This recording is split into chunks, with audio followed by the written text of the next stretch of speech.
The Law of Nines by Terry Goodkind. Read by Martha Harmon Pardee. 33. By the next morning, Alex was noticeably more alert. While not entirely out from under the numbing influence of the drugs, he did feel as if he was coming out of a long dark sleep. He knew it would take more time for the drugs to get out of his system. Also, even though he had spit out the last dose of Thorazine, it wasn't possible to spit out 100% of it. At least he'd been able to completely eliminate the pills. The first thing he did when he woke was to take the cup from the night before, the one with the medications in it, and crumple it up inside a paper napkin just to make sure that there was no chance the people who collected the trash would see any syrup or pills and alert the staff. If anyone found out that he wasn't being controlled by the drugs, they would put him in physical restraints. These people were only posing as medical professionals, after all. They were hardly interested in his well-being. He didn't know how many of the staff were involved in the scheme, so he dared not trust any of them. For all he knew, the whole place could be in on it. When a nurse came in with his morning dose of medications, Alex acted the same as he had been acting for days. Lethargic, uninterested, sleepy, and repeated his trick of spitting the Thorazine and the pills into the water cup and throwing it away. Almost immediately after the nurse left, Dr. Hoffman strolled briskly into the room. Alex concentrated on sitting still and staring. He finally looked up, blinking slowly as he met the doctor's gaze. "How are we doing this morning, Alex?" "Fine." "That's good to hear," he said as he pulled the blood pressure cuff from a pocket. He wrapped the cuff around Alex's arm and pumped up the bulb, then read the dial as he let air out. When finished, he pulled the stethoscope from his ears.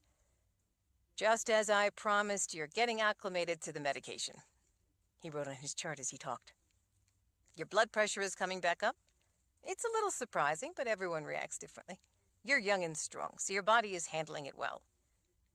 Alex stared without answering. "Feeling any more alert?" "A little," Alex said, trying to sound distant. The doctor's face took on a serious set. "Good, because it's about time for you to start answering questions.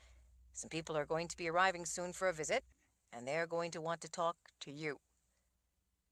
"All right," Alex said as if he didn't care. "These people think it's time for answers. They aren't going to be as indulgent as we've been in the past." Alex let his gaze wander to the floor. "All right."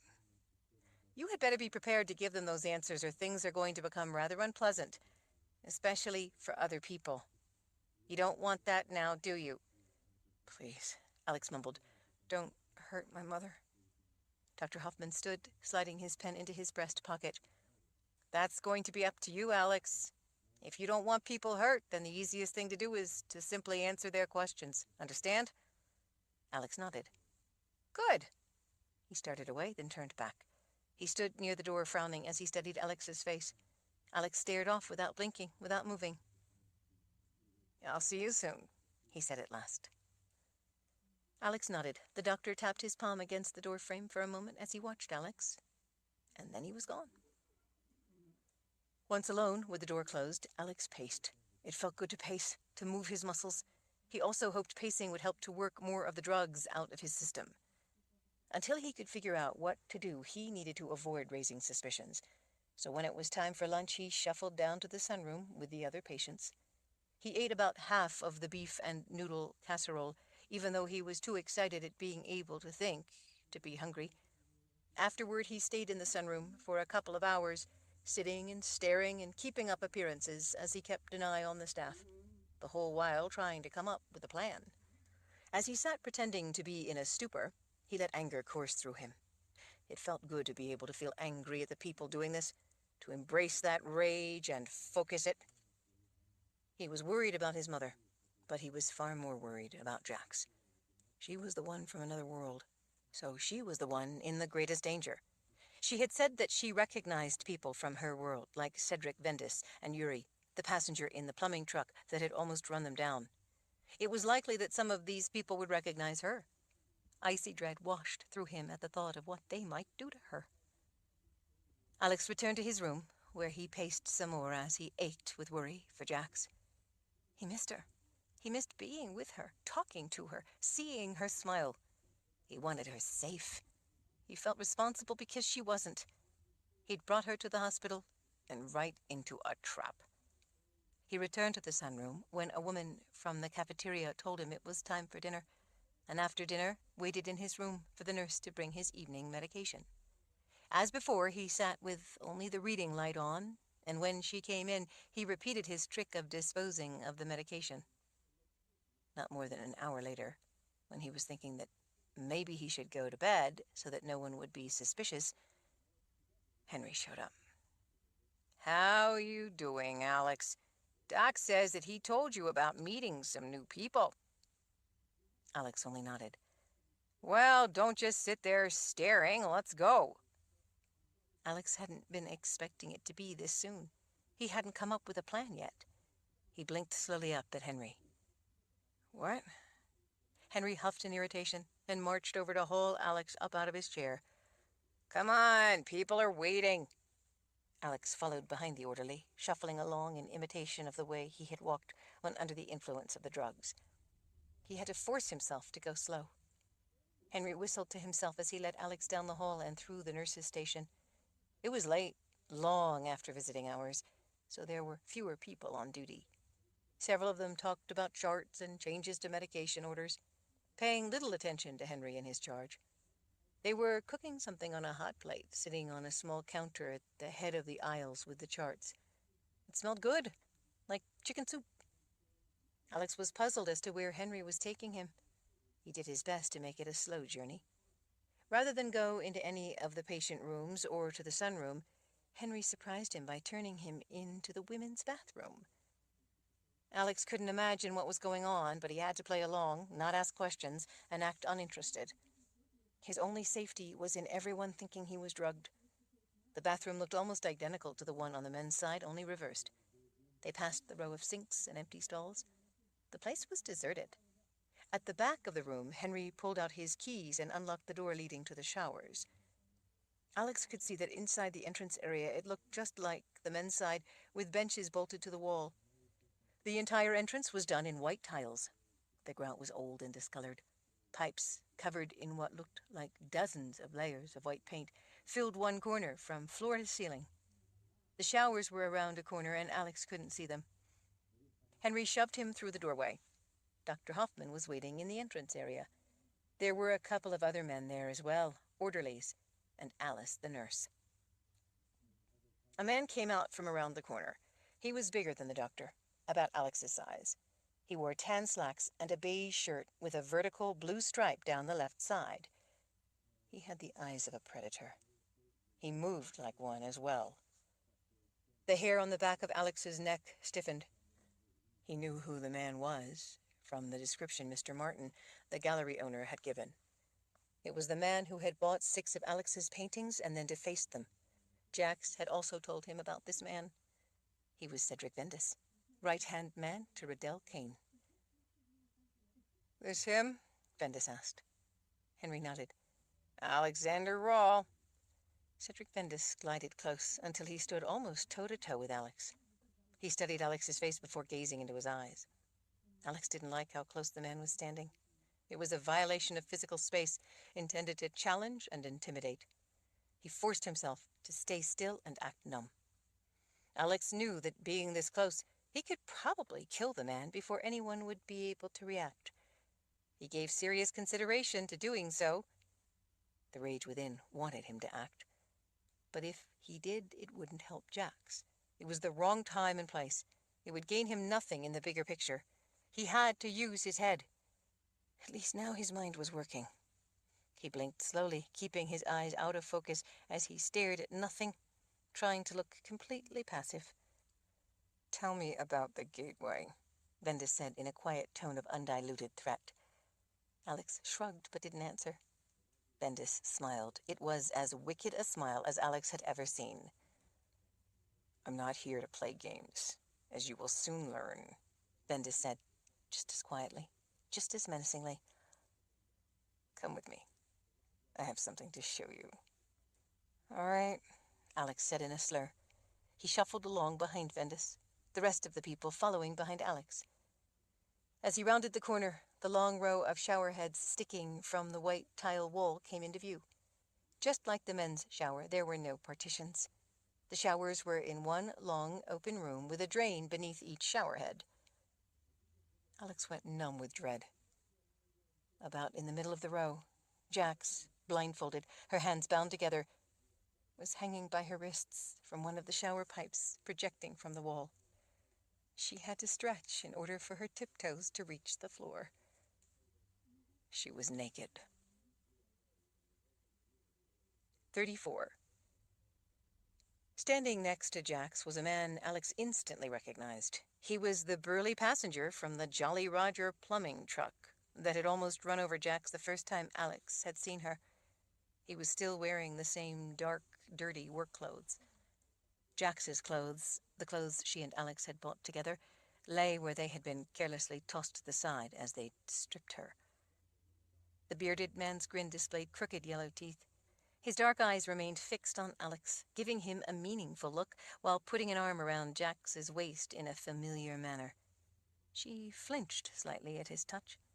In her drugged state, she probably wouldn't be able to understand it all, or to care a great deal. "Glad you finally made it for the show," the pirate said as he reached over with his other grimy hand and rubbed Jax's bare belly. "We didn't want to start in on this fine bitch until you was here." Alex could see Jax's muscles tense at the man's rough touch. She held her breath. Alex put all his effort into keeping the rage off his face. It was a monumental task. More than anything, he wanted to kill everyone in the room and get Jax free.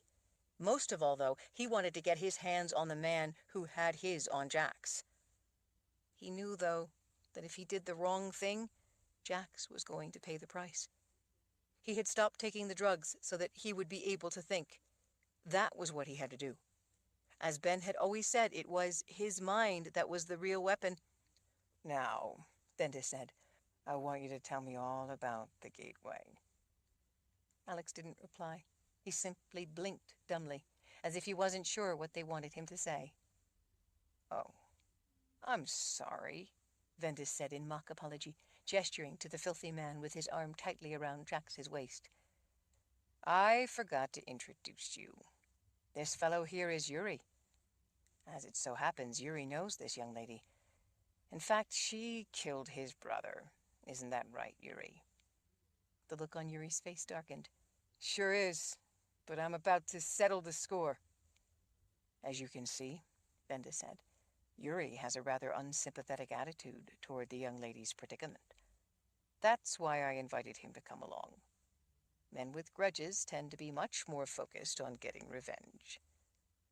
Alex judged that he and Jax would have little chance to get away as long as she was so heavily drugged. She wouldn't be able to help him, and she wouldn't be able to run.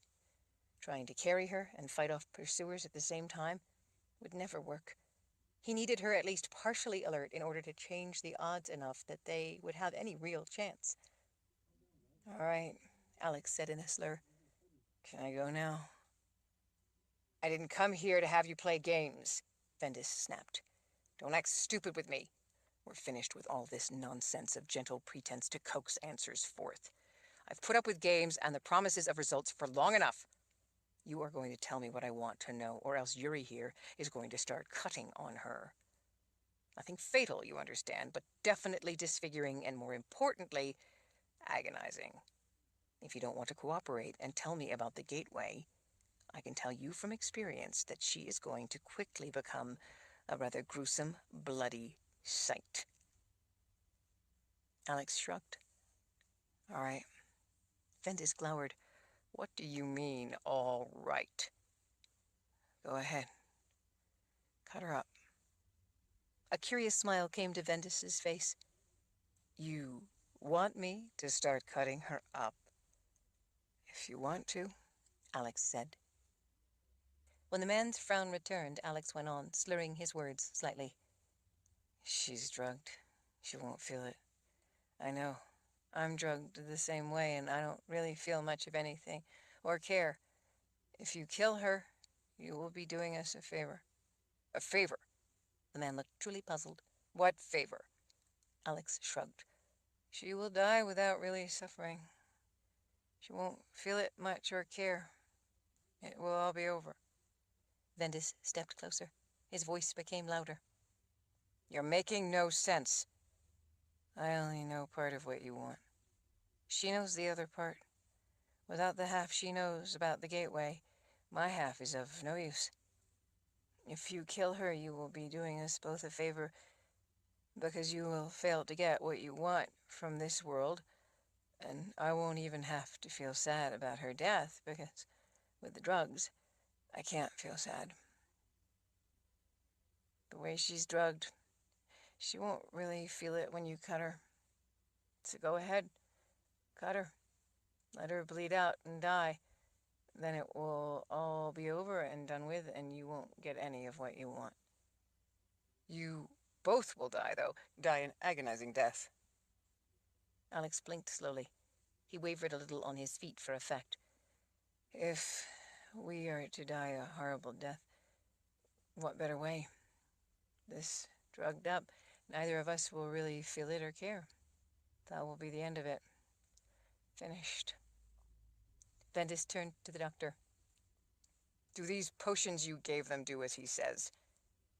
The doctor spread his hands. The drugs are how we control them. It keeps them in a stupor. And she won't feel it if we cut her? He won't care? Well, not exactly. She'll feel it. The man cleared his throat. But perhaps not as much as you would like. It would be only a distant pain. She may cry out a little, but it's as he says. She really won't be that aware of the pain or care. Being on the same drugs, he can't feel any anger or sadness about it. The drug's actual purpose, after all, is to prevent patients from feeling either hostility or emotional distress. Vendis ground his teeth before turning away from the doctor. He stalked to Jax. Yuri backed away. Vendis lifted the blindfold to peer into Jax's eyes. They were half closed. She didn't look like she was much aware of anything. Alex knew only too well how out of touch she was with what was going on. The thought crossed his mind that if what he was doing didn't work, then it probably was just as well that she was drugged. He ached for her and what she was going through. He wanted nothing more than to break the necks of these people. But he had to mask his anger if he was to have a chance to save her. Vendis reached out then and viciously twisted her left nipple. She should have cried out. She didn't flinch or try to pull away. She only hunched her back a little in a dull response to the pain. No more than a whisper of a moan came from her lips. Her glassy eyes showed virtually no reaction. Vendis pulled the blindfold back down. He turned to see Alex staring off, his eyes out of focus, not reacting. He let out an angry breath. You are being paid for results. Vendis growled at the doctor. This is hardly producing results. The doctor shrugged apologetically. Well, I don't think that this kind of approach can be expected to be compatible with if you stop these potions you're giving her. Vendis cut in. How long until she will be fully awake? Within 24 hours, she would be largely back to herself, Dr. Hoffman said. But I would respectfully advise that we not do that. Need I remind you how dangerous she is? I don't need reminders of anything from the likes of you. The doctor swallowed at the look in Vendis's eyes. Of course not. I only meant to point out. When he saw that his attempt at an explanation was only darkening the glower on Vendis's face, he changed his approach. With your approval, I could cut the dose enough so that she will be aware, yet still be controllable. I think we can strike a balance that will work to our advantage. Will she be awake enough to scream her lungs out when Yuri starts cutting her? Absolutely. If we reduce the dose enough, absolutely. The doctor fiddled with a button on his white coat. I can adjust the dose to still take some of the fight out of her, but leave her awake and aware enough to feel the pain and scream when you cut her. The smile returned to Vendis's face. Good. How long? The doctor looked relieved to have been able to redeem himself. She should be the way you want her by tomorrow night at this time. He gestured to Alex. What about him? Vendis turned to study Alex's face a moment. If he is left like this, are you sure that he won't care when she screams? The doctor scratched his temple, then answered reluctantly. He's not bluffing. With as much Thorazine as we're giving him, he can't bluff. With as much as we're giving him, he doesn't have the ability to care about anything. I believe he really would rather we kill them both right now while he's drugged. He knows it would be an easy way to go compared to what's in store for them. Maybe it would be best if I also cut back on his Thorazine. Maybe that would be a good idea. Bendis's glare slid from Alex to the doctor. Maybe it would. The drugs will be worn off for your purposes by tomorrow night, the doctor assured him. We'll wait for your return then. I have matters I must attend to. Bendis's gaze shifted to the others. See to this. Any of you knows how to cause agony and make it last until you get what you want. I don't need to waste my time standing around while a couple of troublesome people bleed and scream and cry for mercy. I only need the information once they give it up. Everyone except Alex bowed. Bendis gestured to the doctor. Show me out. After they had gone, everyone let out a sigh of relief. Well, Alice said, I guess we'll have to wait and do this tomorrow night. Henry gestured to her and the two orderlies. You three, get him back to his room. He grinned as he glanced back at Jax hanging naked from the shower head. Yuri and I will take good care of her tonight. Alex's knees went weak. One of the orderlies seized Alex's arm, turning him around. Let's go. Alex's mind raced. He had to do something to buy Jack's time. He dug in his heels and looked back over his shoulder. I know that tomorrow, once you reduce our drugs, you'll be able to get us both to talk. I also know that after you get what you want, you'll kill me. When I'm dead, I won't be able to know or care about anything anymore. But if either of you touches her tonight, before I'm dead, then once I'm off the drugs, I will care and I will have plenty of reason not to talk. If you touch her, I swear in my life you will be trying to explain to Bendis why you failed to get anything from me. Well, well, Alice said. I think we just found out how much he really cares for her. He's going to make this easy for us. Yuri's eyes glinted with menace. And if he cares for her so much, once off the drugs, we won't have to disfigure her too much before he's eager to tell us everything he knows. He glanced over at Henry. Then we can have her. And we won't have to be concerned about what damage we might do. Besides, the way she is right now, it wouldn't be much better than screwing a corpse. It would be a lot more satisfying if she was awake and kicking. At first displeased, Henry considered a moment. I guess you may be right. Alice, I don't trust our patient here. And I don't trust a nervous doctor to adjust the dose correctly. He's worried about his own neck, but it's our necks on the line. We take orders from His Excellency, not a doctor from this world. You make sure that Alex gets enough so that he can't fight, but not so much that he won't care about her screams. Alice coldly appraised Alex. I would have to agree with you about the doctor. She smiled crookedly. I'll make sure that my patient is able to be terrified but not able to fight back. In the meantime, if you two do anything to ruin her so that she can't talk, or he won't, I'll have you both hanging there in her place when Bendis returns. Got it? Henry made a sour face. Got it. Yuri folded his arms and finally nodded. She shoved Alex. Let's go. 35. The next morning, after an endlessly long, sleepless night of staring up at the ceiling in the dark, Alex got dressed and sat on the edge of his bed to wait. All he could think about was Jax hanging there, alone, no one caring how much agony she was in. Alex was the only one who cared, and he couldn't do anything about it. Not yet, anyway. Not long after he'd gotten dressed, Henry showed up. The big man looked to be in a foul mood. It became obvious just how bad his mood was when he pulled Alex to his feet and began punching him in the abdomen.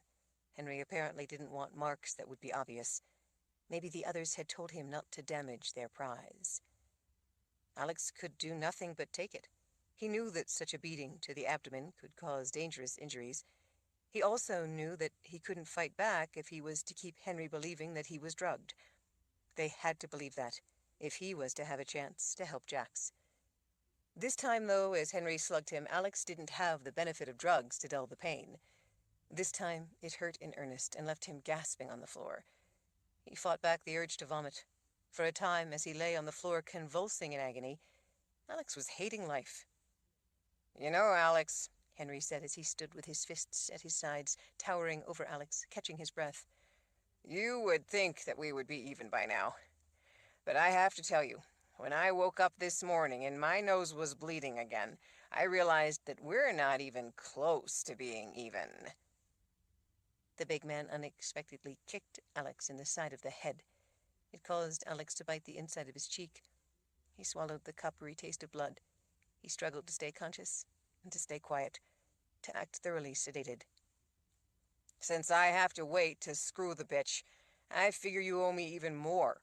One way or another, you two are going to end up talking up a storm for me." Henry squatted down to be close when he delivered the rest of the threat. "Tell you what else? Your day is going to end badly. I'm going to tie a tourniquet here and here." Henry used a finger to mark a place on each of Alex's upper arms. "Then I'm going to cut off your arms, right here.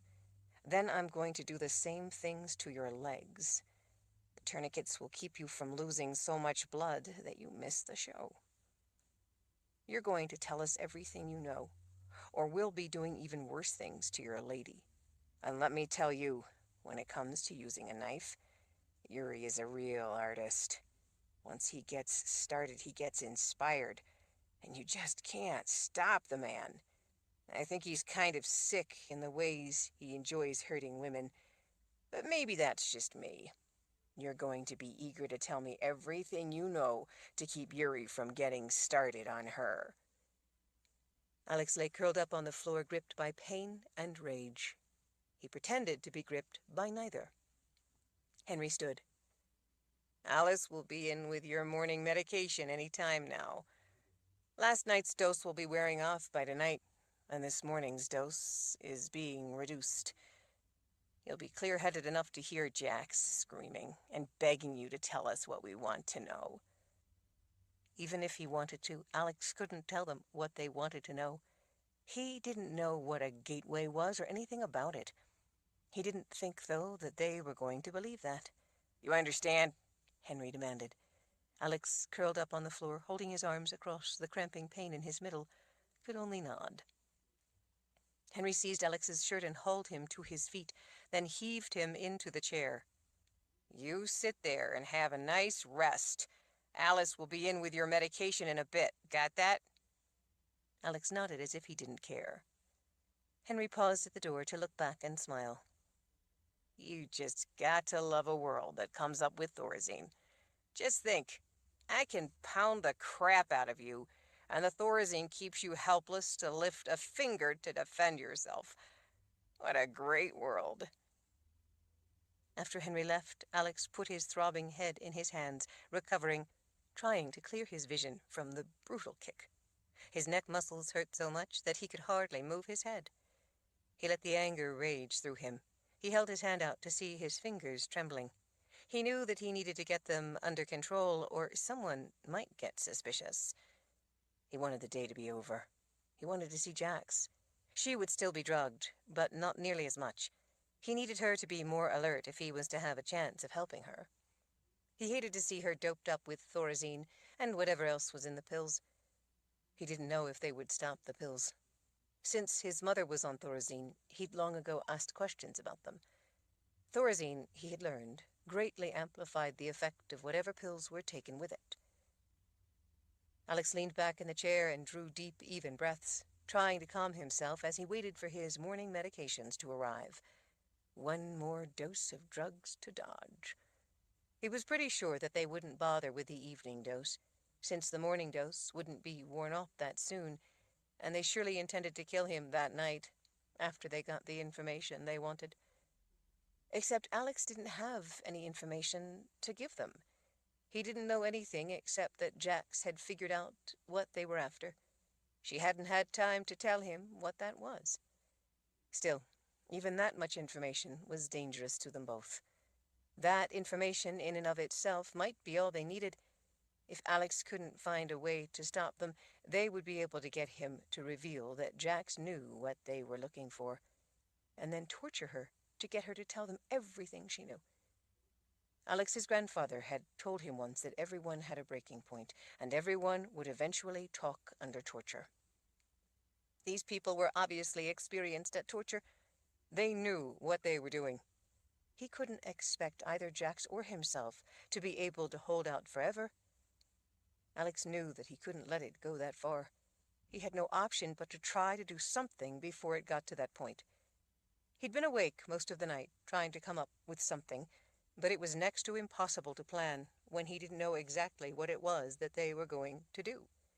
If they came to get him and first bound his hands, or put him in a straitjacket before taking him to Jack's, it would be all over. He needed them to believe he was drugged enough that he couldn't fight them. He needed to keep up the act and put them at ease. If they tried to restrain him, though, he would have no choice but to act. If he had to fight them in his room first, he didn't know how in the world he was going to get all the way across the 9th floor of Mother of Roses. He couldn't break down the heavy doors. They were designed to keep mental patients from breaking them down. If he could get keys, he could unlock the doors, but not all the staff carried keys. Even if he managed to get his hands on a set of keys, he couldn't simply stroll through so many locked doors or through the nurse's station without being seen and an alarm being raised. His head spun as he tried to think through the different scenarios. His thinking was beginning to become mired in panic. Just then the door swung open. It was his morning medications, except that this time it was Alice who marched in with a med tray. Alex sat limp, staring off at nothing. Alice glared down at him a moment, then lowered the tray with the 3 cups. "Time for your medications. Don't give me any grief. I have things to do, other patients waiting for my caring touch, so hurry it up." Alex nodded and took the cup with the Thorazine. He trapped the syrupy liquid in his mouth under his tongue, as before, then added the pills to it. He spit the whole thing into the water cup after drinking down the water. He crushed the cup and threw it in the wastebasket with the first 2. Alex had watched him the whole time. Her gaze moved to the wastebasket. She stood for a moment, then tossed the tray on the bed and bent to retrieve the larger of the 3 cups, the one that had held the water and now contained the discarded drugs. She looked in the cup and then angrily threw it in his lap. "Nice try. You have 10 seconds to drink it all down, or I'm going to go get a couple of orderlies and we're going to put you in a straitjacket." Alex blinked as he had when he'd been heavily drugged. "But I'll need water to swallow this." "Clock's ticking, Alex." He caught a glimpse of her other hand behind her back. She had a syringe. Alex exploded out of the chair. A brief, clipped cry of surprise was all that made it out before he broke her jaw. He immediately grabbed her throat with both hands. He saw her hand with the syringe come up. He kept hold of her throat with one hand, and with the other seized her hand and bent it downward until her wrist snapped. The syringe dropped to the floor, bouncing several times. Alice couldn't cry for help, not only because he was crushing her windpipe, but because her jaw was broken and hanging crookedly.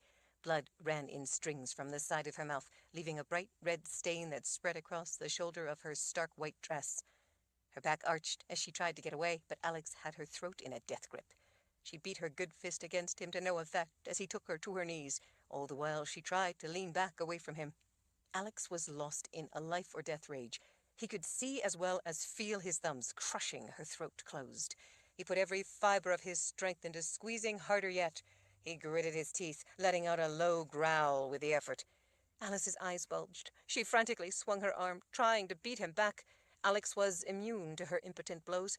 She began turning blue. Her tongue swelled from her mouth as she desperately tried to gasp a breath, but it was impossible. Alex followed her to the ground, straddling her as he choked the life out of her. He held her head against the floor, using his weight to help crush her throat. Her arms flailed weakly. Her mouth moved as if she was trying to say something, but her distended tongue prevented her from even mouthing words for which there was no air. Alex let his anger rage at this woman who intended to be a party to torturing Jax. He wanted this woman dead. He wanted them all dead. Alex had for so long been holding back his rage, his need to strike out and fight back, that it felt exhilarating to finally be able to let that fury loose. He didn't know how long she had been dead before he even realized it. He finally sat back on his heels, catching his breath. With the back of his wrist he wiped sweat from his brow. She was purple. Her eyes were wide open, staring at nothing. Her tongue bulged from her mouth, lying over to the side. Saliva and blood trickled out. Alex raked his fingers back through his hair. He thought he might be sick. He finally got up off the corpse. He saw the syringe and picked it up. The cap was missing.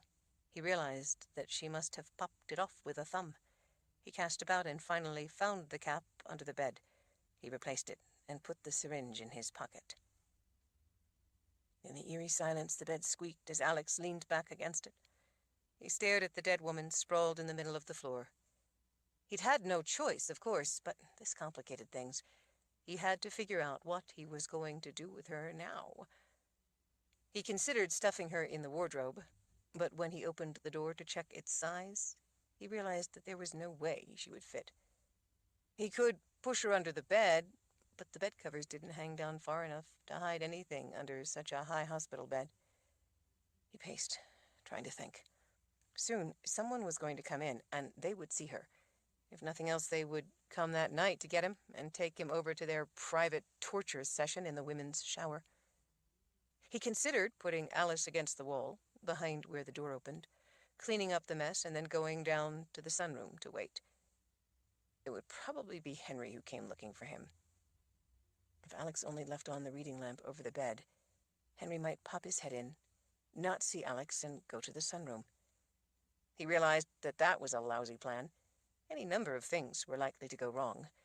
People were soon going to wonder where Alice was and start searching for her. The orderlies were quick to pick up on such things. Some of the patients could be dangerous, and they didn't allow staff to go unaccounted for. They knew that she was doing med rounds. It was probably only a matter of minutes before they came looking for her to make sure she was all right. Alex paced, frantically trying to think of what he could do, glancing over at the corpse every time he turned to pace in the other direction. He needed to somehow make Alice disappear. He stopped suddenly and stared down at the woman. She was a mess. Blood from when he had struck her and broken her jaw lay in a long string halfway across the floor. Alice had lost control of herself as he had strangled her. There was a spreading puddle of urine under her sprawled legs. He needed her to disappear. Alex wondered if it was possible. He could try. At this point, he had no other ideas and nothing to lose. He ran to the bed. It was old and squeaked whenever someone leaned against it. When things squeaked like that, it usually meant that screws had worked loose. He ran his fingers along the metal bars and quickly found a self-tapping metal screw sticking up at the end of the side rail. He used his thumb and the side of his first finger to loosen it. He gritted his teeth with the effort. Had he not been so frantic, he might not have been able to unscrew it with his bare hands. The screw wasn't long, certainly not long enough to be an effective weapon, but it had a relatively sharp point and was long enough for his purpose. He hurried over to Alice and squatted down beside her purple face. He held the screw over the dead woman's forehead as he thought. He closed his eyes as he worked to remember. He had seen Jax activate a lifeline several times. The first time, it had been shocking to see her carving in Bethany's forehead. Such surprise helped indelibly fix the picture in his mind. More than that, though, he was an artist. Designs stuck in his head. He remembered forms, spatial relationships. He clearly recalled that every time Jax had drawn the design, it looked the same. He was pretty sure that he remembered the way Jax had cut that design into foreheads. He let himself see it in his mind. He could hear orderlies talking as they walked along the hallway outside his room. He had no choice but to try. With the point of the screw, Alex started carving the lines into Alice's forehead. He made the arc that Jax had done first, then added 2 angled lines on the right and 1 on the left. He cut each line in turn, concentrating on the mental picture he had of the lines in Bethany's forehead, making them precisely the same angles he remembered. Alex lost himself in the task, just as he lost himself in painting. He made each stroke with confidence, the way Jax had. The point of the screw dragged against bone as he pulled it across the skin of Alice's forehead. He finished with the pattern that overlaid the beginning arc, just as Jax had done. Alex sat back on his heels, holding the screw in his fingers, looking at the thing he had drawn. Blood covered his fingers and ran down his wrist. Unexpectedly, Alice ceased to be there. She didn't become transparent and slowly fade away like in a ghost movie. It didn't look like some spooky special effect. There was no drama to it. She was there one moment, and the next instant she simply wasn't. Alex blinked in astonishment. He looked around. The blood across the floor was gone. The puddle of urine was gone. He looked at his bloody fingers holding the screw. There was no blood. He sat still for a moment, taking it in. He had just drawn a spell and made someone disappear before his very eyes. He had done it. It was so astonishing and such a huge relief that Alex laughed. He heard orderlies coming down the hall. By their brief, muffled words, he could tell that they were putting their head into each room along the way, asking if anyone had seen Alice. Alex scrambled to his chair and sat, working up a dazed look. He stared ahead, waiting for the door to open. That was when he saw the med tray on the bed. Alex jumped up and snatched the tray. He shoved it under the mattress. He wiped his sweaty hands on his thighs as he looked around the room. Everything looked normal. Nothing looked out of place. He plopped down in the chair, letting his hands lie limp at his sides. The door opened part way as an orderly leaned halfway in and glanced around the room. "Have you seen Nurse Alice?" Alex gave the man a stuporous look. "She gave me my medicine and left." The orderly nodded and hurried away. When the door shut, Alex let out a sigh of relief. Now he had to wait for night, when they would come to get him. They would expect him to be more awake, but they would also believe he would still be sufficiently sedated that they could torture answers out of him and he wouldn't fight back. Alex allowed himself a smile of triumph for this much of it. The next part would be vastly more difficult, and he didn't know if he would succeed. But he had finally taken back control of his life. As he sat waiting, he worried about Jax, hoping she could hold out. He couldn't fail. The price of failure was unacceptable. He had promised her that as long as he could help it, he wasn't going to allow them to hurt her. He meant it. 36. Long after dark, Alex was still waiting. He worried that they might have hatched some new plan. 1,000 different terrors ran through his mind as he waited. As the night wore on, there was nothing he could do but wait. He had no way to get to Jax on his own. Henry and Dr. Hoffman finally showed up long after lights out. The doctor was without his usual stethoscope, although he was wearing his white coat. Henry, looking smug as he could look with bandages covering his nose, waited back near the door. Before the door had closed, Alex had seen 2 more orderlies fold their arms and take up posts just outside. They apparently were going to be ready if his reduced medication had rendered him more alert than they expected. They expected him to be at least aware enough to care what happened to him and Jax, but rather slow and submissive. Alex wanted them to see what they expected to see, so that was the part he played. He rose from his chair as the doctor approached, trying to do it in a way that would look dull and a little awkward.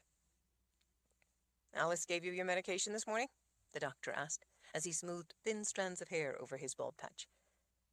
"Yes," Alex gestured to the wastebasket. "I threw the cups away after I took the medication." The doctor glanced toward the trash. Alex didn't think that the man would actually go through the trash and inspect the discarded paper cups. And fortunately, he didn't. He instead looked back at Alex's eyes. "Throughout this entire thing, I've tried to do this without people having to get hurt. I believe that such methods are the best way of actually getting the truth. Torture is a poor way to get good information. It isn't reliable. People being tortured will say anything they think the questioner wants to hear. People being tortured will confess to witchcraft, if that's what is expected. But whether I like it or not, the time for trying to find answers my way is past." He pressed his lips tight for a moment. "Take my advice, Alex. Answer their questions." "Did they touch her?" The doctor glanced back over his shoulder at the big orderly waiting by the door. "No, but she's been hanging there since last night. The drugs are wearing off and she's coming around, but that may only be making it worse for her. Hanging by your arms like that is dangerous in and of itself. She's having trouble breathing." Alex's insides roiled. He remembered Jax telling him about how Cedric Vendis liked to hang people up by their arms, and how it slowly and painfully suffocated them. He was so angry that it was making him dizzy. Rage strained to be let loose. Instead, he kept quiet as he waited. He knew that the doctor was working up to something. "I have a deal to offer you, Alex." Alex frowned a little. "What kind of deal?" "If you cooperate and tell us everything we want to know right now, right up front, I'll see if I can't get them to let me give you both an overdose." "An overdose? You mean to kill us?" Dr. Hoffman nodded as he looked into Alex's eyes. "One way or another, after you both give up what you know, you're both going to die.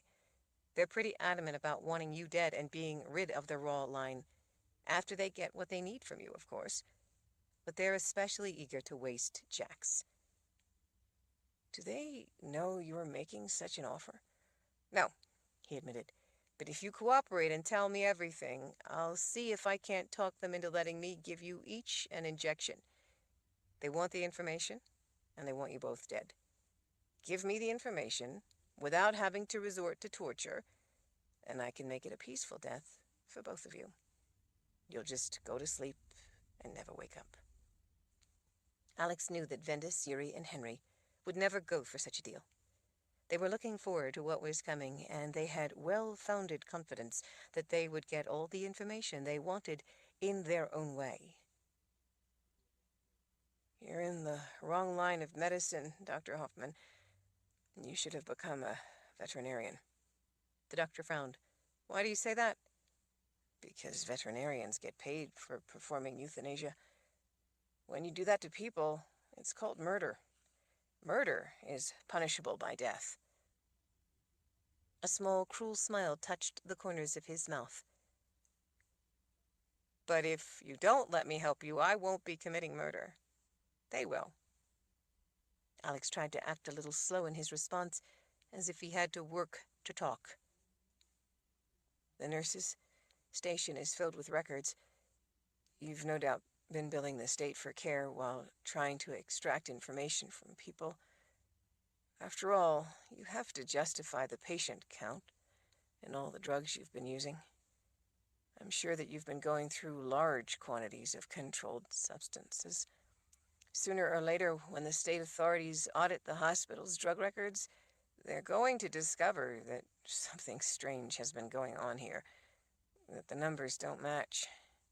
They're going to want to talk to your patients, but your patients, listed in those records, will be dead. By the way, what do you plan to do with the bodies? Are you experienced at disposing of dead people? How many deaths have you been party to, Doctor? What are you going to do if corpses of your patients are found?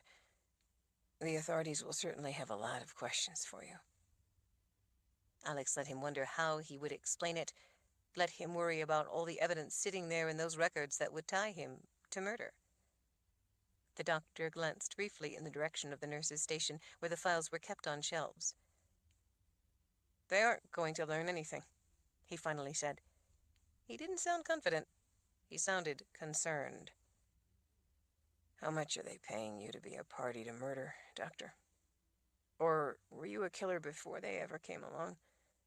Did you become a psychiatrist to hide your need to kill? To hide your urges? Did you think that being a doctor to psychopaths would be the perfect cover for your own perverted needs?" Dr. Hoffman's expression soured. "Have it your way. You can't say I didn't offer to help you out. Maybe if you give up the information quickly enough, you'll get lucky, and they'll cut your throat before they start in on Jax. I would have thought you would have taken the offer for her sake, if not for your own." Alex almost grabbed the man by the throat the way he had Alice. With the greatest of effort, he restrained himself. He had to get to Jax. After what he had just heard about her condition, that was more important than ever. "Let what they do to her be on your conscience, since that's the choice you made for her." The doctor gestured toward the door. "Let's go." "Any ideas?" Henry asked as they approached. "Alice must have gotten cold feet and taken off," Dr. Hoffman said.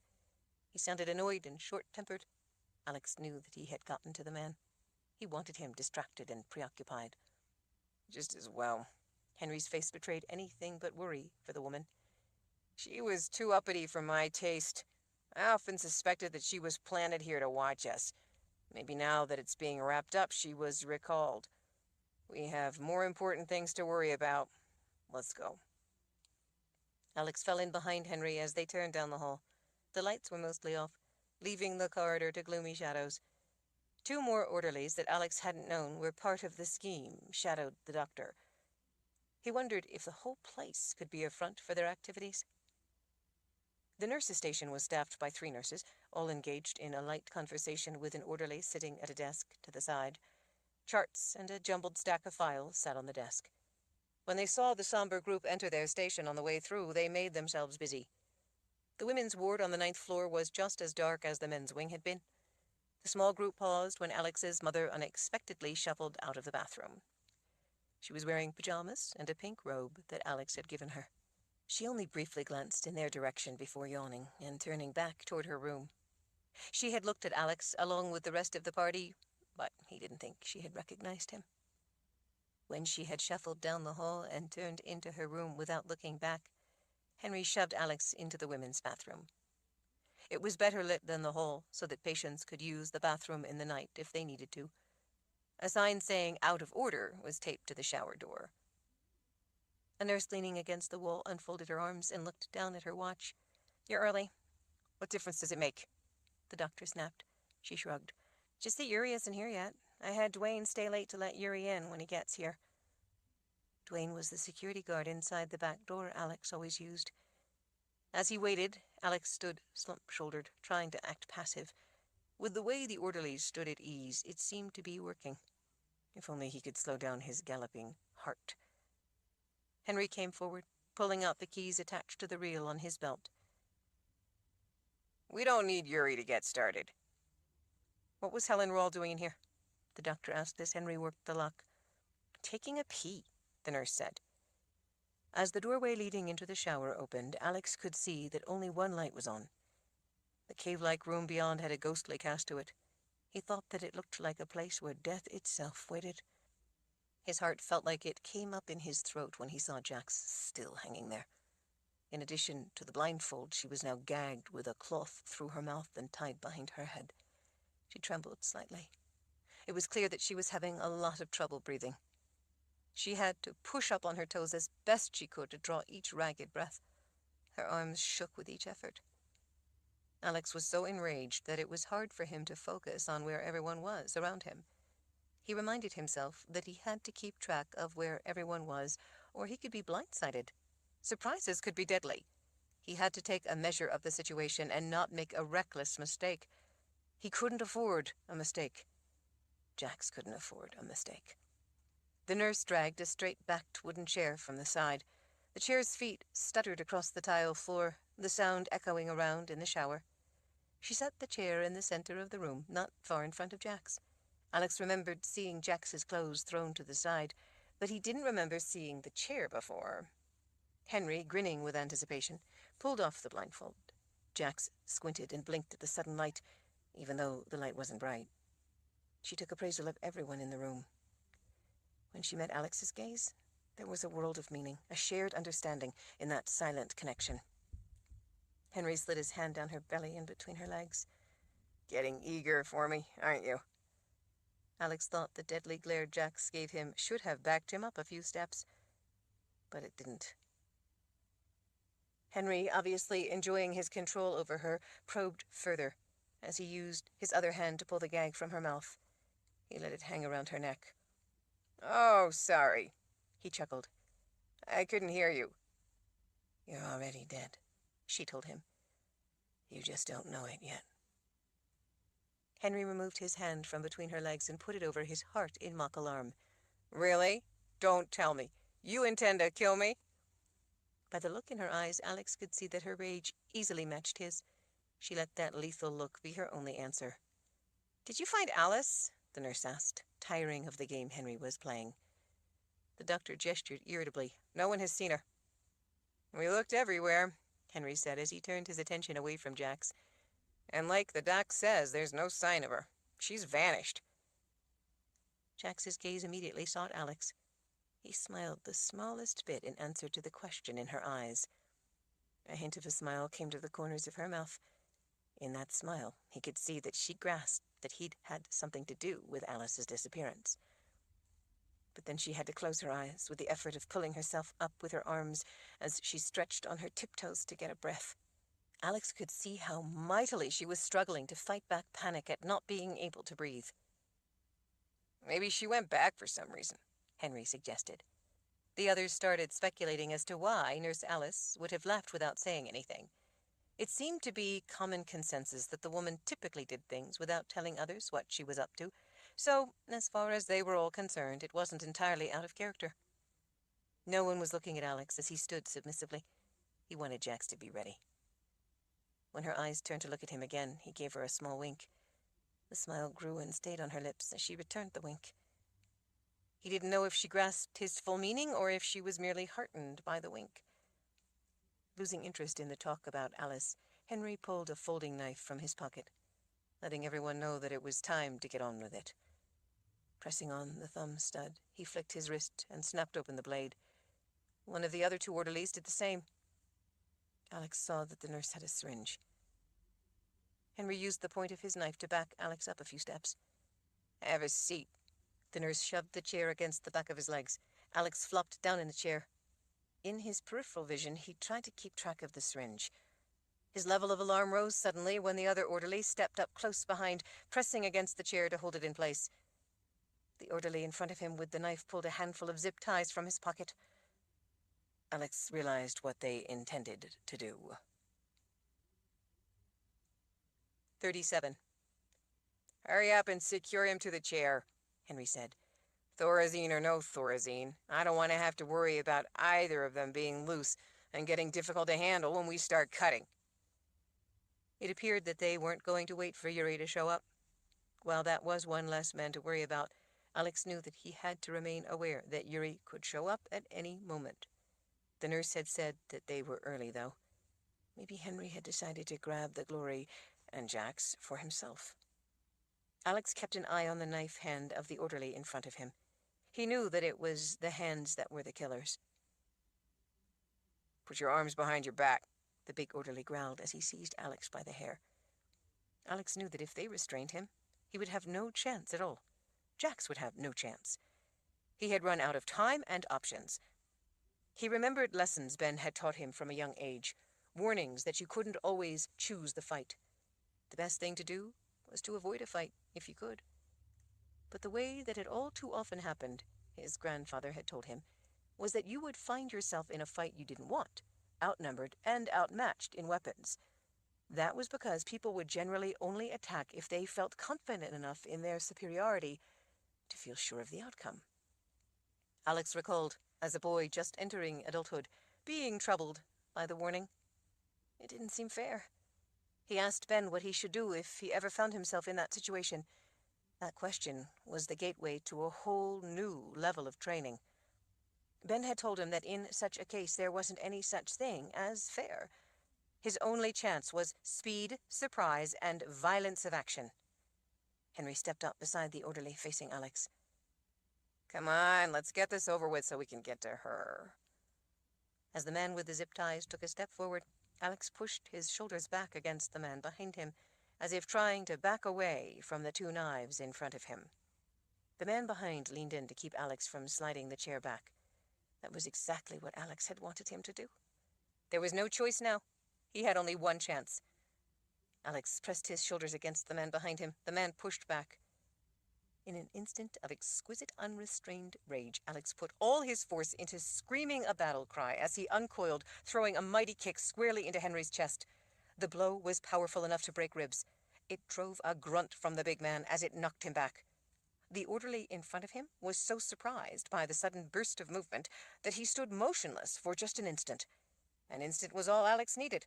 With Henry clear, in that instant when everyone else was frozen in shock before the man behind could get a better hold on him, Alex bounded out of the chair and seized the wrist of the hand holding the knife. With an iron grip on the man's wrist, Alex dove under the arm and came up behind. As he sprang up, he used all his momentum and strength to violently twist the arm up in a way it wasn't meant to go. The shoulder popped out of its joint, sinew separated with a sickening rip. Alex spun around, taking the arm with him. In less than a heartbeat, the man's shoulder was torn apart enough that the arm was useless. Jax was the only one who had been ready for the sudden attack.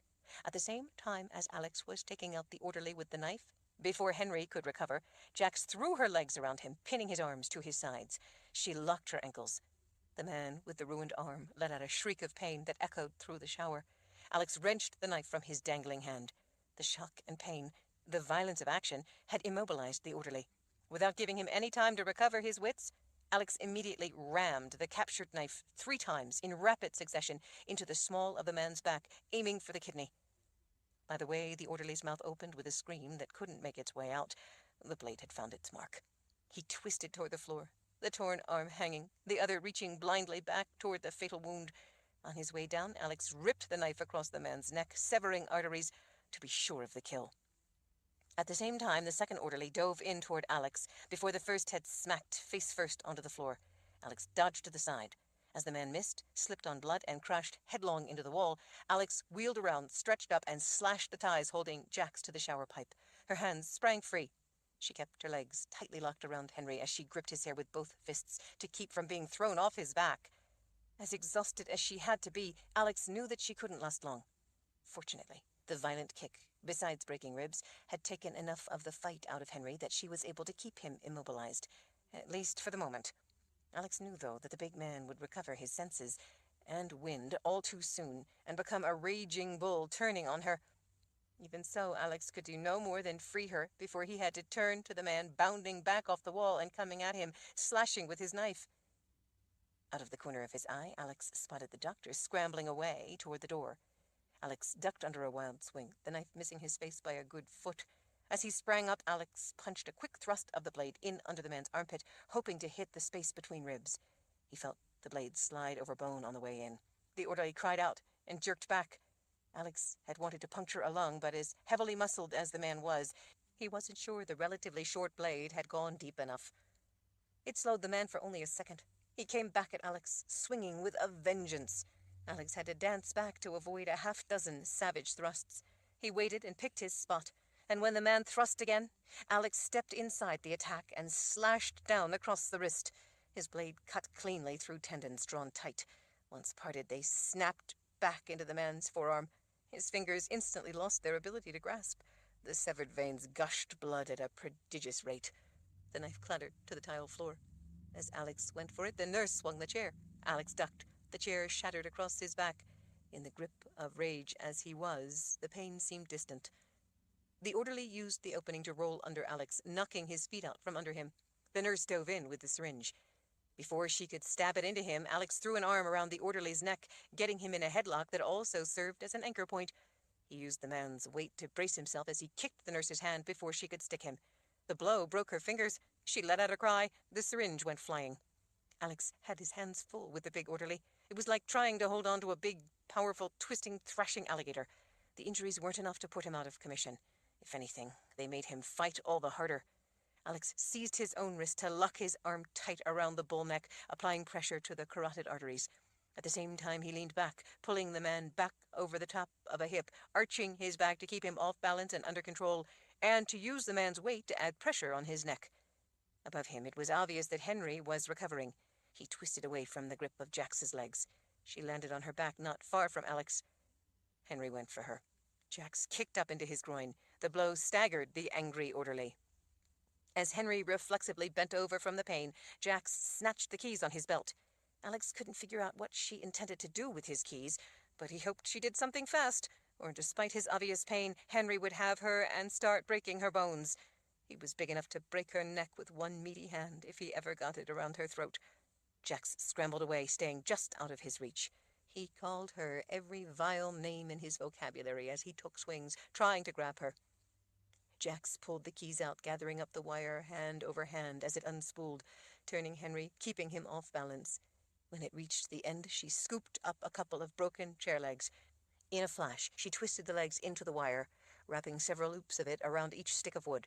When Henry lunged at her, she dodged to the side and, with a good grip on her improvised wooden handles, gave the wire attached to his belt a mighty yank.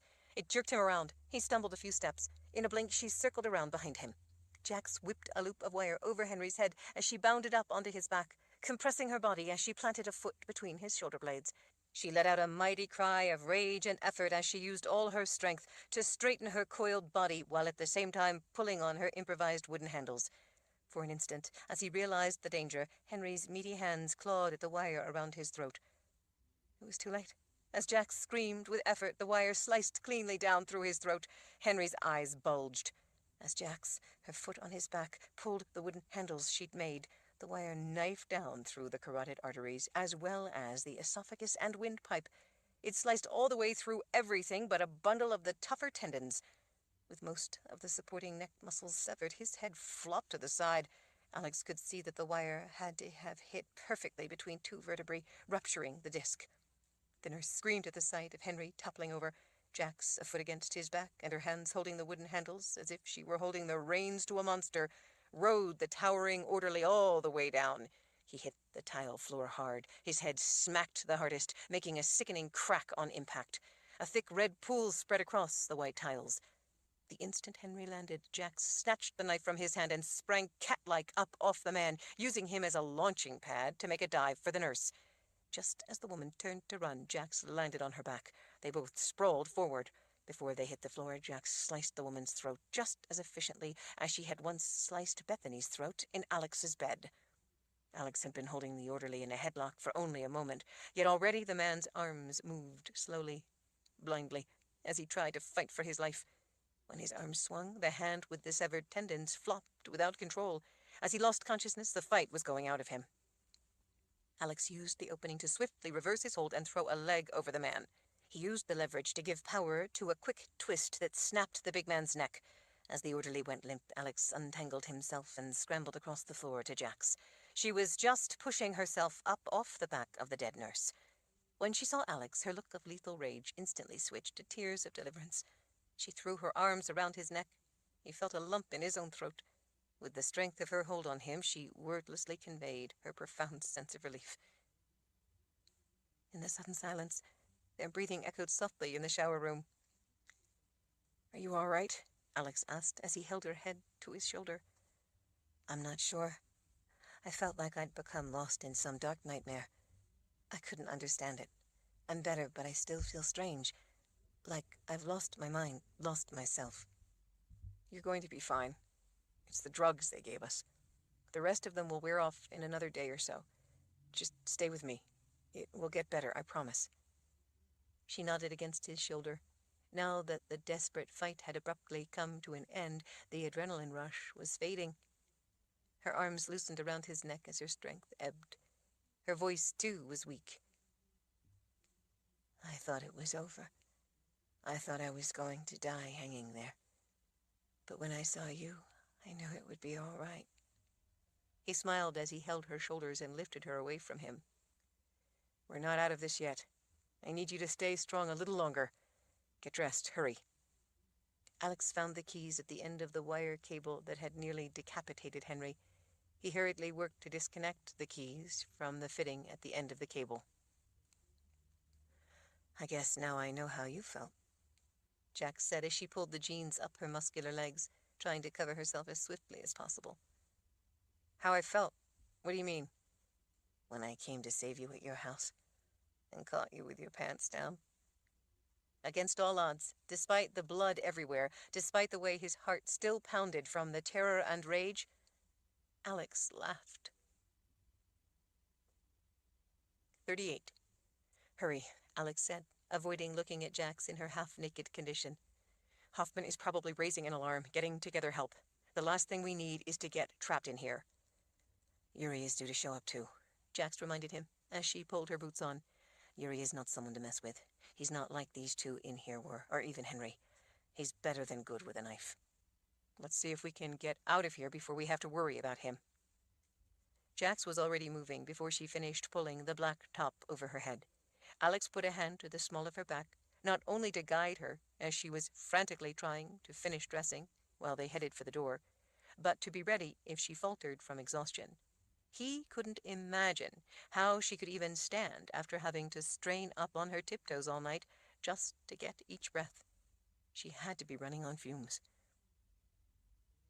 "What happened to the nurse they were saying disappeared?" Jax asked as they both carefully peeked around the corner. I strangled her. I expected something like that, she said, still struggling to get her breath. What I want to know is why they couldn't find her body. How were you able to hide it in this place? Alex squatted beside the door that had been left open when the doctor had run out. He looked out into the well-lit bathroom, and then under the row of stalls. It seemed to be clear.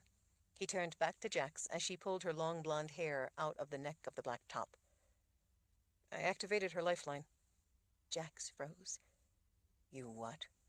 I cut those symbols in her forehead, like I saw you do. When I finished, she vanished. Jax stared at him.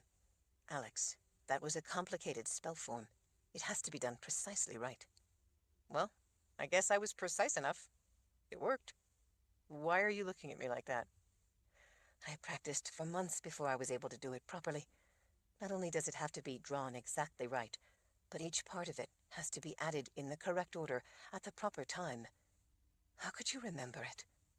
Alex shrugged. I remember visual things. He winced a little as he leaned closer.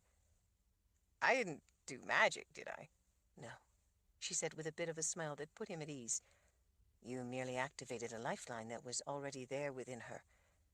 It doesn't take magic to do it, just the precise form to activate it. She looked back into the shower room at the 4 dead people sprawled on the tile floor. Blood was running toward the shower drains. I think that maybe I ought to activate the lifelines of these people. I don't think that we want the bodies left lying there to be discovered. It would be better for us if people wondered what happened, wondered where they were. Until word is sent here about their return, we'd have the advantage of the others here in this world being in the dark about what happened. When she pulled her hair back from her face, he saw that her hands were shaking. He didn't know how much strength she had left. Alex agreed with her, but he feared they couldn't spare the time. I think it would be worse if we were to get trapped in here and have to start all over again. Yes, but what if... She paused and frowned. Do you smell smoke? Alex realized that he did. Yes, that can't be good. He put an arm around her waist to help her as he started through the bathroom. At the outer door they squatted down again, pressing up tight against the wall to the side in case anyone burst through the door. With a finger, Alex slowly eased the door open a few inches. He carefully checked out into the hallway, but could effectively look in only one direction, back toward the nurse's station. The partially opened door allowed a stronger smell of smoke into the bathroom. We'd better find out what's going on. Are you ready? Jax nodded. Which way are we going? Alex looked out again. He pointed with a thumb. Toward the nurse's station. I want to know what's burning. There are a lot of people locked in this place. Fire in here could end up being a disaster. Let's stay to the side of the hall and stay low. If there's anyone waiting in ambush, I don't want to give them an opportunity to surround us. When Jax nodded, Alex took her hand to keep her close as he slipped out the door. Staying low, they moved quickly along the edge of the dimly lit corridor. He didn't see anyone in either direction. The lights were on in the nurse's station. He could see a gray haze of smoke beyond the glass windows. He wondered why the smoke alarm wasn't going off. Jax pulled him to a stop. She was breathing heavily. I'm sorry. I need to rest a moment. I can hardly move my legs. Alex helped her sit and lean back against the wall. I can't believe that you can move at all, after what you've been through. She closed her eyes and worked at getting her breath. Besides the physical ordeal, she was still on a partial dose of the Thorazine, meant to take the fight out of her. He had stopped taking his, but she was still far from clear-headed. Alex pressed a hand to her shoulder. Rest here a moment. I'm going to go take a peek into the nurse's station. I want to know what's going on. No. She seized his arm, holding on as if her life depended on it. We need to stay together. I'm better now. Let's go. She looked exhausted, but he realized that in her drugged condition, in a strange place, in a strange world, she had to be terrified to be left alone, especially as weak as she was. He wanted nothing more than to take her in his arms and hold her tight, protect her and keep her safe. But they weren't safe. Not yet, anyway. He realized that she was probably right. They should stay together. If anything happened, he didn't know if she had enough strength left to defend herself, although she never failed to amaze him. If you need to stop to get your breath, just say so. All right? Jax nodded as she rose up into a crouch. They stayed low enough as they approached the nurse's station to be under the bottom of the window. He could hear flames crackling on the other side of the door. When he carefully rose up to get a glimpse, he didn't see anyone at the counter inside. He tried different keys until he found the one that fit the lock. He turned the lock slowly, trying to be as quiet as possible. Once he had the door unlocked, he again snuck a quick glimpse in the window. He still didn't see anyone, so he opened the door and slipped inside. The smoke stung his eyes. He had to resist the urge to cough. They stayed low as they went in. Alex peeked over the top of the counter and saw that way in the back, the doctor was frantically throwing liquid on the fire already raging in the aisles between the files. An orderly pulled files off the shelves and threw them on the burning pile as the doctor doused them with yet more liquid. Alex went back to the wall beside the door, out of sight of the two working to torch the place, and pulled the lever of the fire alarm. Nothing happened. He looked up at the sprinklers. They remained off. He snatched up the phone to dial 911. The line was dead. Jax slipped in the door. Alex squatted down beside her. "What's going on?" she whispered. "What's burning?" "They've started a fire to destroy the files." He kept his voice low, even though the noise of the fire covered it. "The fire alarm doesn't work and the phone is dead. They were obviously prepared to destroy the whole place to cover their tracks if anything ever went wrong. The doctor panicked and is implementing those procedures." They both rose up just enough to take a look over the counter. Alex could see that the fire was already burning strongly and spreading fast. It would be hard to put out. He looked around and spotted a fire extinguisher on the wall, but he doubted it would be big enough. He was sure that the hospital had to have fire hoses. He didn't know where they were, but assumed that they were in the back of the nurse's station. Alex knew that he had to put out the fire or the whole building would go up in flames. He tried to think of where there would be more extinguishers. There weren't any out in the wards because they couldn't trust the patients. The extinguishers were heavy and could be used as weapons. The doctor threw more of the flammable liquid on the burning mound of files on the floor until the bottle was empty. It appeared to be a bottle from the pharmacy, probably alcohol. The doctor pulled another from his pocket and threw it against the shelves. The bottle shattered against the steel shelving, spilling the liquid all down the files. Fire erupted up the sides of the shelves, the flames roaring and crackling, lapping at the ceiling. As he started to turn, Alex saw Jax on the floor. His first thought was that she had passed out from exhaustion. She tried to push herself up on her arms. It looked to be a struggle. Realizing that something was wrong, Alex started to bend down to help her. Just then, out of the corner of his eye, he caught sight of a nurse behind him. Almost at the same time as he saw the nurse, Alex felt a sharp stab in his left hip. With an icy flood of dread and alarm, he instantly knew what she had done. Almost at the same time, before he could react, a heavy office chair arced through the air, crashing into the nurse, sending her sprawling.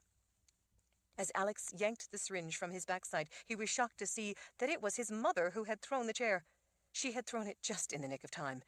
The nurse had only started to push the plunger in before the chair had clobbered her. Alex had gotten some of the drug, but not nearly all of it. His mother had just saved his life. "The nurse hit her," his mother said, pointing at Jax on the floor. "Mom!" An orderly loomed up out of the darkness behind her and threw an arm around her neck. As she screamed, Alex dove for the man. Even as he was still in midair, he saw that it was too late. His mother collapsed dead to the floor as he sailed over her, crashing into the orderly who had just broken her neck. The man made the mistake of trying to catch Alex. He expected a fight. He wasn't expecting a knife. His eyes widened with surprise as the blade plunged deep into his lower abdomen. Alex gave it a mighty pull, slicing up until the blade hit ribs. Alex shoved the suddenly stiff, gravely wounded man to the side and fell to his knees beside his mother. He stared in shock at her lifeless form for a moment, unable to think what to do. His mind went blank. Jax appeared beside him. Her hand urged his face away. "There's nothing you can do." 39.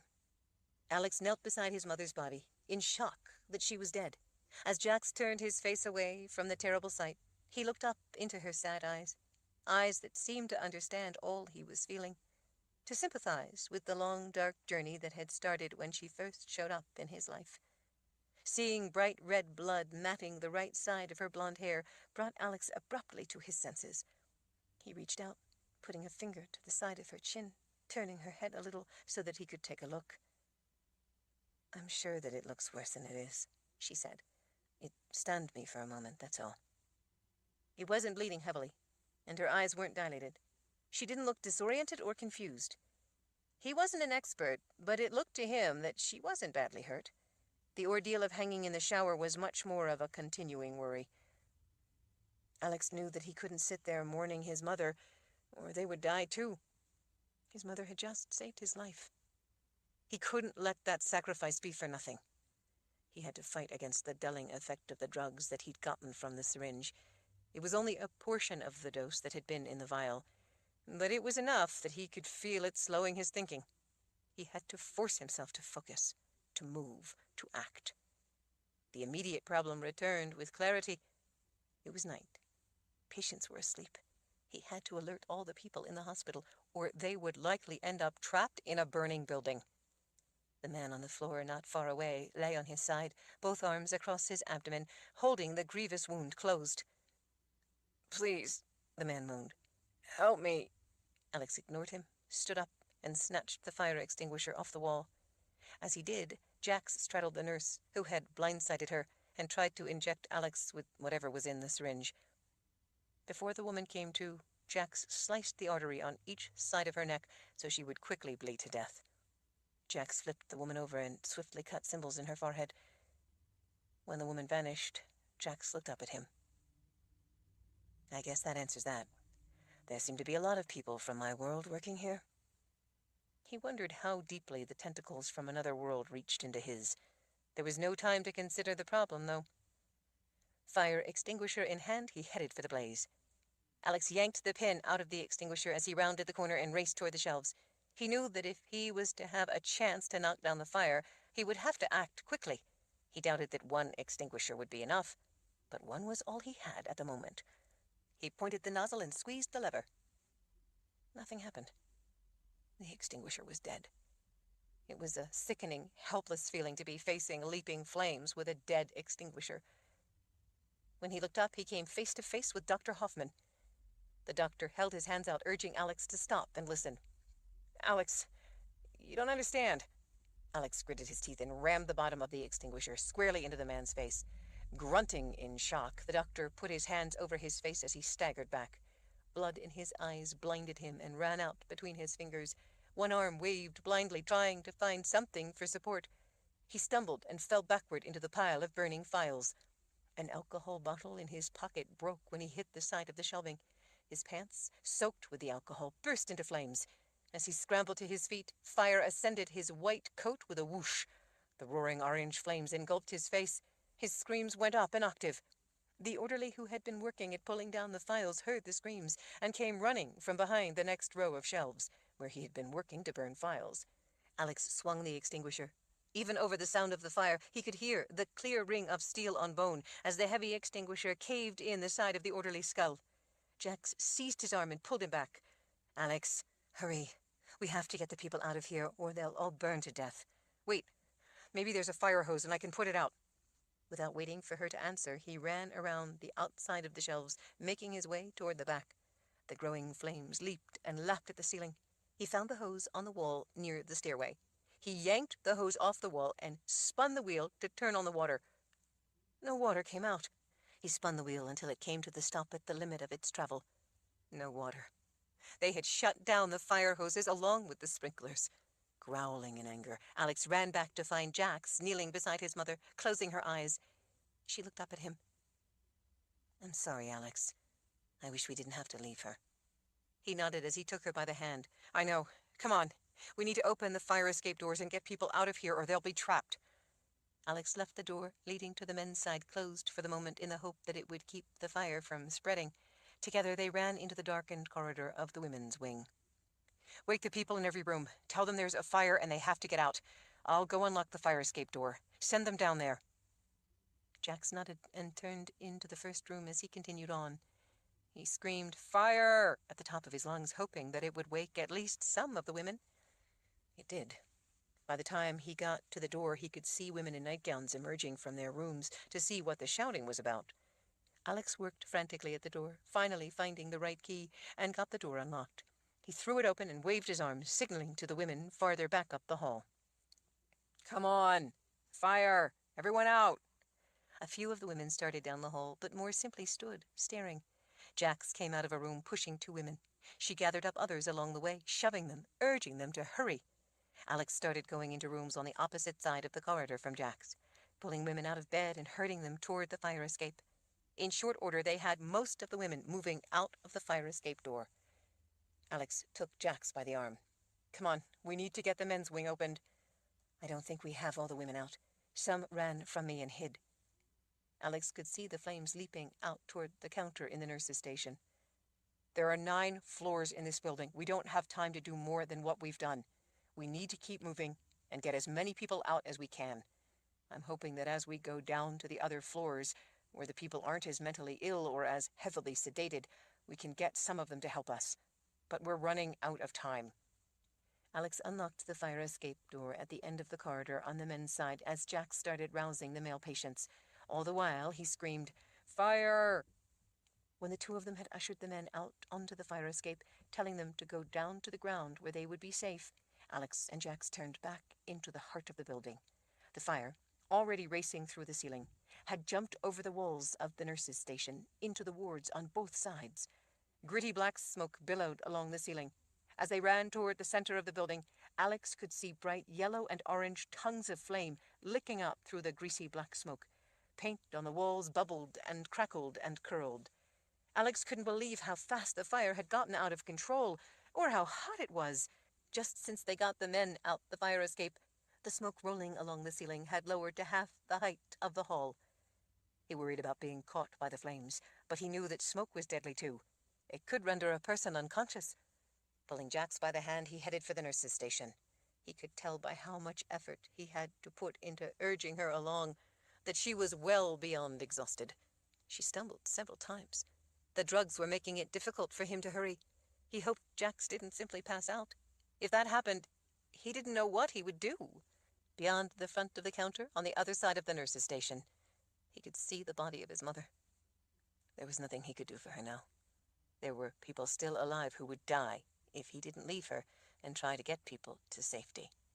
He knew it was the logical thing to do, but he hated how cruel it felt. "Help me," the orderly lying near her pleaded. "Please, don't leave me." He was lying on his side, holding his guts in with both arms. He lay stiff and still, fearing to move. This was the man who had killed his mother. He had no trouble killing a helpless woman. Now, fearing for his own life, he was reduced to begging for mercy. Alex only briefly met his beseeching gaze and then hurried on. He was in anything but a merciful mood. They had to skirt the far side of the utility room to get past the flames to make it to the internal stairway in the back.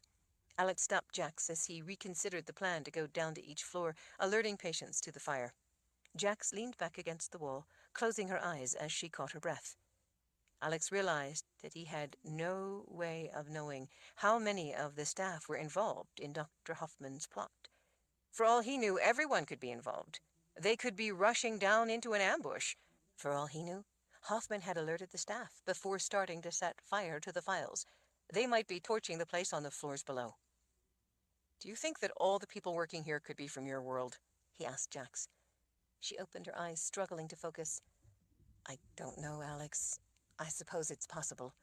We know they've been coming here for a long time. It's possible that over that time they've infiltrated the whole place. But why would they do such a thing?" Dr. Hoffman was taking orders from Cedric Vendis. Maybe they weren't just trying to get information from my mother.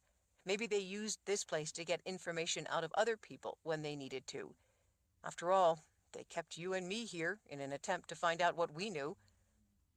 "That's possible," she said, running her fingers back into her hair as she tried to think. "We know they've been working on things here in this world for a long time, but we don't know the extent of their meddling. They would have had plenty of time to set up this hospital as a place for questioning people. From what I've seen, it would certainly have given them the seclusion, anonymity, and cover they would have wanted." So then there's no telling how many of staff could be involved, Alex said, thinking out loud. For all we know, they could all be involved. Jax wiped a weary hand across her face. I can't answer that. From what I can tell, it seems most of the people working up here on this floor were from your world. Others, like Hoffman, were cooperating with them. This is a large facility. The top 2 floors are relatively small, but below that the hospital extends along the whole block. It has a lot of different mental health services. It could be that they confined their activities to this floor and maybe the unit below. Being locked down as they are, they could control everything easier.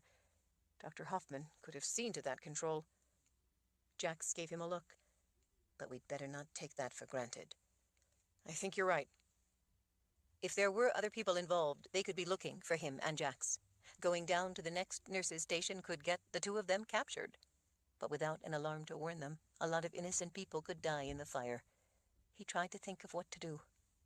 Struck with an idea, Alex went into the utility room and snatched a couple of the longer white coats off the rack. They looked like lab coats that went to mid-thigh. He handed one to Jax. This might help fool them. They buttoned up the coats on the way to the stairs. It took Alex a frustratingly long time to find the right key out of the dozens on the fat keyring. He was finally able to unlock the stairway door. Once in the stairway, he shut the door tight, hoping it would slow the spread of the fire. Jax followed close behind as they raced down the stairs to whatever waited. 40. Alex unlocked the door on the 8th floor and raced past the utility room and the shelving area with the files. He didn't see any fire. That much of it was a good sign. Several nurses turned when they heard Alex and Jax coming. One of them, frowning, stepped toward them to block their way. "Who the hell are fire?" Alex screamed. "The top floor is on fire. It's already spread through the ceiling.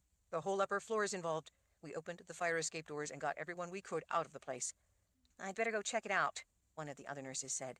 "You need to evacuate your whole floor. Do it now." "There's been no alarm," the first nurse said. "We can't evacuate a secure facility without an alarm, especially when we don't know who you are." Alex, gritting his teeth in frustration, ran to the wall and yanked down the lever on the fire alarm. Nothing happened. "See? The alarm doesn't work. Hurry! The fire is spreading out of control. You need to get everyone out now." One of the nurses at the counter picked up the phone. She pressed the line of buttons one at a time. "The phone lines are dead." She sounded stunned. Alex snatched the fire extinguisher off the wall. He pulled the pin and squeezed the handle. "Dead." He held it up, squeezing the lever, demonstrating. "See? The extinguisher upstairs was dead too. The sprinklers don't work. There's no way to fight the fire or even slow it down. The people in here have only one chance. They have to get out, and they have to get out now." The first nurse frowned at him. "What department do you work in? Who are you?" "Get moving, or you're all going to burn to death," Alex yelled. His tone of voice changed their attitude and sent them scrambling into action, rushing to the locked doors to each side. One of the nurses ran for the stairway Alex and Jax had come down. As 2 of the other nurses pulled keys from their pockets and unlocked the doors, Alex spotted a purse on the lower working counter behind the higher public counter. He grabbed the purse and dumped the contents out onto the desk. A cell phone slid across the counter. Alex snatched it up. As soon as he had the power on, he punched the buttons. 911, what's the nature of your emergency? "Mother of Rose's Psychiatric Hospital is on fire." "What address?" "It's the old hospital on 13th Street. Alex pressed his fingertips to his forehead, trying to think. "I don't know the exact address." "Can you see flames or smoke?" "I'm inside the building. The fire is on the top floor." "How extensive is the fire?" "The entire top floor is ablaze. The fire alarms don't work. The sprinklers and the fire hoses don't work. Get the fire department here now." "They're on their way, sir. Please stay on the line. What is your name?" Alex ignored the question. "I have to help the staff get people out of here. Hurry! Get the fire trucks here." He tossed the phone on the counter without hanging up. He saw the nurses out in the wards rousing the patients. He headed for the stairs in the back to go down to the next floor. Jax was right behind him. At the doorway into the stairwell, he met one of the nurses coming back down. Her face was nearly as white as her dress. "It's a solid wall of flame up there." "A building this old is going to go up in a hurry," he told her. "Help get everyone out. There's not much time. I'm going to warn the floors below." She nodded. "All right." Alex pointed toward the front counter. 911 is on the cell phone. Tell them your name and that you work here. Confirm what I told them about the fire being out of control." Keep the phone with you. Keep them on the line, but help everyone get out the fire escape, and then follow them out and help the people from the 9th floor already down there." The woman scooped up the phone and, with barely contained panic in her voice, started telling the operator about the fire and how many hundreds of people were in danger. She told the operator to send ambulances, as there were bound to be casualties. Alex didn't wait to hear the rest of it. He raced for the stairs, pulling Jax along behind. As they burst through the stairway door, a red-faced orderly, nearly out of breath, was just arriving at the top step. Alex skidded to a halt and drew back as the man slashed wildly with a knife. Alex seized the knife hand and twisted the man's arm at the same time as he spun him around, then shoved him face first down the stairs. The tumbling man stopped at the middle landing between floors, smacking into the far wall. Jax bounded down the steps after him and rammed her knife into his back half a dozen times before he had a chance to get up. As soon as she had dispatched the orderly, the two of them raced down the last half of the stairs to the next floor. On the 7th floor, the nurses were equally surprised, but perhaps because people in their ward weren't locked down, they were more easily convinced. At seeing that the alarm, phones, and extinguisher didn't work, they wasted no time springing into action. One of the nurses started calling 911 on her cell phone, as the others enlisted a staff of orderlies and aides to help them clear the wards. Unlike the top 2 floors, the doors weren't locked. The wards on the 7th floor were also much larger, extending out past the footprint of the 8th and 9th floors into the rest of the old hospital complex. The staff was also larger. "The fire department is on its way," the nurse on the phone reported. "Do you know people in other parts of the hospital?" Alex asked. She nodded that she did. "Call them. Get anyone with a cell phone to call people as well. With the alarm not working, people in the rest of the hospital need to be alerted. Call everyone you can and tell them to get the patients out." Before she had a chance to ask any questions, Alex headed back to the stairs. He and Jax slid to a halt at the top step. He could hear, just out of sight around the turn of the landing, what sounded like a lot of men racing up the stairs. By the things they were saying, Alex instantly recognized that the men were looking for him and Jax. One of the men called them Ventus's prisoners. Without pause, Alex spun Jax around and pushed her out ahead of him, back the way they had come. Once out of the nurse's station, he took her hand and ran with her down the dimly lit corridor. She was having trouble keeping up. Her legs weren't working in a coordinated manner. He knew that her muscles were so spent that they were failing. "Hold on. Not much longer," he said, trying to encourage her and keep her moving. As they raced down the corridor, he glanced back over his shoulder and saw men spilling out into the hallway. But they were too far away, and it was too dark to make out their faces. Alex knew by their numbers, though, that they had to be orderlies he hadn't met before. That confirmed his suspicion that there were more people involved than just those he had seen working on the 9th floor. Alex slowed a little to try to make it look like they were urgently helping people and less like they were running. He was counting on the white coats they were wearing to help throw the people hunting them off track. He and Jax helped the nurses by rushing into rooms and pulling people out of their beds, then guiding them to the fire escape. Jax was swift and decisive in getting people moving, while managing to also be compassionate and supportive. It was all the more impressive to him because he could see by the look in her eyes that she was fighting the effect of the drugs in her system. He knew all too well what that was like. He was having to work past them as well. The people followed directions as Alex calmly but forcefully urged them to hurry. These patients were far more alert and coherent than the people up on the 9th floor had been. He guided the growing throng to the fire escape, letting himself and Jax become lost in the mass of frightened people. He saw the men coming down the hall, searching in each room along the way. Out on the fire escape, they were greeted by cool night air. Fresh air had never felt so good. Alex was a little surprised to find himself giddy with relief to be out of the place. For a long time, he had feared that he would never again be free. He wished that his mother could have tasted freedom with him. Jax leaned closer to him so she could whisper as they made their way down the metal steps, along with what seemed like hundreds of other people. "When we get to the ground, we need to run before those men can find us. I don't think that I have enough strength left to fight them." They slowed at a landing, inching ahead, waiting for the congested line of people to start moving more quickly again. "I need the keys to the truck," he reminded her. "But the keys are inside." She knew what he was thinking, and clearly didn't like the idea. "We'd have to go back in. Now that we're out, When we get to the ground, let's just run. You can hardly stand anymore. How far do you think you can run? Where will we go on foot? How can we get away? We can't hide. They'll be looking everywhere for us. We need the truck to get away, as far away as possible. As the line started shuffling ahead a little faster, Alex heard glass breaking. He glanced up and saw flames roar out of the windows on the top floor. Thick smoke swirled out into the darkness. He also saw two men dressed in white pushing past people to get down the stairs faster. We need to get down now, he whispered to Jax.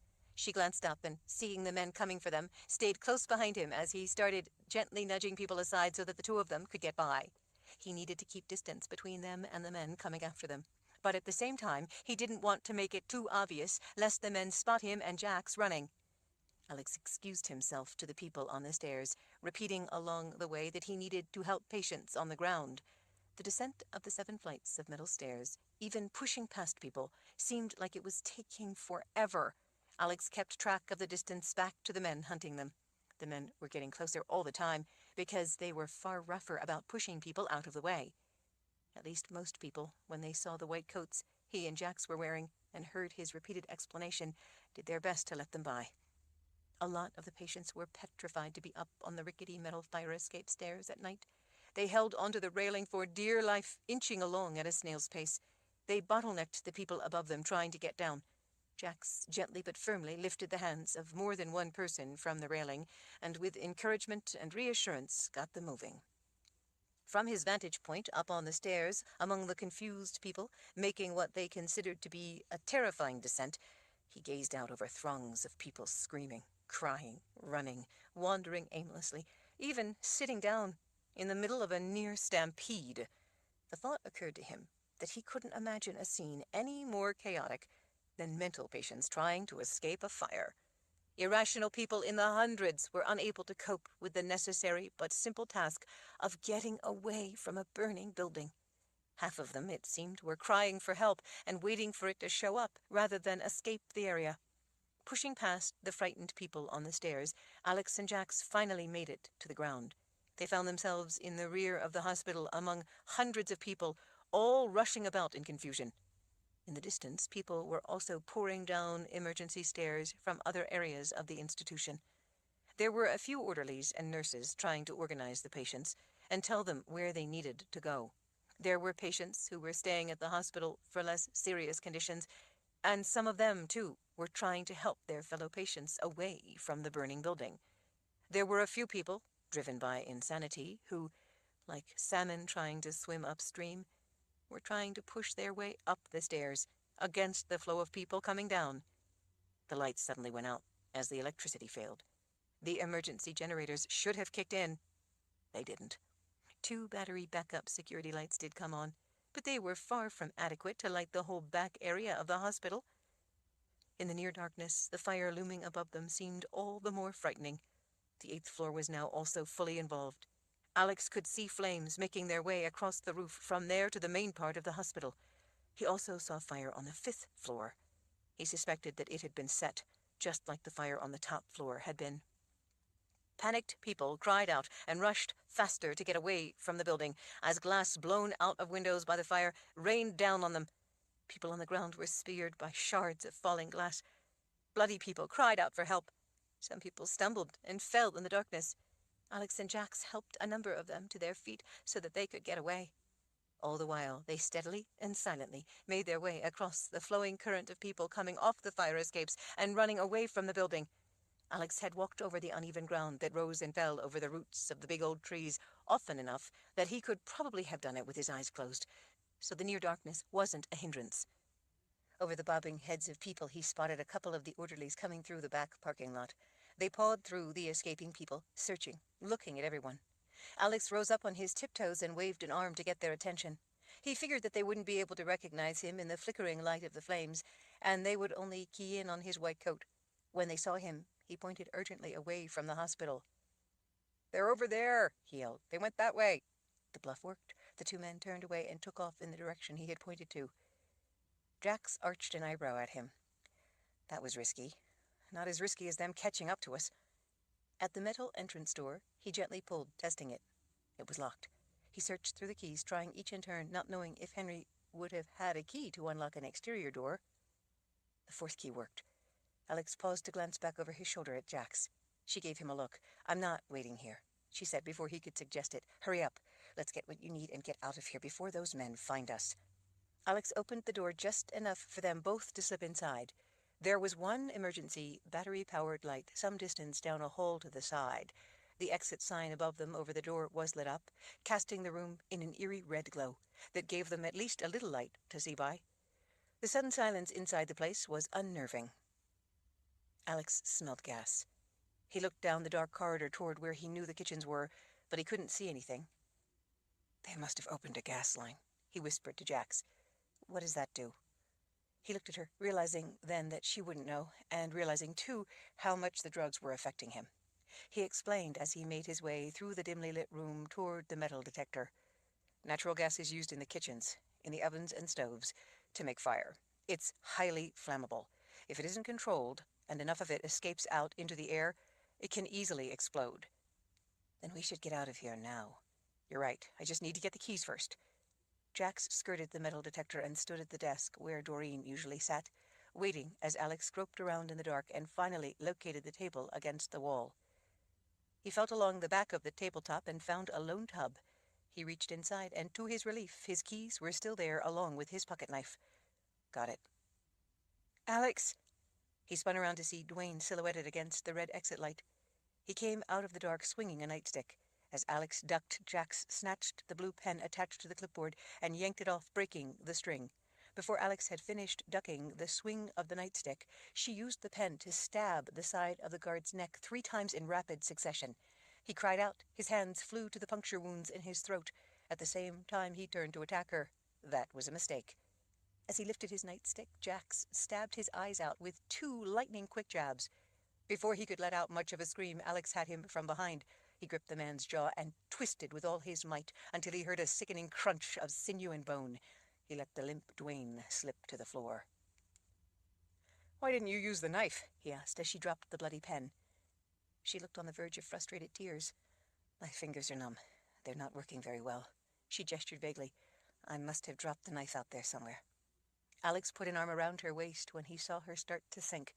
"It's all right. You'll be able to rest as soon as we get to the truck. You'll be all right after the drugs wear off and you get some sleep." "I'm not sure I can make it, Alex." "Sure you can. I'll help you." He tried to sound more confident than he was. She glanced back toward the door. "I remember them saying that Dwayne was waiting to let Yuri in when he came back." Alex nodded. "I remember. I've got my keys. Let's get out of here before Yuri gets here or the place blows up. We've done everything we can." 41. Sirens wailed in the night as Alex hurried Jax along the sidewalk. It seemed like dozens of emergency vehicles were converging on Mother of Roses. Reddish-orange light from the blaze reflected off the low overcast. Through the trees, Alex could see crackling streamers of hot yellow sparks ascending through billowing black smoke. From time to time, great gouts of flame lashed upward toward the clouds. The noise of all the sirens had sleepy people emerging from their houses to see what was going on. Leaves were lit by red, blue, and yellow strobes of emergency vehicles racing toward Mother of Roses. People stood in their nightclothes on front porches watching in shock. Many more people, patients in pajamas and nightgowns, ran down the street past Alex and Jax. Police cars rushing in toward the hospital had to slow in places for the throngs to part. He didn't know where all the people were running. They probably didn't either. They were simply filled with fear and wanted to get away. Their terror over being awakened by fire and the uncertainty of what would happen to them now had many sobbing as they wandered aimlessly. Alex kept a constant lookout over his shoulder to see if anyone followed them. So far he hadn't seen anyone who looked overtly suspicious. It was dark, though, and there were a lot of people flooding through the streets. He hoped that in the throng of people escaping the hospital, they had lost the men chasing them. But he had no way to tell if any of the people in the darkness were from another world. Alex turned down a smaller side street as he made his way toward where his truck was parked. He didn't know if it would be safer out on the streets with all the people, or if it would be better to cut through alleys and backyards. Once they were off the streets, they wouldn't know their way. That would slow them down. Worse, they might find themselves trapped in a box canyon of fences when the men chasing them caught up, and cutting through yards would draw attention. In the end, he decided to stay on the streets. As they made their way along the broken sidewalk, Jax was becoming dead weight. Her legs kept giving out. Fortunately, they weren't far from his Cherokee. Alex was having difficulties of his own. It took a great effort to focus enough to work past the drugs the nurse had gotten into him. His vision was blurred. He hoped he could see well enough to drive. He didn't know if his racing heart would ever calm down. With everything that had happened, he didn't think that he would have to worry about falling asleep, at least for the time being. But he did need to find them a safe place where they could both get much-needed rest. If he felt dulled by the drugs, Jax was laboring under an even heavier dose. She hadn't been able to stop taking the Thorazine and pills the way he had. They had only reduced her dose enough so that she could feel pain and terror, yet not fight back. After her ordeal of hanging in the shower for over 24 hours, he was amazed that she could move at all. "It's just down the block. We're almost there. Hold on." She nodded. "I'm fine." "Yeah, right." She smiled a little. Her right foot was dragging. He wasn't sure she was even aware of it. He was holding most of her weight so she could keep going. Alex kept thinking about his mother being burned up in the fire. Ben had burned up in a fire, and now his mother had as well. He couldn't stop wondering what would have happened if he'd gotten her out. He wondered if when the drugs were off, she'd have been able to communicate with him, talk about everything that had happened in her life, in his, or if her mind was long gone. Now he would never know. At least she'd had the presence of mind to stop the nurse.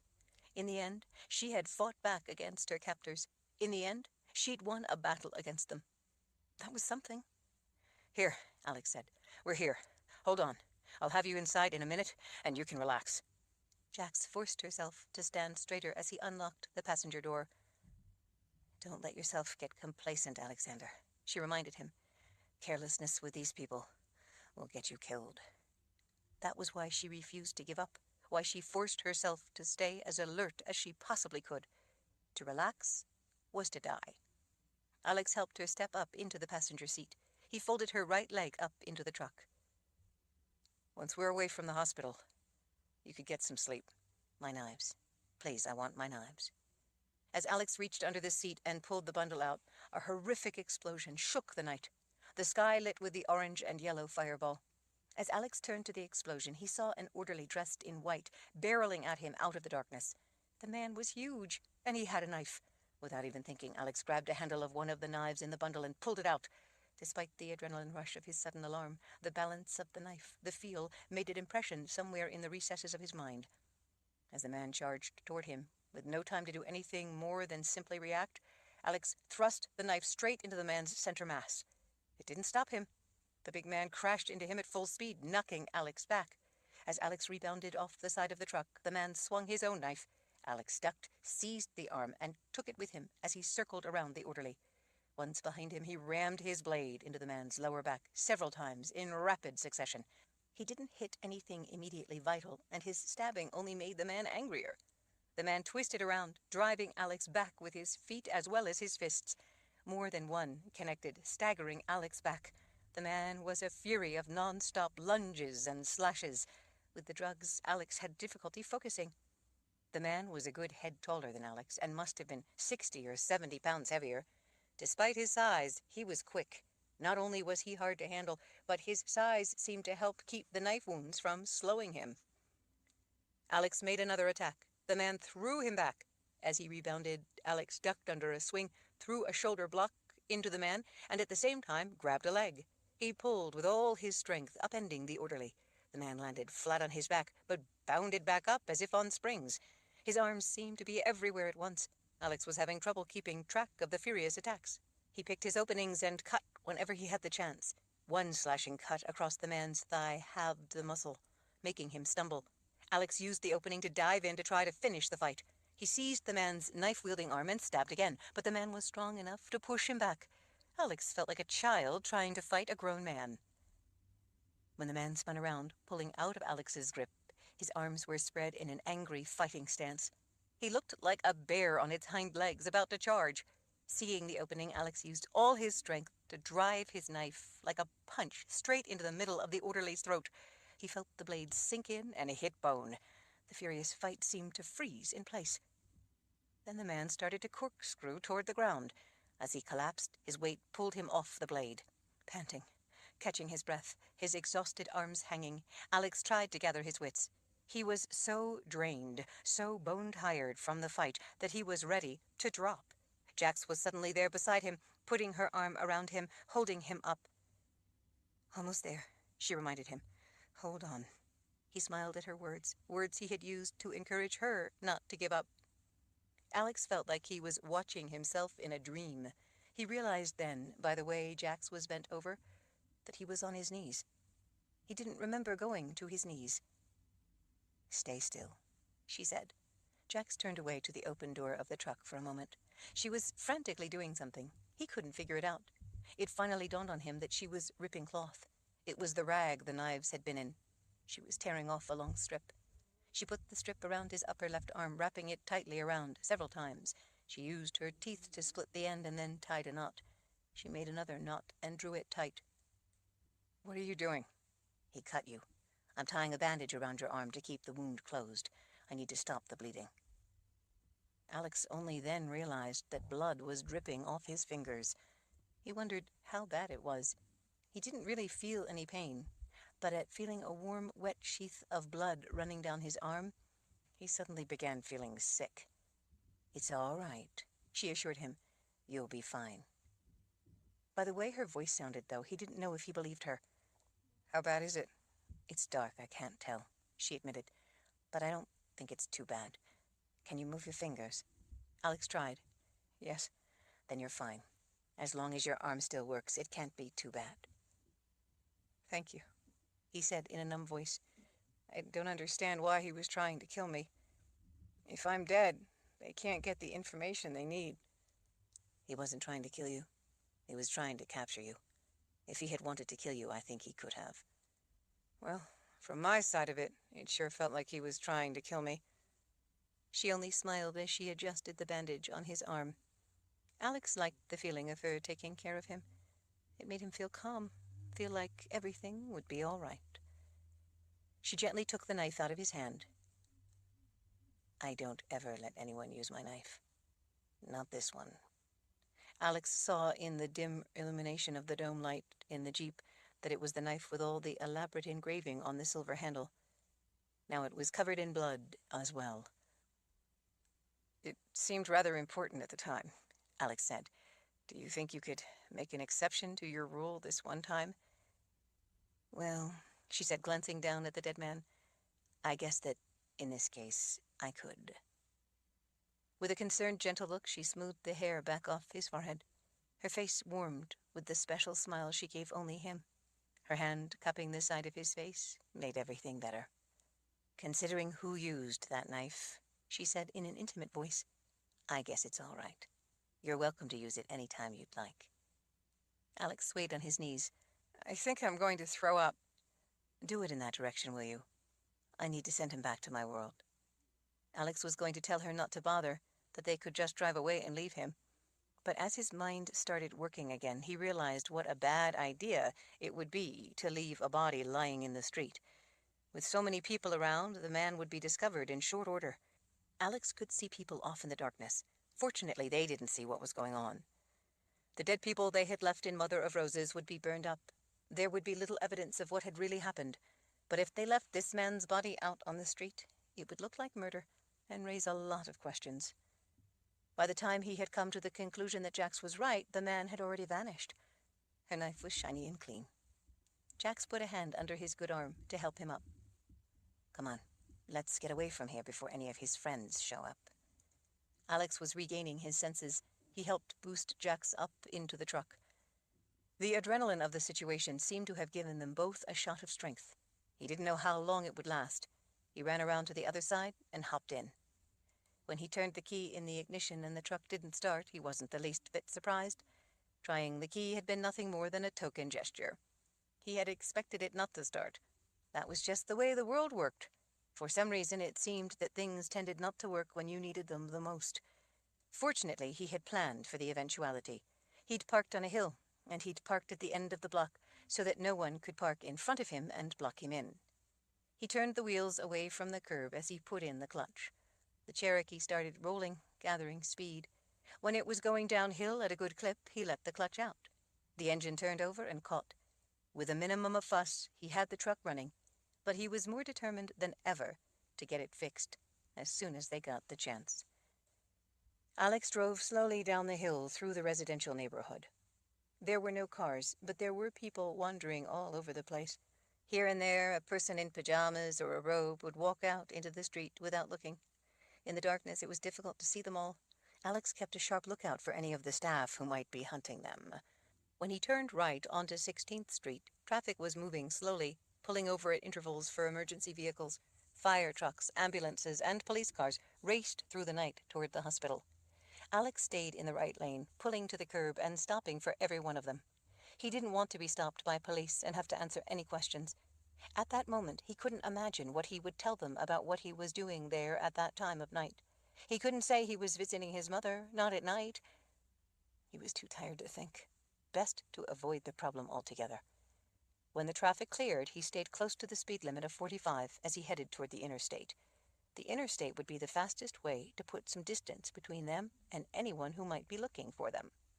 The older part of town was quiet that late at night. He kept an eye on the rearview mirror, checking to make sure that they weren't being followed. The road behind was empty. Most of the people out that late were interested in seeing the fire. Alex was sure that the fire department had shut off the gas to the hospital, and that had minimized the explosion. It had been bad enough, but not anything like it could have been. He hoped everyone had gotten out safely. He guessed he knew that not everyone had. Jax was slumped in her seat, leaning against the door, her hand resting on her leg. He reached over and squeezed the hand. "You're safe now. If you want, you can crawl in the back seat to lie down and go to sleep." She pulled her hair back off her face and hooked it behind an ear. "Where are we going?" "I want to find us a motel or something, someplace we can rent a room for the night. We're near the interstate highway. It shouldn't take long to get safely away from here before we stop. We both need rest and time to let these drugs wear off." "I'll wait then," she said. "Before we sleep, though, I'm going to need a needle and thread." "What for?" "To stitch up that gash on your arm. It needs to be closed up." Alex nodded, but he didn't like the thought of having her sew on his arm, at least not with some kind of local anesthesia. He didn't want to stop in at an emergency room, though. They would have questions. He wasn't in the mood to think up answers to questions. He tested his injured left arm a little. It was beginning to ache in earnest. The pain throbbed with each beat of his heart. He couldn't hold the wheel with his left hand alone. The pressure needed to turn the wheel hurt. He glanced at the rearview mirror to look back at the fire. Just as he did, there was a soft thud to the air that Alex felt as a thump deep in his chest. He'd felt that thump before. In the mirror, he saw a dark smudge swirl in the air behind them in the back seat. As soon as he saw it, the indistinct, dark swirl of night changed into a vortex of vapor. The vapor condensed into a shape. A man in a dark leather vest and no shirt lunged at them from out of the back seat, from out of another world. 42. The man in the back seat threw an arm around both Jax's and Alex's necks at the same time, pulling them back against the seat, choking them both. His bare arms were massively muscled. Alex's vision dimmed down to a narrow, dark tunnel. The powerful arm was cutting off his blood supply as well as his air. Out of the corner of his eye, he could see Jax's arms and legs flailing, and he knew the man was hurting her even more. Alex tried to reach the steering wheel. The way the man's arm had him around the throat, pinning him back to the seat, Alex couldn't pull away. Try as he might, he couldn't reach the brake either. He was only able to sporadically get his fingertips on the steering wheel. The truck slowly started taking an arcing course across the road toward oncoming traffic. As Alex brushed the wheel with his fingertips, it started back the other way, toward the right side of the road. He struggled to correct with the wheel to keep them from crashing into a light pole. He couldn't get a breath. He tried to twist enough to steer with his left hand and pull at the arm with his right, but the fingertips of one hand weren't enough to steer. Alex used his knees to steady the wheel and switched to using both hands to try to pry the arm away. He reached back, trying to get a hold of fingers, but couldn't reach them. His lungs burned for air. He was starting to have difficulty focusing his vision. He knew that if he didn't do something, and soon, he would lose consciousness. If that happened, it was all over. They would have him. He could hear strangled sounds coming from Jax as she desperately struggled to breathe. Out of the corner of his eye, Alex could see her face, turning red. He could also see that her arms were hardly moving anymore. The powerfully built man growled with the effort of keeping his arms clamped around them both. In the position he was in, Alex had no chance to gain the advantage. He tried again, but couldn't reach the brake. He couldn't reach the gas pedal either, but since they were going down a slight grade, the truck wasn't slowing. In his rush to get away from the hospital, he hadn't retrieved his gun. He had figured that once they were safely away, he would then get it out from under the seat. He had thought that if any of Vendis's men tried to stop them, he would have enough time to get the gun out. He hadn't figured on a man materializing in his back seat. He could think of nothing else but to try to reach under the seat for his gun. Try as he might, though, he couldn't get to it. It might as well have been a mile away. He abandoned his attempt to get the arm off his throat. He pushed back against the man behind them to force him to change his hold a little. Just as the man loosened and moved his arm a bit to improve his hold, Alex lunged forward with all his strength. Alex managed to grab the steering wheel with both hands. He immediately cranked the wheel to the right. They were going slow enough that the front tires stuck, and the truck cut violently to the right, hitting the curb and going up over it. Between the sudden right turn and bouncing up over the curb, the man was thrown hard to the left. He probably didn't know anything about riding in a truck. It didn't appear that he was prepared for such a maneuver. He had such a hold on Jax that as he was thrown to the left, he took her with him, pulling her by the neck, half between and half over the seats. As he slid across the back seat, his head slammed into the metal of the door along the bottom of the window. The blow caused his stranglehold around both of them to loosen a little. He didn't let go, but it was enough that they both could at last get desperately needed air. He could hear Jax gasp several times. Being pulled up out of her seat as she was, and with enough air to regain her wits, Jax was at last able to reach around and pull a knife from the small of her back. When the man had fallen over to the left, he not only pulled her back, but turned her a little, facing more toward Alex. She brought the knife around and sliced cleanly through the upper ligament of the biceps of the arm holding Alex. Their attacker cried out in pain and rage as his slack arm slipped off Alex. Alex immediately slammed on the brakes. The man, already off balance, slid off the seat, down onto the narrow floor area. He lay sideways, stuffed into a space that was too small for him, but despite everything, his beefy arm remained locked around Jax's neck. Pulled over as she was on her back, between the seats, and held by the throat, she was unable to maneuver. He had pressure on her throat again, cutting off her air. Her movements slowed as she started to lose consciousness. The man was obviously intent on breaking her neck, but being on the floor with her, partly on top and somewhat behind him, he was having trouble accomplishing that task. He appeared perfectly willing to simply strangle her. As the man fought to gain his balance and get up, Alex yanked the syringe from his pocket and popped the cap off with his thumb. In one swift movement, he turned and thrust the needle down into the side of the man's bull neck. He pushed the plunger home. The man kicked and bellowed in rage, struggling to get up. Alex stabbed the gas and slammed on the brakes, jerking the truck to keep him off balance. With his injured arm, he still managed to grab Alex's hair in his fist. Alex could tell that he was slowing from the drugs, his movements becoming less coordinated. Still, Jax was in desperate trouble. She, too, was hardly moving as she lost consciousness. Alex stripped the silver knife out of her hand. He pulled away from the fist holding his hair, turned and leaned over the back of his seat to stab down at the man. As the man came up from the floor, he met Alex's blade on its way down. Alex added all his strength to thrusting the knife through the side of the man's throat. By the sudden spurts of blood, Alex knew that he'd hit an artery, the same one he'd managed to hit with the syringe. By the sounds of the man's breathing, he knew that he'd also hit the windpipe. The heavy volume of blood pumping from the severed artery flowed down into the deep gash and into his lungs as he gasped for air. The man started drowning in his own blood. In the grip of the drugs and the throes of death, he finally let go of Jax. She gulped in air. Even as she was gasping and regaining consciousness, she took the knife back from Alex. As the man's arm flailed weakly about, his hand trying to grab her, she stabbed it. He reflexively, slowly, pulled the hand back and pressed it against the gaping wound in the side of his neck and throat. It appeared he was trying to stop the bleeding. Alex was sickened by the messy act of killing a human being. It was a difficult, gruesome task. As the man's struggles slowed, Jax began cutting symbols in his forehead. She wasn't waiting until he was dead. He managed to get out a gurgling curse as she gouged the lines of the design into his flesh. Alex turned his attention to getting the car off the grass and back on the road before anyone came to see what was happening. With all the police cars in the area, that was all too real a risk. He didn't see what Jax did, but the burbling curses died out in muffled grunts. In mid-grunt, it suddenly went silent inside the Jeep. A glance back between the seats confirmed what he thought.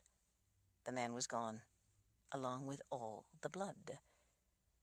Jax let out a huge sigh as she flopped back into her seat. She held her throat as she coughed. "Dear spirits, that hurt," she said in a hoarse whisper. Alex had the Jeep back up to speed. "Stop," she suddenly cried out. "Stop the truck right now."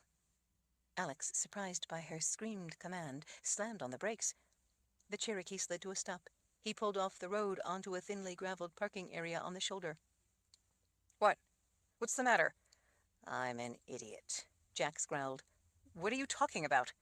Jax reached up, grabbed the rearview mirror, and twisted it until it ripped off the windshield. "What the hell are you doing?" She threw open the door and heaved the mirror into the bushes. "Saving our lives." She retrieved her silver knife from the floor and used the pommel to smash the glass in the side mirror on the truck door. The glass broke into a spiderweb of cracks. She bashed at it over and over with the butt of the knife handle until all the pieces of glass were knocked out.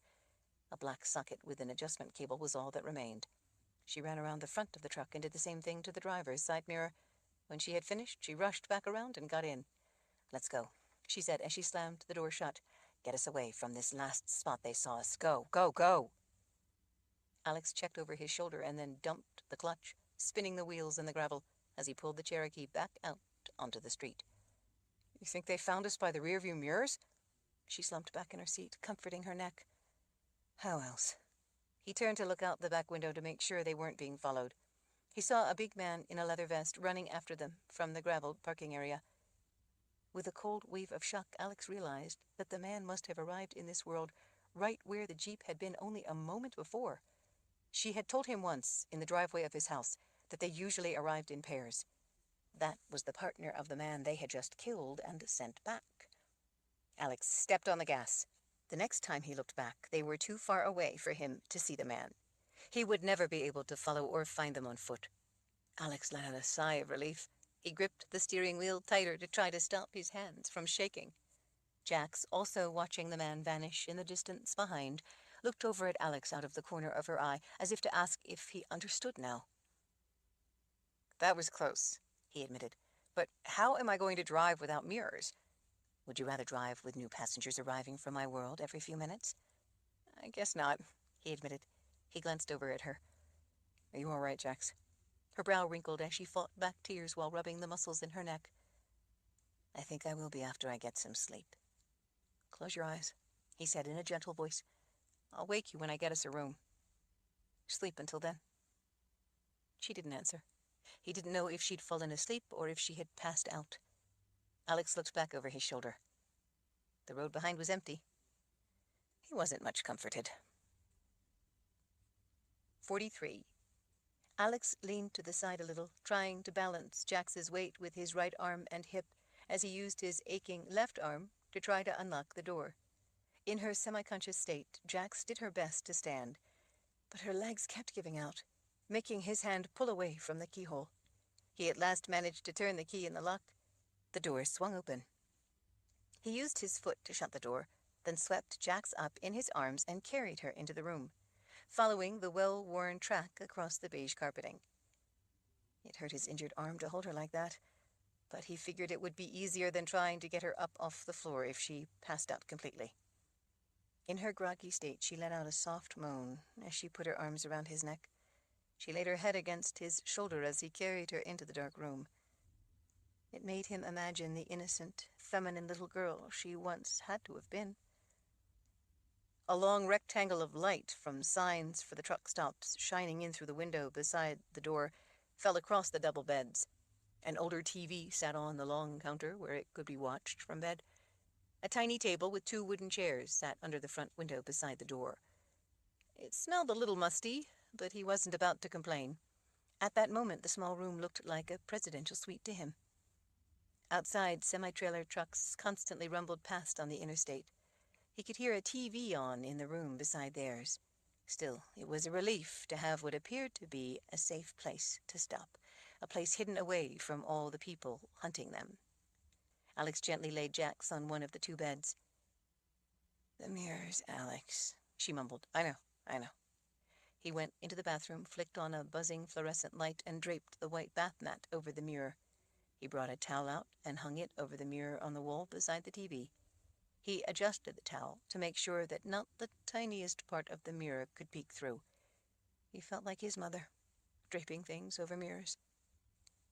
Alex pulled the cord, closing the heavy, ugly blue drapes, shutting out the garish light of the truck stop signs. Once the drapes were closed, he turned on the lamp on the taller section of the long counter. The dark, fake wood veneer was chipped along the edge of the counter from people hitting into it as they lifted their suitcases up to lay them open. The bedspreads were the same blue as the curtains, with bands of burgundy designs that matched the valance above the window. It was tacky and cheap-looking, but it was a place to stop, to rest, to hide from the people hunting them. And for that reason, Alex was delighted with the room, already thinking of it fondly as home. At least home for the night. Jack sat up, blinking slowly at him, as if the single lamp he had turned on was too bright. "Lie down," he told her. "I can't. My bladder is going to burst." "Oh, the bathroom is right there," he said, pointing.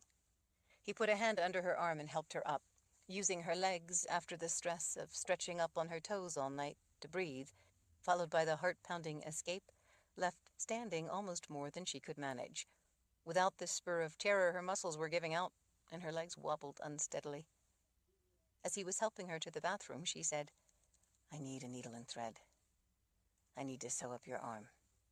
He left her at the doorway into the bathroom. "We'll worry about that tomorrow." She gripped his shirt for support. "Now, Alex, we need to wash it and do it tonight, or it will become infected." Alex sighed. He had an idea. "All right, you go use the bathroom. Wash up for bed if you want. I'll go get what we need and be right back.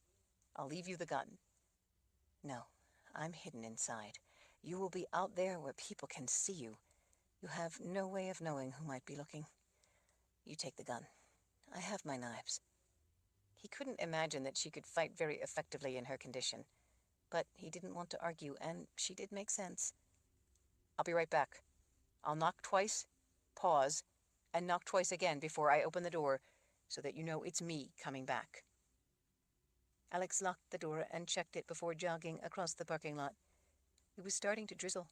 The inky blacktop reflected the bright light of signs off its slick surface. The spotlights pointed up at signs for interstate travelers illuminated the otherwise invisible mist drifting past. The cross street was busy, even late at night. People were coming off the interstate for gas, to get something to eat, or to stop for the night. Trucks were pulling in and out of a nearby truck plaza. The convenience store had half a dozen truckers and other travelers inside. Alex carefully checked each one for potential threat as he picked up a basket and went to the coolers. A memory of the first time he'd met Jax flashed through his mind. She had looked at everyone that same way, checking for threat. Now he understood it so much better. He pulled a handful of packaged turkey slices off a peg in the cooler and threw them in the basket. He grabbed some ham as well, along with a variety pack of sliced cheese. He picked up a couple of 6-packs of bottled water and a variety of other small items he thought they might need. As he kept an eye on a big guy with long, greasy black hair and a beard, he stopped at the section with first aid supplies and picked up the things he needed. As far as Alex was concerned, the man looked a little too much like a pirate. But in the end it seemed he was buying far too much beer to be a tracker from some distant world hunting the last Rawl.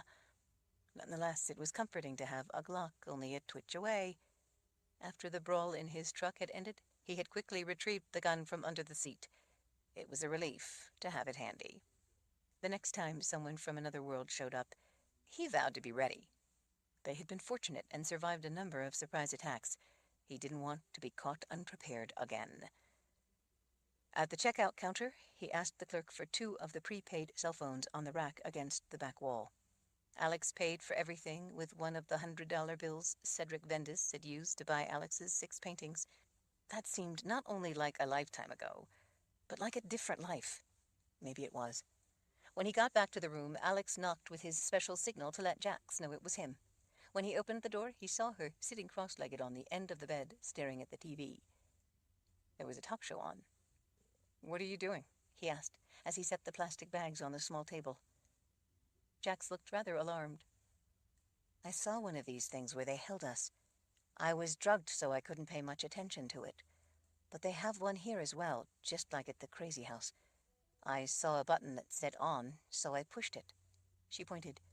"These pictures appeared." Alex thought that having a TV in a crazy house was rather appropriate. The host on the TV was fawning over an actress who thought she was brilliant because she happened to have been born beautiful and read lines written by other people. It amazed Alex what qualified a person for being worthy of adulation. "Why are you watching this?" Jax looked up again. He could see that she was so sleepy that she could hardly keep her eyes open. "This is something like watching this world through mirrors." She gestured to the TV. "I wanted you to see this." "I've seen TV before." Alex switched it off. "You mean to say that this is what it looks like when you saw me through the mirrors in my studio?" She made a face as she considered. "Not exactly. Not this clear. But in some ways it looks much the same. I was astounded when I saw this." Her gaze drifted away. "It reminded me of home." Alex understood then. "Oh." He took off his jacket and for the first time, because they were finally in the light, saw that his shirt sleeve was completely caked with dried blood. Jax patted the bed beside her. "Come, sit." She used her knife to cut the sleeve away from the rest of his shirt. Once he had his shirt off, she cut the length of the remaining sleeve and helped him pull it away from his skin. On his way to the bathroom to wash the wound, he set the security latch on the door. As sleepy as she looked, Jax followed him into the bathroom and helped him undo the bandage she had put around the wound. Her concern for him seemed to have given her a second wind as she worked. She washed the blood off his arm and then, being as careful as she could, she cleaned the wound while he held his arm over the sink. Washing it made the pain flare up and made it start bleeding again. He winced against the pain.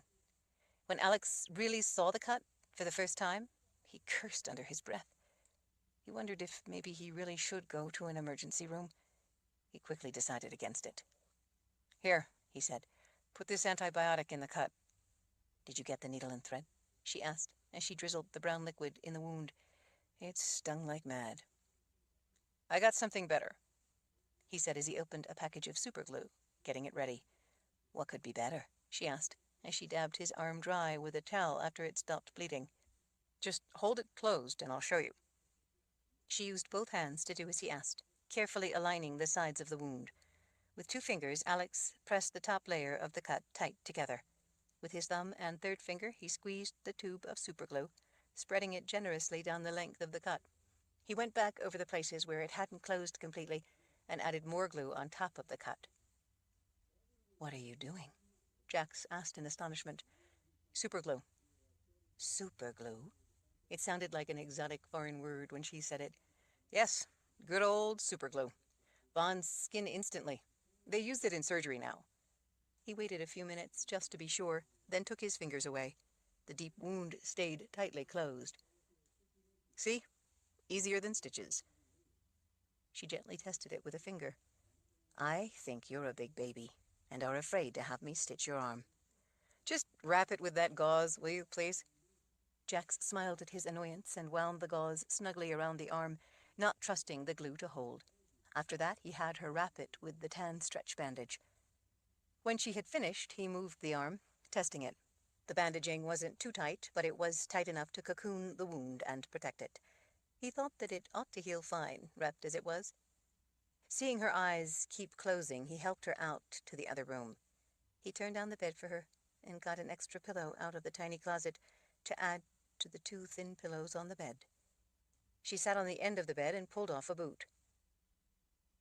Did you see? They have a bathing tub in there. A real bathing tub. Alex smiled at her amazement. In the morning we'll flip a coin to see who goes first. She looked at him out of one eye.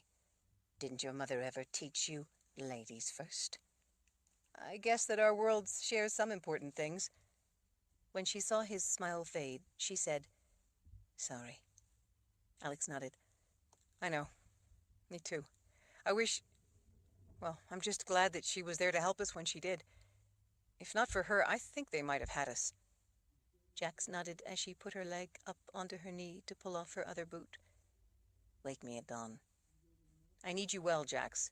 You need rest now, or you're going to end up worse off. We're safe here for the time being. She stared into his eyes a moment. I know, but we need... She squinted as she tried to think. Something. We need your mind working, or we're sunk. That's what we need. You're the one who figured out what they want. The gateway, she mumbled as her eyes started to close. Her hand had stopped with the boot only half off.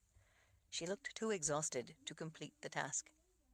Alex pulled her boot the rest of the way off, then helped her lie down. He pulled the covers up over her. I paid for 2 nights so that we wouldn't have to worry about checkout time in the morning. I hung the Do Not Disturb sign on the doorknob. We can get up and leave whenever we want. You need to rest.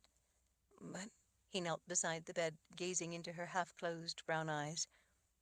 I need you, Jax. I need you well and alert. You need rest.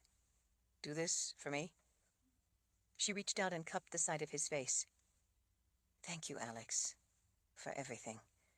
You need sleep, too. I know. I think we'll be safe here. Sleep and get strong for me. I don't want to stop looking at you, she whispered. I'm so relieved that you're safe. I was so afraid for you. Alex smoothed her hair back as he smiled at her. And then he leaned in and gently kissed her. Her lips felt better than he had ever imagined. Her hand came around to lightly hold the back of his head for a moment as she returned the gentle kiss. It was a simple act of quiet joy, saying more than words ever could have how relieved they were to have each other safe. As he got up to get into the other bed, she softly called his name. He turned back and knelt again beside her bed. What is it? Alex? I was so afraid there, at that place. I know. I was terrified for you. I thought I was going to die alone, like so many others Vendis has gotten his hands on. I thought my life was at its end. Her eyes welled up with tears. I was so afraid. It hurt so much, and I was so afraid. I'm so far from home. I don't know if I will ever see home again. I feel so alone. Alex gently squeezed her hand. I know. When he started to get up, she pulled him back down by his hand. Alex, would you lie close to me so that I don't feel alone tonight? Just lie by me so that I'm not alone. Alex smiled. Sure. He kicked off his shoes, turned off the light, and lay down on his back beside her. He pulled the bedspread up over them both. Jax nestled close to him. Hold me, please. Just hold me. Alex didn't say anything, fearing to test his voice. He would have given anything, paid any price, just to hold her. As he slipped his arm around her, she laid her head on his shoulder. With his other hand, he gently smoothed her hair. If she noticed how fast his heart was beating, she didn't say so. Alex kissed the top of her head. Sleep well. Her breathing slowed and evened out almost immediately. She was asleep in mere moments. Alex stared at the ceiling in the near darkness, not wanting to go to sleep, lest he miss a moment of the simple bliss of holding her in his arms. But he didn't last long before he drifted off, the whole time thinking of the precious woman so close to him, safe, for the moment. 44. With a finger, Alex opened the curtains just a crack to peek out, looking for anything out of place. It was a heavily overcast gray day, but it wasn't raining. The Cherokee was parked right outside their room. He didn't see anyone out in the parking lot who looked suspicious. He reminded himself that Dr. Hoffman, the nurses, and the orderlies at Mother of Roses had never looked suspicious to him. They didn't all look like pirates. Alex felt wide awake, truly awake for the first time in what seemed like days and days.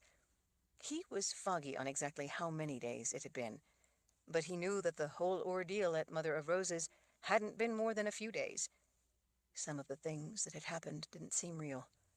The reality of how many people had died, how many people he had killed, was hard to wrap his mind around. It felt like he was coming out of a long, dark dream, filled with endless terror. He felt a profound empathy for his mother's years of being lost in that living limbo. He was saddened that she had never been able to escape that private, lonely hell, that she never had a chance to live her life. He was heartbroken and angry that people from another world had come here and done that to her, stolen her life, and in the end had murdered her. The worst part of that entire nightmare, though, had been seeing Jax hanging helpless in the shower at Mother of Roses, seeing her struggle to breathe, fearing what horrific torture they would subject her to, dreading that she would eventually suffocate as she hung there, all alone, like so many others that Vendis had had in his clutches. Now, after 12 hours of sleep, the drugs had largely worn off. He had escaped the nightmare. Some of it anyway. Jax, too, for the most part, looked like she was almost back to normal. He had no words for how relieved he was to see her eyes so bright and alive again. She was sore and bruised, but she was alive. That was what mattered. He heard the tub finish draining, and in a few minutes she came out dressed in fresh jeans and a red top. The color looked stunning with her blonde hair, even if her hair wasn't dry. She rubbed it with a towel, drying it as best she could. He gestured to the little refrigerator under the counter. "You want something to eat?" "No, not now. I'd rather get going and then eat." She went back to toweling her hair dry. "You could use the hair dryer and have it dry a lot quicker." She gave him a blank look. "The what?" Alex smiled. "Here, let me show you." He took her into the bathroom and lifted the hairdryer off its rack. He turned it on high and played it over her hair a moment before turning it off. "See?" "That's amazing," she said, taking it from his hand and looking it over. "I can do a similar thing with magic, but magic doesn't work here. I didn't realize you would have technology to match it." She handed the hairdryer back. "Do it some more." Alex switched it back on and directed the warm air around on her hair. She turned her back to him and let him work it, blowing her long fall of wavy blonde hair dry. When he had finished, she turned back around and looked him over. "How come you look clean?" "I took a shower while you were still asleep." "Oh," she said, going back out into the main room. "I thought that we agreed that ladies go first." Alex smiled. "I win any way I can, even if I have to break the rules." She gave him a meaningful smile. "I'm glad you do." "How do you feel?" "Like a new woman." "Well, you look as beautiful as ever." She smiled. "So do you." "If you're feeling better, then I'd like some answers," Alex said, turning serious. "Before we were ambushed and the lights went out, my mother said that they asked her all the time about the gateway. When you heard that word, gateway, you said that you had figured it out, that you knew what they wanted." She nodded. "They want the gateway." Alex rolled his eyes. "I got that much of it, but I don't know what it means." "Well," she said as she started folding her dirty clothes and packing them into the duffel bag they'd bought back at the outlet mall. "Do you remember when I told you about how I tried to take the painting you gave me back to my world to show to people?" Alex nodded. "You said that on the journey back it simply vanished. You said that you didn't know what happened to it, but that the experience confirmed what people had suspected, that things couldn't be taken back from this world to yours." "So if nothing can be taken back to my world, why would people from my world come here? Why would Riddell Kane have been sending so many people here for so long? What could they possibly want if they can't take anything back?" Knowledge, maybe? Well, I suppose that's not out of the question, but I think that Cain wants something more basic. They're after something specific, and they've spent a long time and a lot of effort trying to get it. Why do you suppose they kept your mother prisoner all that time? Why do they want you? Obviously, I guess they want the gateway, but I don't know what that means. Alex opened his hands in a gesture of frustration. What the hell is a gateway? Why would they want it? She tucked her folded jeans into the duffel bag and then straightened. It has long been speculated in some quarters that ever since our worlds were separated, some form of connection remained between them. It's always been an obscure theory, though. Alex eyed her suspiciously. So, what does this obscure theory say? Well, do you remember me telling you how the Lord Rawl banished all those people to this world to end the war? Yes? You said that they didn't come here the way you did, that it was thought that the worlds were for an instant joined at the same place and time, and when they separated, the people who wanted to live without magic were left in this world, and your people in that one. That's right. That's why it's called the separation event. Not a lot is known about what happened back then. But it's thought that Lord Rawl somehow bridged the void between our worlds, brought them together for a spark in time in order to send the people who didn't want to live with magic here. You mean he sent them through a gateway?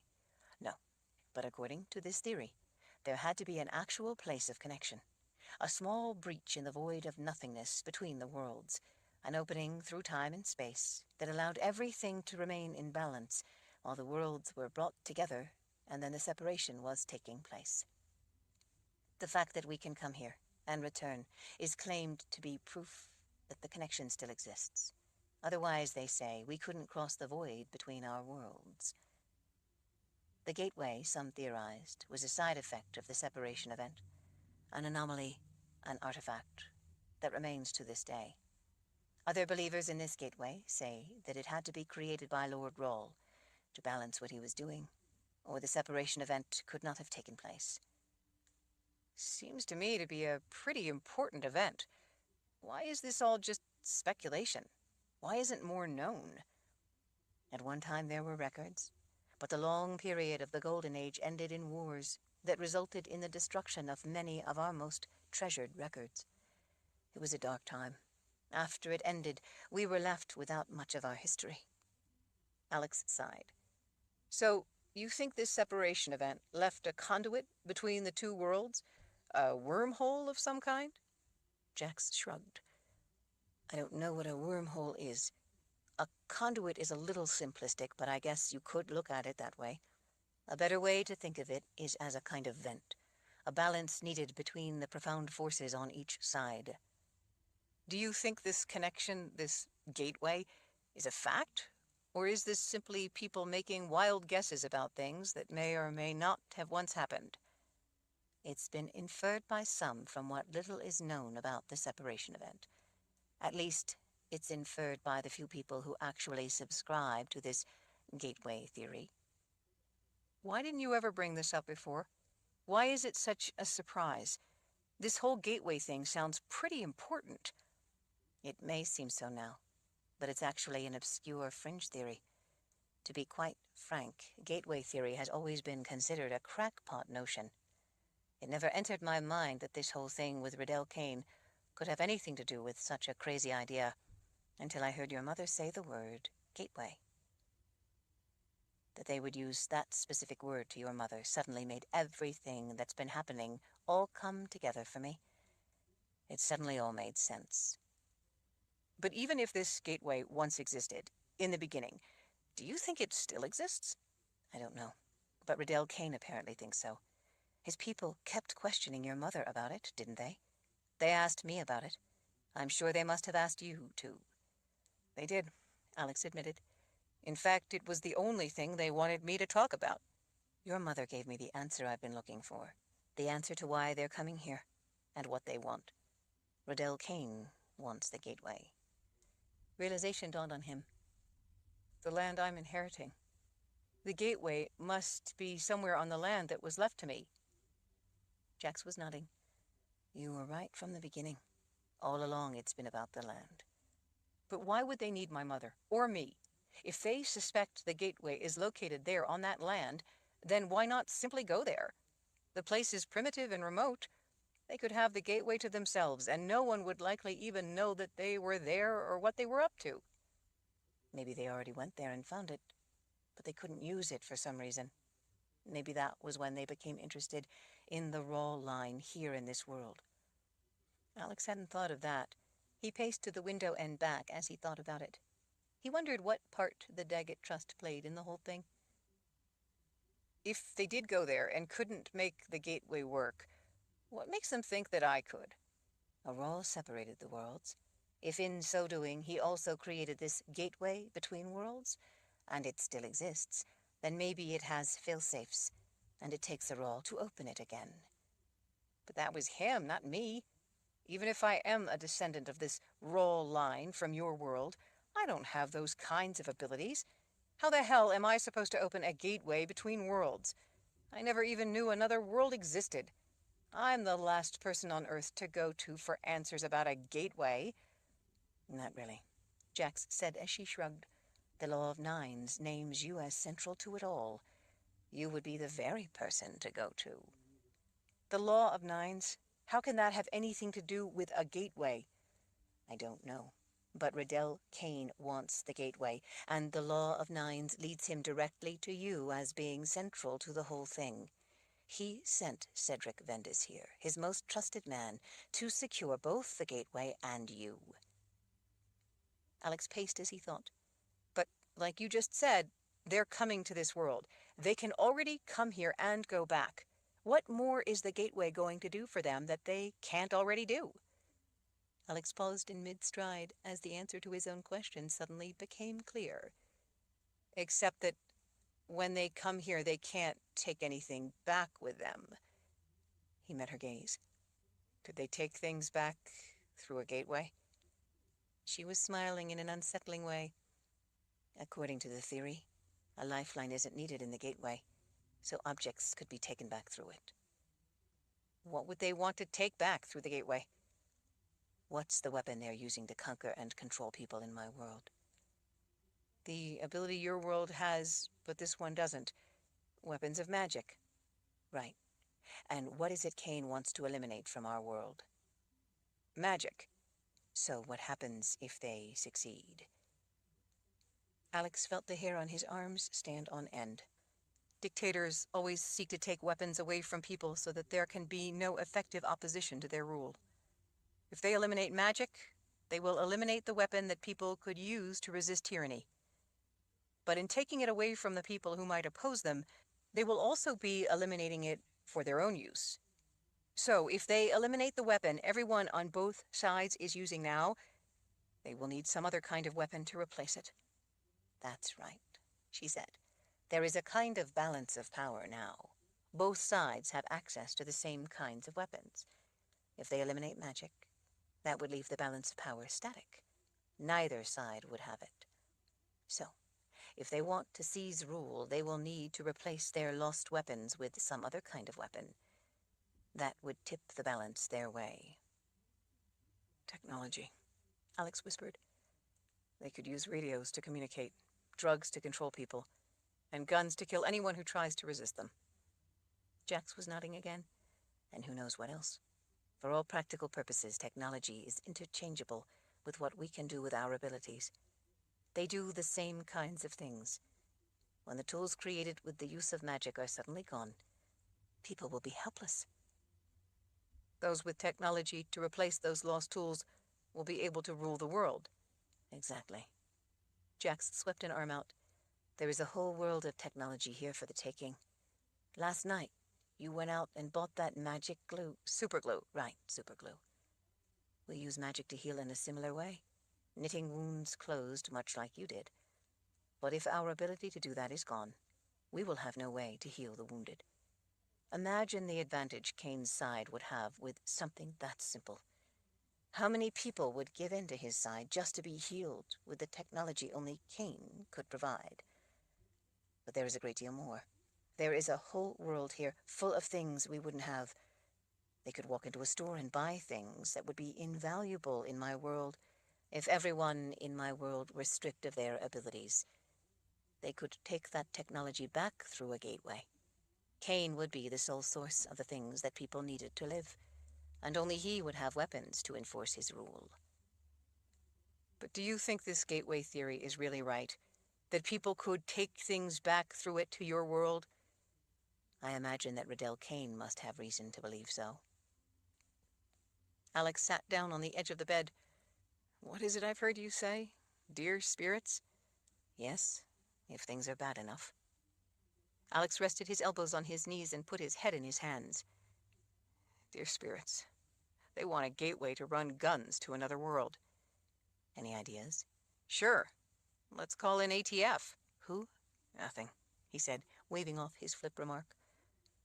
That still doesn't really explain my part in this. I've never even heard of a gateway.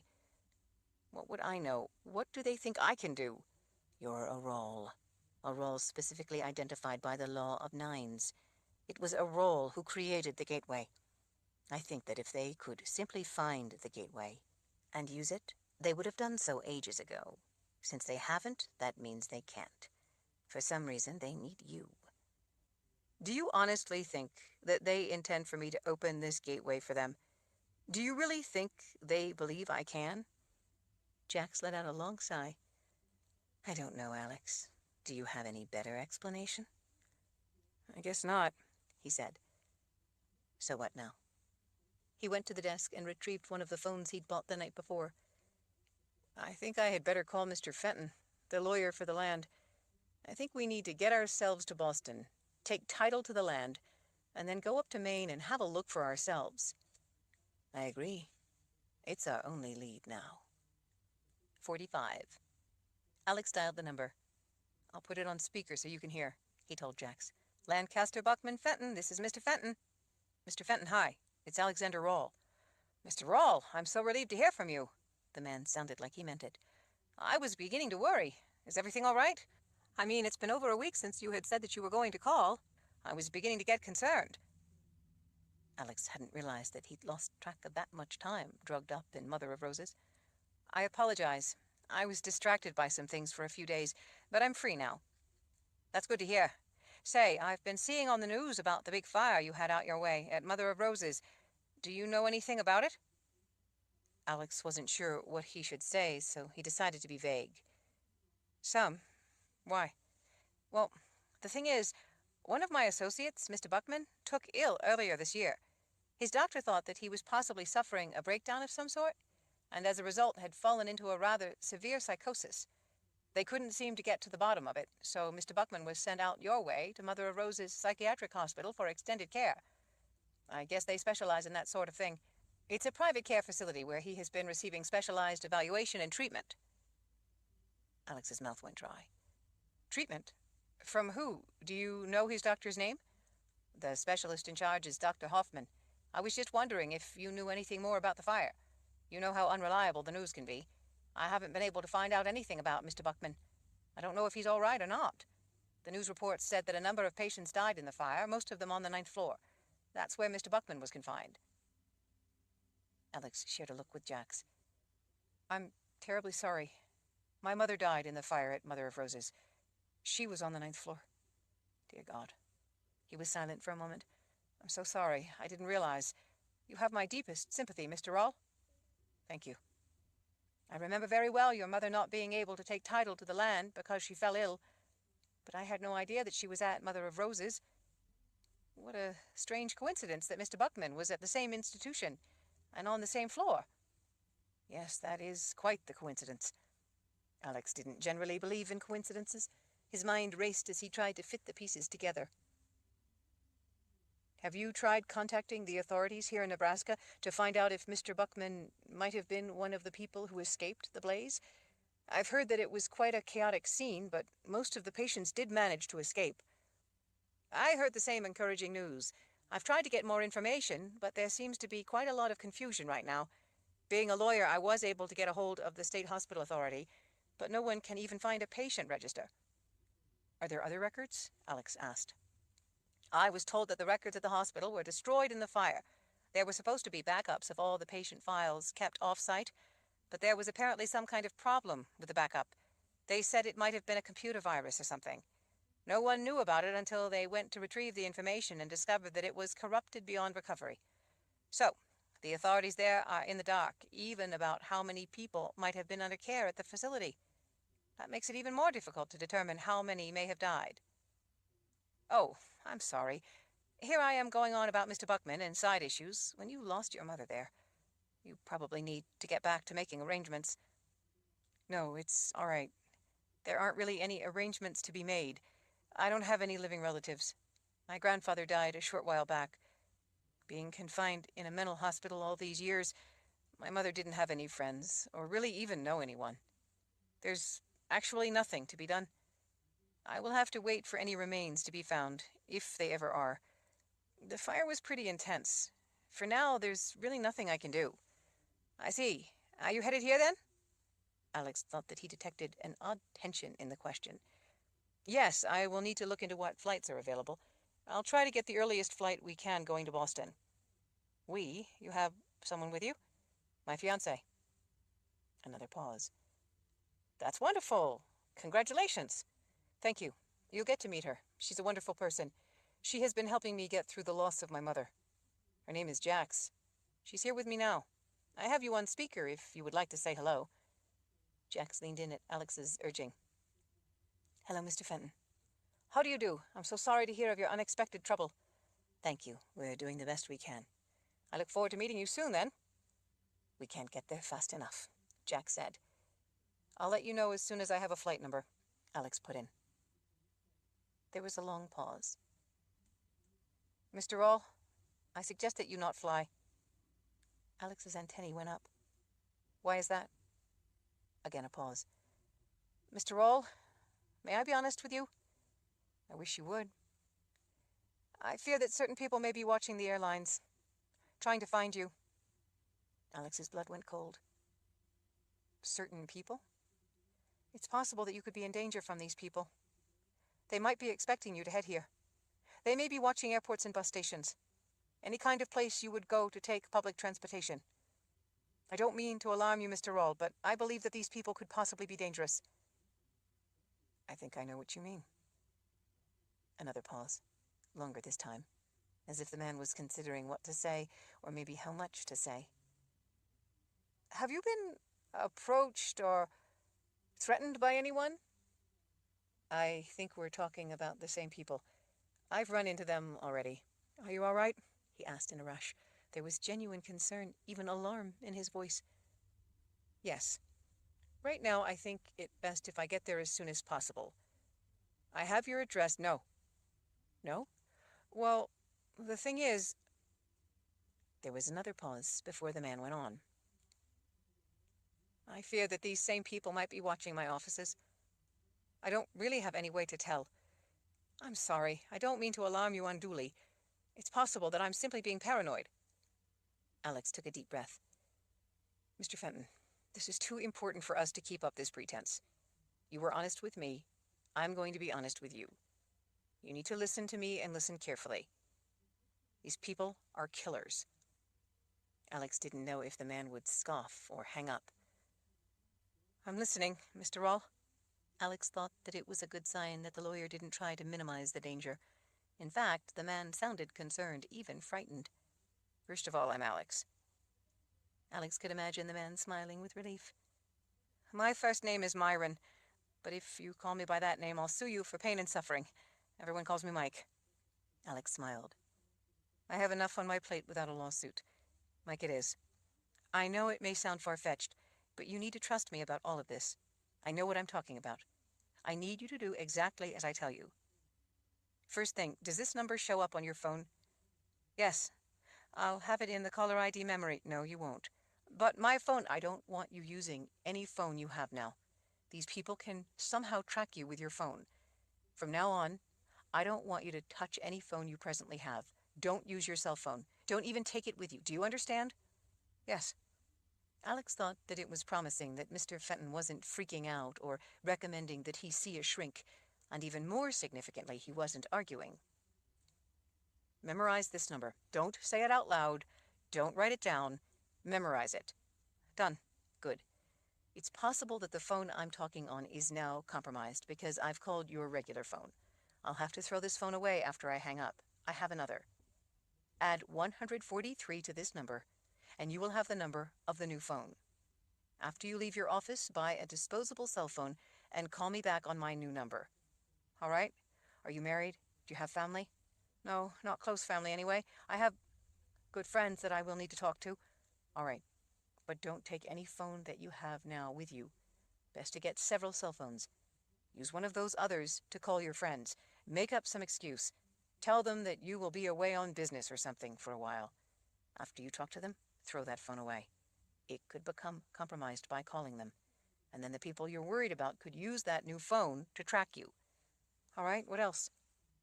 We'll need a place to meet. Don't say it now. Wait until we talk later. I know that these people have the ability to track people through phones, but I don't know if they can listen in on conversations. I don't want to find out the hard way that they can. I'd rather be too cautious than spend eternity in my grave wishing I'd been more careful. I understand. I will pick up some phones and call you then.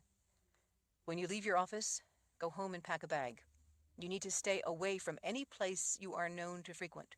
Don't go stay with a friend. Don't stay at your office or at a club if you're a member of one. You need to go somewhere that you don't frequent, a place you've never been. Make sure you aren't followed. Once there, don't go back to a known location, or these people could be spooked enough to pick you up right then and there. I understand. There was a pause. Alex, are you sure that such extreme measures are necessary? I mean, the staying away from any known locations and all? The fire at Mother of Roses was set deliberately. They murdered my mother, and I would bet that they murdered Mr. Buckman as well. They killed a number of innocent people just so that they could destroy any records of what they were up to. Dear God, you really think so? I don't think so. I know so. I was there. I saw Dr. Hoffman set the fire to cover their tracks. Alex waited for a moment, trying to guess at the silence. I must tell you, Alex, you have just confirmed my worst fears. We've been trying to gauge if the danger is real. You have just answered a lot of our questions for us. Who is this us? Who are you talking about? I think you're right, Mike said. It would be best if we talk later. You're right. That makes sense. I'm going to be leaving my office immediately. I will take all the title documents with me. I will have everything we need to transfer the land into your name. I realize that it may seem like a silly formality in the middle of all of this other business, but I assure you it is vital that it be done. I'd like it taken care of myself. I want that land in my name. Good, I'm glad. I think it best if I not go home, though. I think the risk has now become too great. I'll buy whatever I need. I will pick up some phones as you suggest and call you. Good. Please be careful. I will. Thanks, Alex, for leveling with me. Jax always says that it's best to tell the truth. He chuckled. I'll call you later today. I'll also make arrangements so we can meet and take care of everything. Mirrors, Jax said. Oh, yes. I know this sounds crazy, but you need to stay away from mirrors. If you stay someplace with a mirror, cover it immediately. I haven't had any mirrors in my office or house for years. Alex and Jax again shared a look. In fact, it's been so long since I've been near a mirror that I'm not even sure what I look like anymore. Do you have a rearview mirror in your car? Yes, of course. That's a mirror. You need to break the rearview mirror off the windshield and break out or remove the outside mirrors. If you break the glass out, make certain that every speck of mirror is gone. Is that really necessary? I found out the hard way that it is. You may not be as lucky as we were. Take the mirrors out of your car. I've always been so careful with mirrors, and all this time I never thought about the rearview mirrors in my car. This explains some things. I'm glad you're so thorough. I will remove them before I start the car. I think we're going to have a lot to talk about when we get together. More than you know, Mr. Rawl. Alex. Right. I will call you later, Alex. And I especially look forward to meeting you, Jax. Stay safe, she said. And be careful. I understand. Goodbye. Goodbye, Alex and Jax said together. He closed the cover and then dropped the phone in a plastic cup full of water. Well, what do you make of that? He asked, as he slipped the other new phone, the one he hadn't used yet, into the pocket of his jeans. It's obvious he knows something. I wonder how, Alex said. I guess that the sooner we get there, the sooner we'll find out. We'd better get going. How are we going to get there? I don't see that we have any choice. We'll have to drive. If we flew, we could be in Boston in a day. But by the time we can get on a flight, it's liable to be 2 days, maybe even longer on such short notice. Driving will take close to 3 days. But if we drive, Kane's people won't know where we are or when we'll show up. I want to keep them in the dark as much as possible. Me too. Just as well, anyway, he said, as he put his jacket on to cover his gun. I wasn't comfortable with the idea of giving up our weapons in order to fly. Airports have metal detectors, like at Mother of Roses. They won't let you take a weapon of any kind onto a plane, not even a small pocket knife. We'd have to pack our weapons in the luggage. If anything happened, they would be useless to us locked away in the baggage compartment, the same as they were useless to us when they were locked away in the truck. Besides, the luggage could be lost or stolen, especially if Kane's people are watching, trying to catch us flying. They would probably snatch our bags to make sure we were unarmed. Jax pulled the silver-handled knife from behind her back. She twirled the blade through her fingers and caught it by the tip. She held it up, the handle before him. It was then that he noticed, for the first time, that the ornate scrollwork formed the letter R. There is no way I'm giving up this knife, just so that they will let me go up in the sky. Alex's gaze moved from the knife to her eyes. Why is there an R on the handle? It stands for the House of Rawl. It's an ancient weapon, an exceedingly rare weapon. A weapon carried by only a very few people now. Why do you have it? For the same reason I volunteered to come to this world. Because I believe you are the one to stop this madness. Because I believe in you, Alexander Rawl. This is the knife I was sharpening when I made the test cuts on that tree in the painting you made. You painted those test cuts in your painting. Those test cuts made with this knife as I was sharpening it in preparation for coming here. You are connected to this blade in more ways than one, just as you are connected to everything else. Are you positive, Jax? She smiled. I'm as positive of it as you are, and you're dead certain of it. Alex smiled back. It's scary how well you know me. He pulled the phone out of the glass of water, then opened it and broke it in half. He handed the broken pieces to Jax. Here, there's a dumpster across the lot. I'll put our things in the truck. You throw this away. Gladly. 46. They had just finished filling the Jeep with gas and grabbing a quick bite to eat at the Amana colonies along Interstate 80 in Iowa when Alex's phone rang. He didn't have to guess who it could be. Hi, Mike, he said, looking back over his left shoulder at the traffic coming up behind him as he merged onto Interstate 80. You still all right, Alex? Fine, we're on the road, headed your way. I have you on speaker. I've followed all of your instructions to the letter. And you didn't use the phone you're on now to call anyone? No. This is the only call I've made with it since I unwrapped it. Alex was relieved that the man was taking everything so seriously. He did wonder why, though. What kind of encounters he could have had that would make him go along so willingly. Good. Thanks. The other thing that concerned Alex was that it seemed certain that Kane had to know about the land. Why else would they have taken Walter Buckman to the 9th floor of Mother of Roses, where he would be under the thumb of Dr. Hoffman? One way or another, they would have gotten all the information out of Mike Fenton's partner. And God only knew who else. If Kane's people were watching airports and bus stations to see if they could catch Alex and Jax, then they surely would also be waiting and watching the land up in Maine. After all, they had to know right where it was. They had to know that sooner or later Alex would end up there. Everything was funneling them right to that one place. Of course, if Kane's men could snatch them in an airport, he and Jax would be unarmed, which would make it a lot easier for them. That was probably what they were hoping. They wanted to capture Alex, but they surely would kill Jax on sight. At least if they ran into Kane's people up in Maine, he and Jax would be armed and expecting trouble. I'm not sure how long it will take us to get there, Alex said when Mike asked. I think it must be about 1,300 miles to Boston. We got a late start today, so I imagine we'll be there by day after tomorrow, late in the day.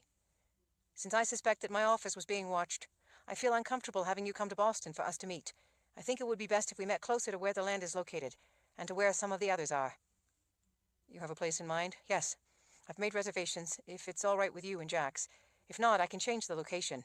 It's farther up beyond Boston, but it's on the way to where you're headed, so it would be convenient, and it wouldn't lose you any time. Well, I guess we are most interested in getting to the land. That's what I thought. So, where do you want us to meet you? In Bangor, Maine. I'm at a motel just outside Boston right now. I'm going to be heading up to Bangor in a day or two, after I've finished taking care of some legal details. I already made reservations for you as well in the name of Hank Croft. How'd you pick the name? Stuck my finger in a phone book? It seemed like an easy name to remember. I'll be staying at the same place. Hank Croft, got it. But when you check into a motel, they usually want to see a driver's license or some kind of ID. That's one of the reasons I'm still in Boston. I've been taking care of that. You would be surprised how easy it is to get those kinds of documents. It's easier than going to the DMV. As long as I was at it, I picked up an ID for Mrs. Jenna Croft. They gave me a quantity discount. It will all be on your bill. I had the IDs say you were married. I figured that just in case, it would make it easier. Jenna Croft. That's good thinking, Jack said, leaning toward the phone in Alex's hand. You mentioned where some of the others are. Who are these other people? They're from the Daggett Trust. They need to sign off on the transfer of title to the land in Alex's name. And do they know you're coming? Jax asked. Know that we're coming, and where we're all to meet. Yes. Alex gripped the steering wheel in his fists and gritted his teeth, but tried to keep his voice calm. Mike, they could be followed. They could do any one of a number of things that could compromise us.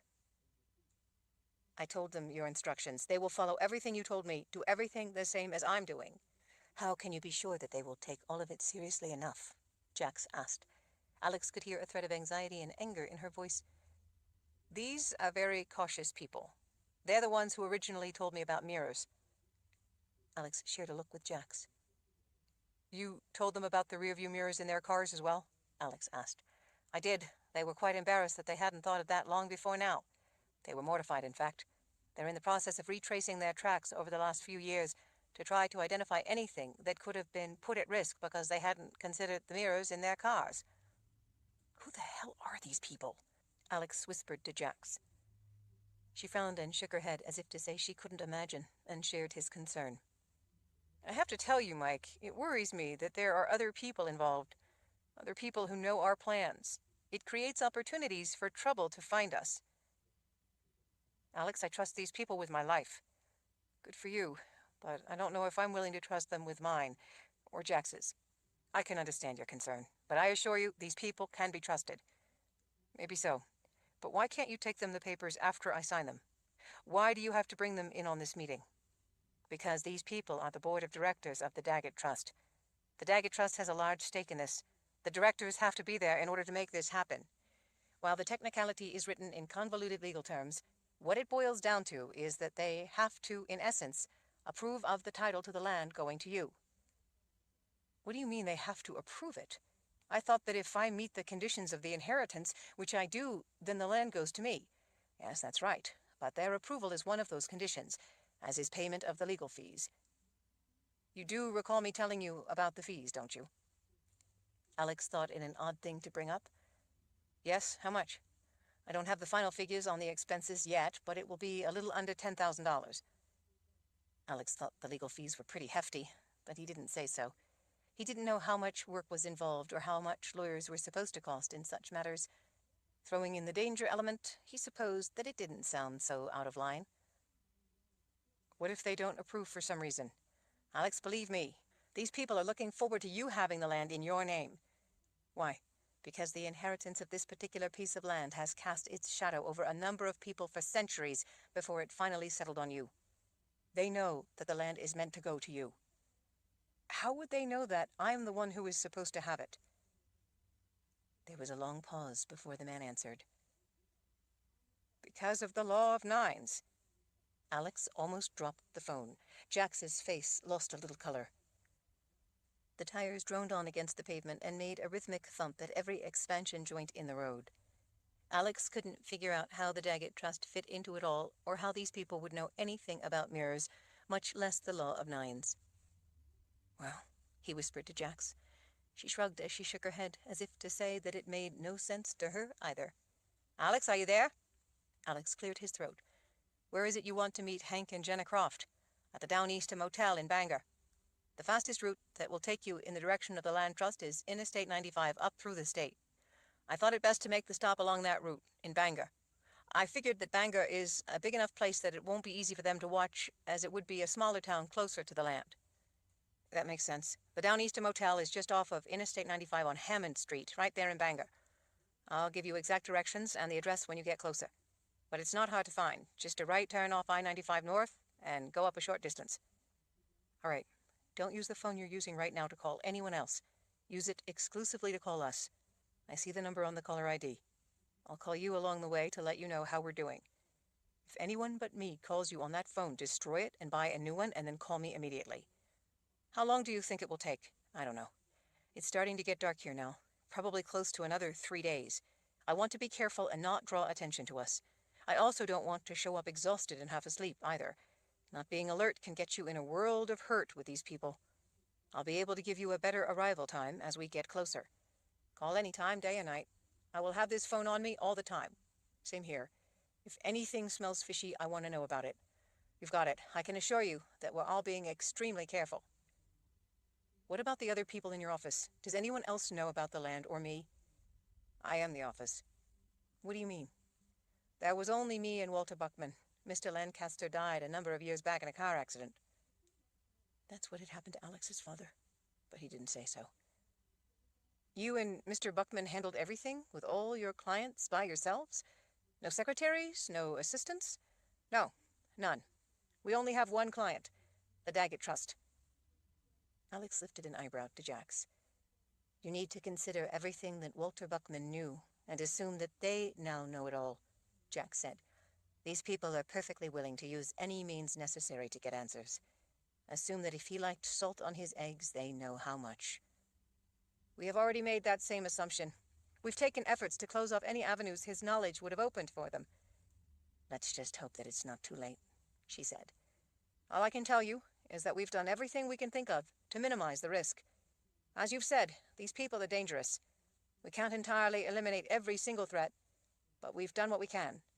Unless you have any other ideas? No, Jack said.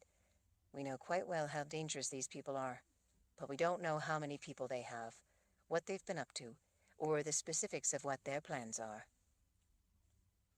Other than knowing that these people are dangerous, we're largely in the dark as to what's going on, Alex added, not completely 100% convinced that the man was not somehow connected with Riddell Kane and trying to suck them into a trap. If Mike Fenton was on Kane's side, Alex didn't want to give the man the idea that Jax and he could provide answers he didn't have. You probably know more than we do. We're hoping that when we meet, you can fill us in on just what this is all about. Let's stay in touch, Mike said. Keep me updated as you get closer. I will. Goodbye for now, Alex said. Goodbye. Alex flipped the phone closed. He glanced over at Jax. What do you think? I don't know. Jax shook her head. The law of nines is something from my world. It has to do with how things work in my world. I don't see how anyone here could know about it. It's involved in my world now, too, he reminded her. So you think it's another ambush? Her mouth twisted in thought as she considered for a moment. I don't know, but the man seems to ring true to me. He could be conning us. I never suspected Dr. Hoffman of working for Kane, or those nurses and orderlies being from your world. The only thing I know for sure is that Kane would like nothing more than to capture you, she said.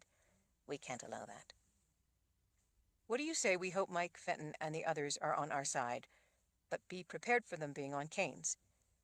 That's all we can do. 47. Look, there, Jack said, pointing. Hammond Street, 2 miles. Alex glanced over at the green sign in the mist as they sailed past it on their way north. It was late in the afternoon. Traffic was getting heavier as rush hour approached. He looked over his shoulder to make sure the road was clear as he pulled into the right lane. He had just gone by a woman in a small car who looked to be terrified by the weather conditions. It was annoying not having a rear-view mirror, but to get over his annoyance, Alex had only to recall the desperate fight when a man from Jax's world had appeared in the back seat of the Cherokee. Alex saw that the woman he'd just passed had a death grip on the wheel. Her eyes stared unblinking straight ahead as she single-handedly created a traffic snarl. so afraid of danger that she had become danger itself. Jax pointed. Hammond Street, 1 mile. Over the long drive, Jax had developed into a good navigator. It had only taken her a short time to overcome her uneasiness at traveling at highway speeds. She was now an old pro. She was good at reading maps and had good eyesight, so she was adept at picking out signs in the distance for different highways they had needed to take on their way east and then north. She also kept a lookout for any cars, or pirate plumbing trucks, that might be following them. Several times they had taken exits and detours to be certain that cars that stayed on their tail were not really following them. Jax had been amazed at the size of some of the cities they had gone through and couldn't get enough of the sights and changing scenery as they crossed the country. She was a tourist in a strange land. Her childlike wonder never failed to make Alex smile. They had stopped at night only long enough to get the sleep they needed to keep going. Alex knew that they both were still working the drugs out of their systems. Jax especially still needed rest to recover from her ordeal. Given the nature of the people after them, they knew that they had to stay alert. It was also fatiguing to constantly remain on the lookout for anything that might be suspicious. Alex had been able to persuade her to cover herself up with a blanket in the back seat and get some sleep along the way. He could tell how much she still hurt, because he didn't have too difficult a time convincing her to rest. She hated missing all the sights, and she didn't like leaving him to be the lone lookout. But she needed the rest, and she knew it. As they drove up through the seemingly endless woods of Maine, she looked to finally be a lot better. She had stared longingly out the window at the passing forests. He knew that they reminded her of home. Alex turned on the windshield wipers as he took the Hammond Street exit. From his brief look, the city of Bangor seemed old and tired. Some of the houses did look grand, but in a bygone-era sort of a way. It looked like a peaceful, low-key place to live, a place where people made do with what they had, and not a whole lot ever changed, except with the slow rot of time. He followed Mike Fenton's directions, and in short order they saw the red glow of the sign for the Downeaster Motel. There were a lot of cars in the front parking lot. The portico in front stood at the head of two parallel sections of rooms, running back from there in a U-shape. As he drove slowly through the lot, he scanned the cars for license plates from Massachusetts. He saw a number of them here and there. Maine being a tourist destination, there were plates from all over. Some of the cars were packed full with belongings pressed against rear windows. Some of the trucks had kayaks or bicycles attached to their roofs. Alex drove around to the far wing of the two-story building that extended back to end at a small area of residential woods. A lot of cars were parked for rooms up closer to the office, but farther down the side was mostly deserted, except way at the end, where there was a cluster of cars.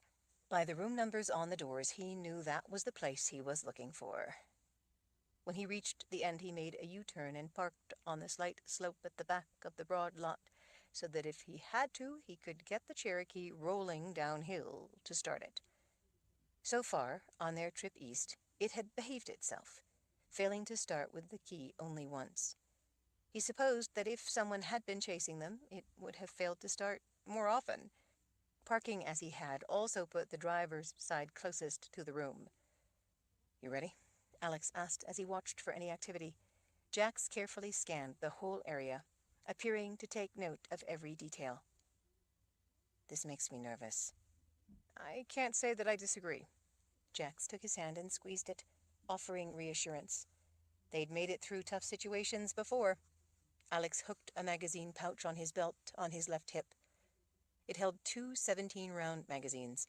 He double-checked to make sure the magazines were placed in the pouch with the bullets facing forward, so that if he got in a gun battle and had to draw them to reload, he could use the index finger of his left hand to feel the tip of the hollow point round at the top of the magazine to help guide it into the gun in his right hand for fast, blind reloading. He lifted the Glock from its holster and held it in his lap, his index finger lying along the slide. Alex opened the phone and hit redial with his left thumb. Mike Fenton answered. "This is Alex. We're outside." Alex watched and saw the drapes open a crack as the man peered out. "I see your truck. We're so glad you're here, and that you're early. Come on in. Everyone is dying to meet you. How many of you are there?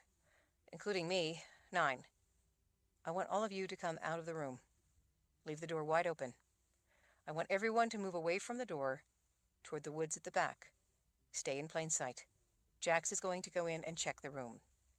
Alex, I can understand that you would be a little nervous, but if any of you does anything threatening, I won't hesitate to shoot them. Mike went silent. Do you understand? Alex asked. I do, Mike said. I don't blame you for being cautious. You're right. We're happy to do as you ask. Thank you. Alex closed the phone. If you hear any gunshots hit the ground, Alex told Jax. Understand? Yes. I think they're sincere. I hope so, but I'm not going to take any chances. You be careful in there, will you? If you have any problem, I'll be there in a flash. Jax nodded. Just don't miss if this turns out to be an ambush. There's 2 of us and 9 of them. Alex offered her a smile. It's their tough luck to be at such a terrible disadvantage. She squeezed his hand as she returned the smile. Alex watched as the people started filing out of the room. They strolled casually, talking among themselves so that it wouldn't look suspicious to see that many people standing around in the parking lot. There were 7 men and 2 women. They were all dressed casually, similar to, but perhaps just a little better than most any tourist traveling up to Maine for a vacation. The trees smell so good, Jax said to herself. What? Nothing. Just thinking of home. The balsam trees remind me of home. As Alex watched the group amble off into the lot closer to the trees and out of the way of the open door, he squeezed Jax's hand again. Be careful. She winked at him. You too. He watched her walking across the lot, mesmerized by the graceful shape of her, by her fall of long blonde hair, by how beautiful, how precious she was. There was no other woman in the world like her. How he wished she was from his world. He knew that if they ever accomplished what they needed to accomplish, accomplished what she had come to his world to do, and they found the gateway, and somehow were able to make it work, she would have to go back to her own world. Along their long trip east, when she had told him what she knew about the gateway, and how it could be used to take things back to her world without a lifeline, he had asked if it was possible for him to go through the gateway too.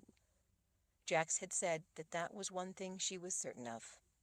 No one from his world could ever go to hers. Lord Rawle, the man who had separated the worlds, who had sent people to this world, had made certain that that could never happen. She could come here, but he could never go there. Alex didn't know how he would be able to endure her leaving. Without her in his world and his life, his world would be dead. The group of people all took in Jax without looking obvious about it as she walked toward the room. She disappeared inside. None of the people looked concerned. Alex thought that was a good sign. He hated to be so melodramatic about the whole thing, but he'd been fooled by Kane's people before. He wasn't going to take chances if he didn't have to. After a few minutes, Jax reappeared in the doorway. She gave Alex the all clear. He holstered his gun and hopped out of the truck, pulling his jacket down over the weapon. Jax started ushering the people back into the room, then stood just outside the door, waiting for him while she watched them like a sergeant-at-arms. As Alex joined her, she put an arm around his waist. They don't look like a dangerous lot, she whispered. That's what we're hoping. But that doesn't mean they aren't. I know. 48. As Alex stepped into the room behind Jax, all eyes were on them. The 2-room suite was larger than the typical motel room. The 2 beige couches forming an L at the corner of the front showed discoloration from heavy use. A round table with half a dozen chairs sat at the back. None of the furniture was especially elegant, but it was comfortable looking. There was a wet bar beside a TV in a tall cabinet opposite the couches. Through double louvered doors that stood open to the right, he could see the edge of a bed in the other room. The 9 people standing in a cluster in the center of the room were all grins. They looked like devout worshippers about to meet the Pope. I'm Mike Fenton, a rather thin man said as he stepped forward, thrusting out his hand. He was shorter than Jax, balding and wearing jeans that still had the fold marks in them from coming right off the rack. His gray and blue striped, long-sleeved shirt likewise looked to have been freshly unwrapped. He was grinning from ear to ear. Alex shook the man's hand. Alex, it's nice to meet you face to face, at last. Still gripping Alex's hand, Mike swept his free arm around, indicating the rest of the people in the room. We're all so relieved that you arrived safely. And you would have to be Jack's. I am, she said, as she shook his hand. He held her hand respectfully, gazing into her eyes as if welcoming an alien from another planet to his world. Alex supposed that he was.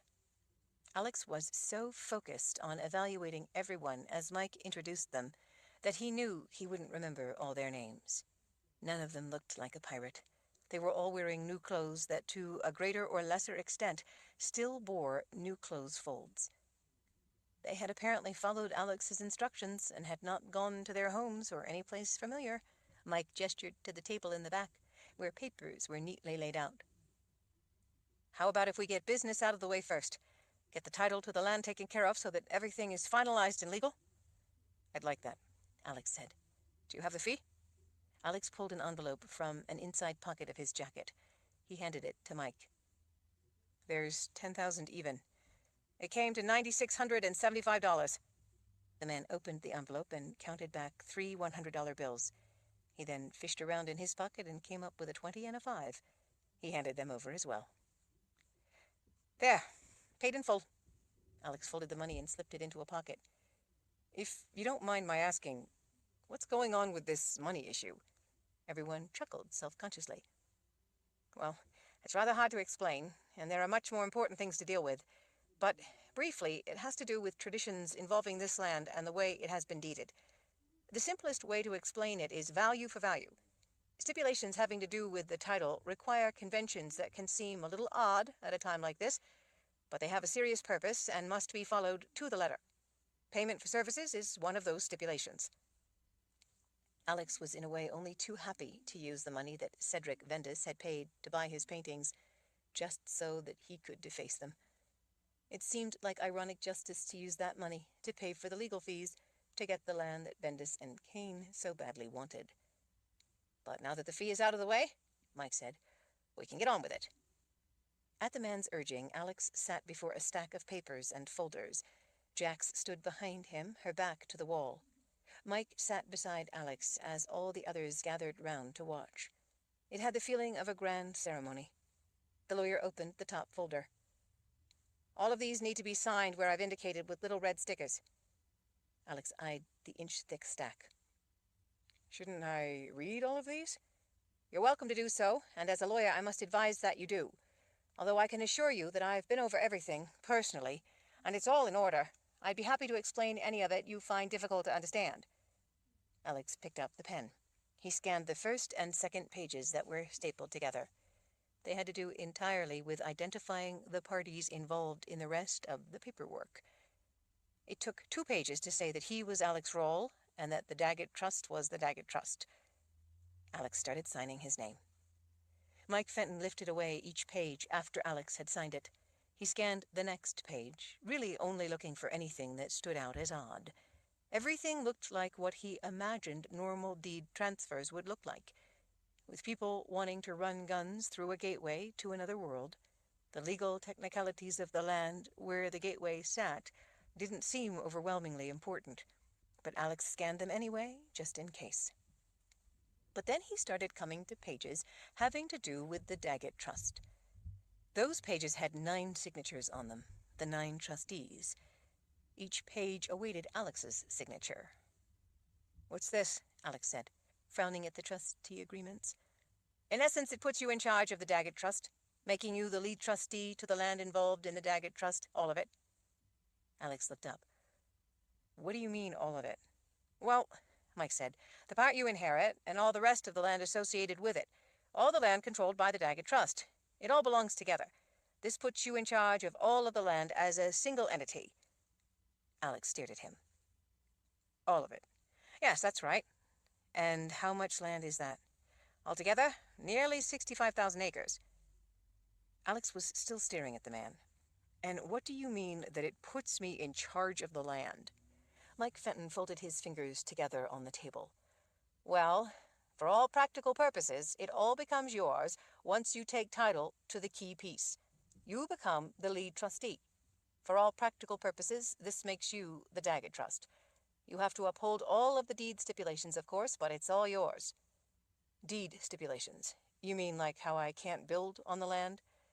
Well, actually, as lead trustee, you can build a place for yourself on the land, seeing as how the property is your responsibility and you will be overseeing it all. And I can't sell my portion except to the trust. Right. But you said that this, in essence, makes me the trust. That's right. So if I wanted to sell, but believe me, I don't, where would the money come from? Well, let me show you, Mike said as he started shuffling through the file folders. One of the women, the older boxy-shaped one, leaned in to help. When Alex looked up at her, she smiled. I'm Mildred, the accountant for the Daggett Trust. I'm the one who takes care of this aspect of the trust. I'll be at your disposal, of course, to help with everything. You will find Mildred indispensable, Mike said. Alex didn't want to have to find an accountant indispensable. He simply wanted to keep Riddell Kane from using the gateway to take technology to Jax's world. Mildred quickly found the file and pulled it out, opening it before Alex. Here it is, he said. This is the financial area of the trust. Over the entire time that the trust has existed, its funds have been invested in only the most stable, safe areas. None of the trustees throughout the history of the Daggett Trust has ever taken any risks with it, so it's grown quite slowly but steadily. So how much is in there? She pointed to one of the lines of figures.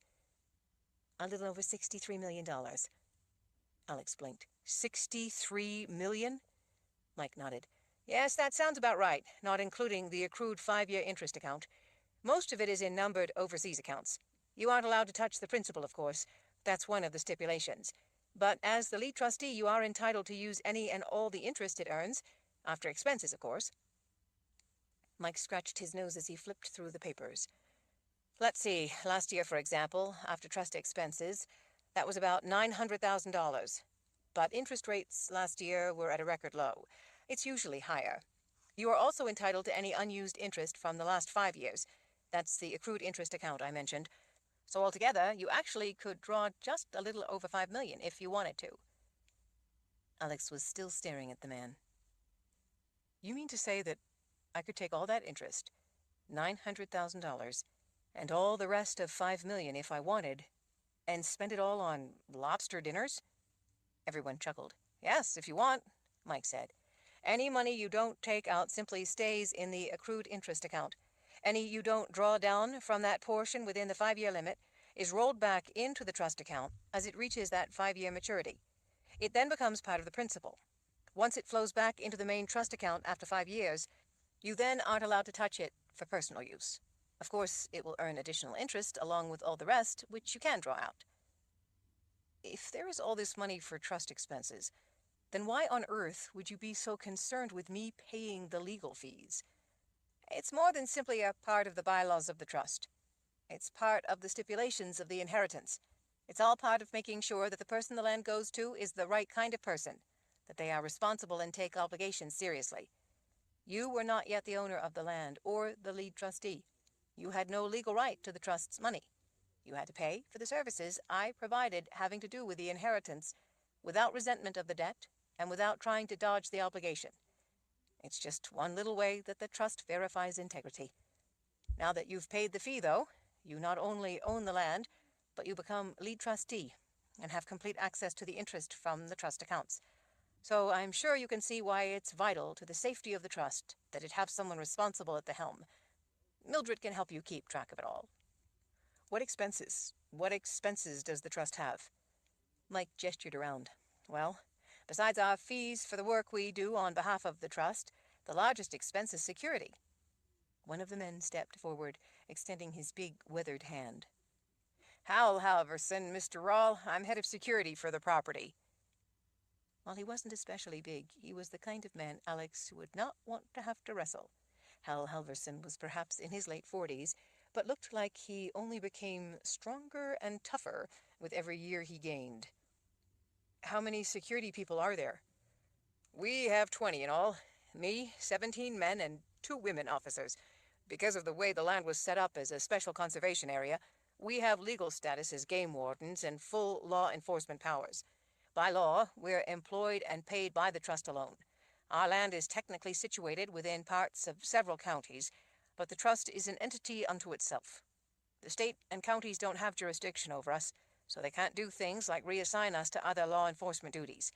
As head of security, I alone recruit and hire our security force. With a thumb, he lifted out the lapel of his brown sport jacket. I usually wear a uniform. The uniforms help to make people take us seriously, so that we can keep everyone off the land. We generally don't wear our uniforms off the trust property, and, well, your orders meant that I had to pick up this to wear. And if I may say so, I was especially pleased by your grasp of the importance of security. So you can carry weapons? The man lifted out his jacket to reveal a large frame Glock. Like I said, we have legal law enforcement status. Only we in the trust can recruit our officers, but they still have to pass state law enforcement tests and extensive background checks. Which reminds me, Mike said, as he opened another folder. Here is your identification in the name of Hank and Jenna Croft, should you need it.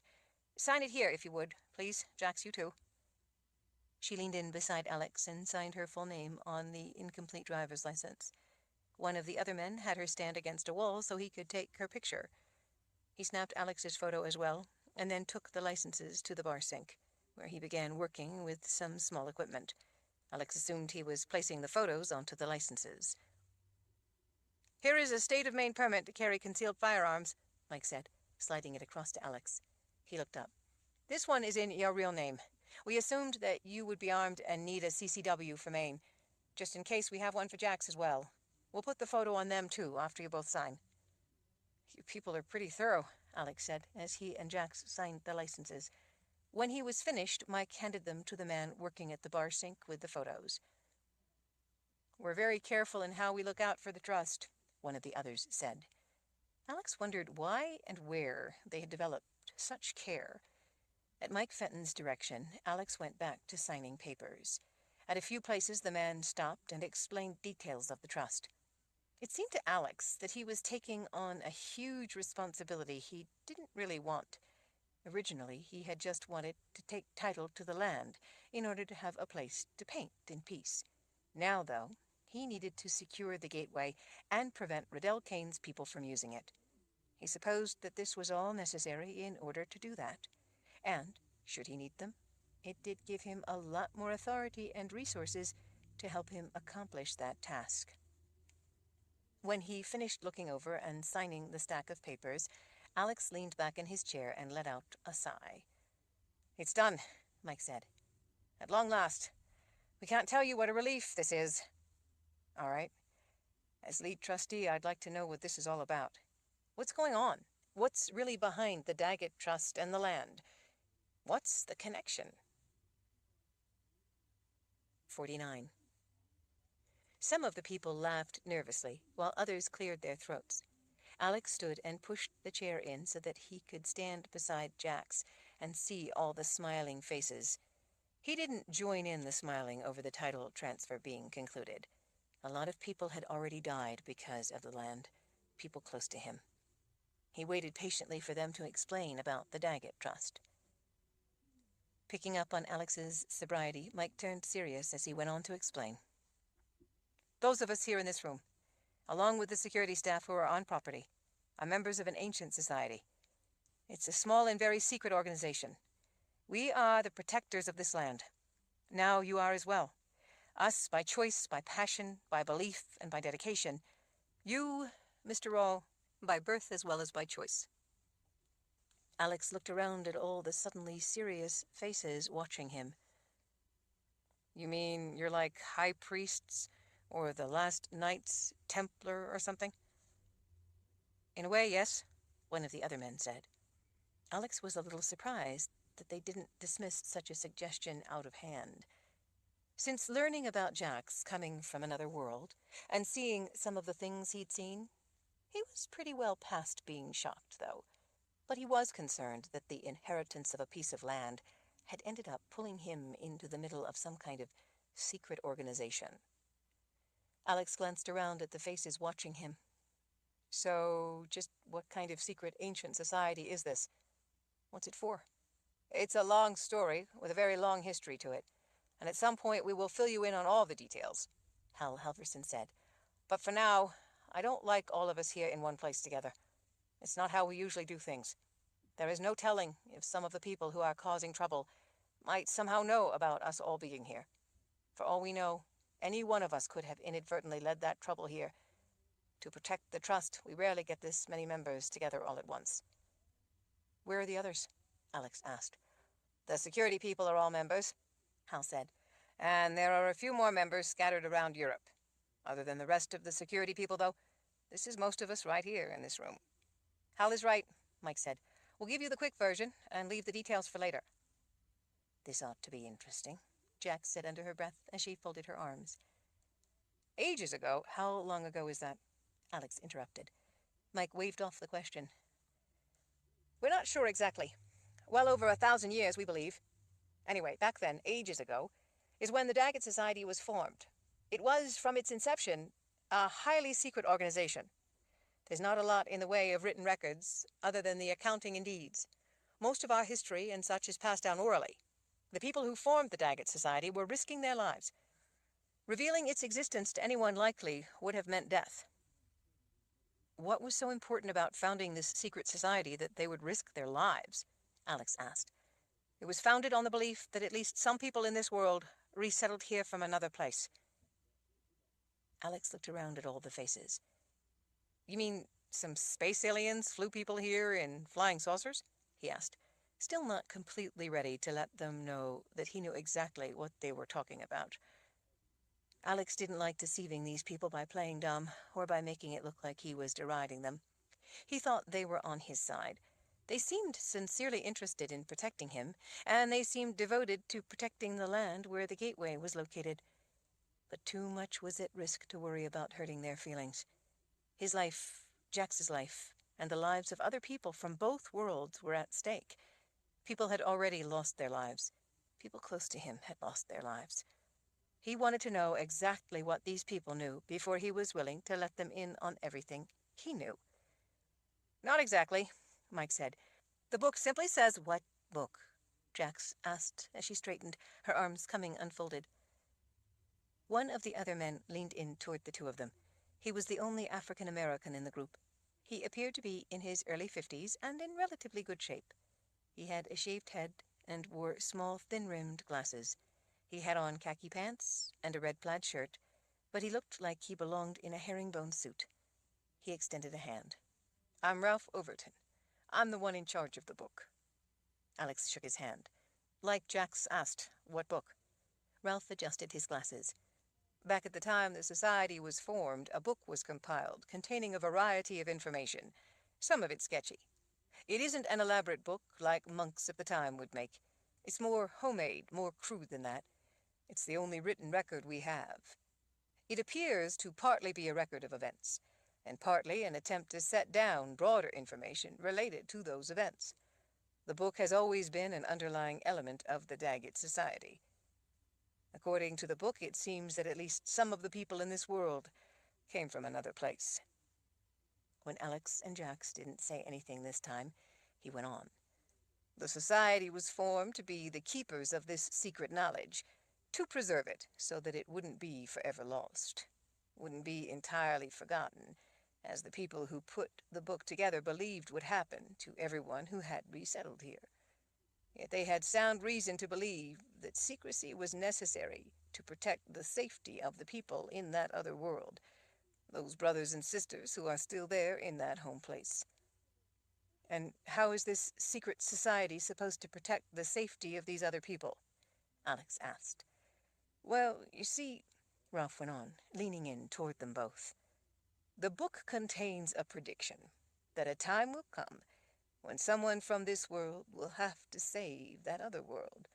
That is the central founding reason for the book, and the reason the society was formed.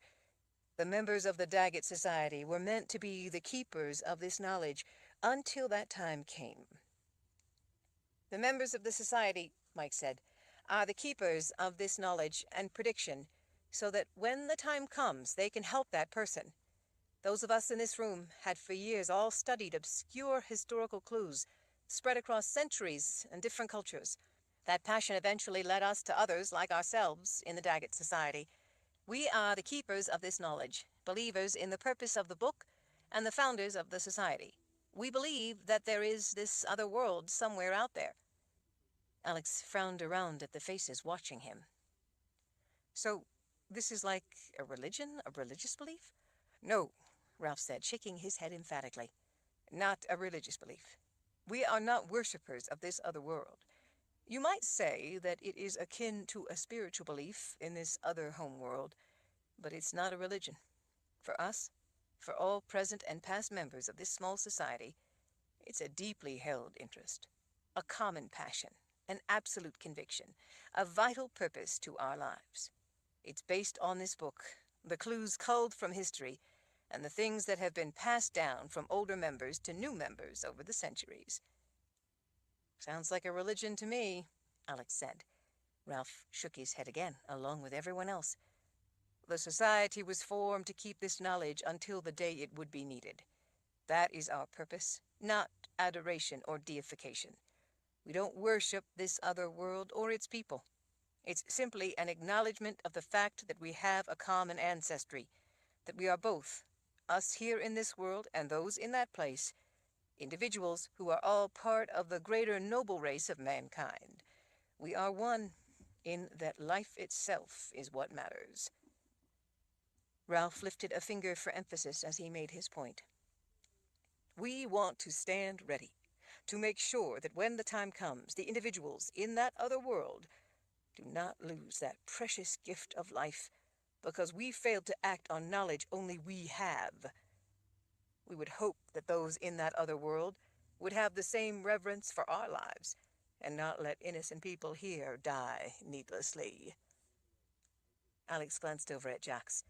She also appeared taken by the man's words. It was how Alex felt about life and how precious it was. He remained silent, though, as Hal Halverson put in a word. Countless people have been born, grown up, become lifelong members of the society, and died without ever seeing any of the things we believe in come to pass. Over the centuries, Mike said, the members made every effort to secure certain things having to do with the book. The most important thing, the thing the Daggett Society searched hundreds of years for, was what they believed would be the place of connection to this other world.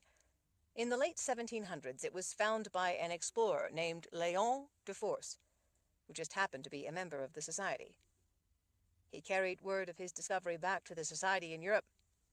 He gestured to Ralph. You know the most about that part. Why don't you tell them about it? Ralph nodded and took up the story. The members of the Daggett Society, having found the connection they had long believed to exist, emigrated from Europe to the New World. They brought the book with them and settled in New England, mainly in Boston. At first, many of them merely lived in the area to protect the wild place they had found, the place that matches the drawing in the book. Drawing? Jax asked. What drawing? The early members didn't know where the place mentioned in the book was located, but there is a rough sketch in the book showing what it should look like. Léon de Force, being a member of the society, had carefully studied the drawing in the book, so when he was on an expedition and saw the place, he knew immediately what it was.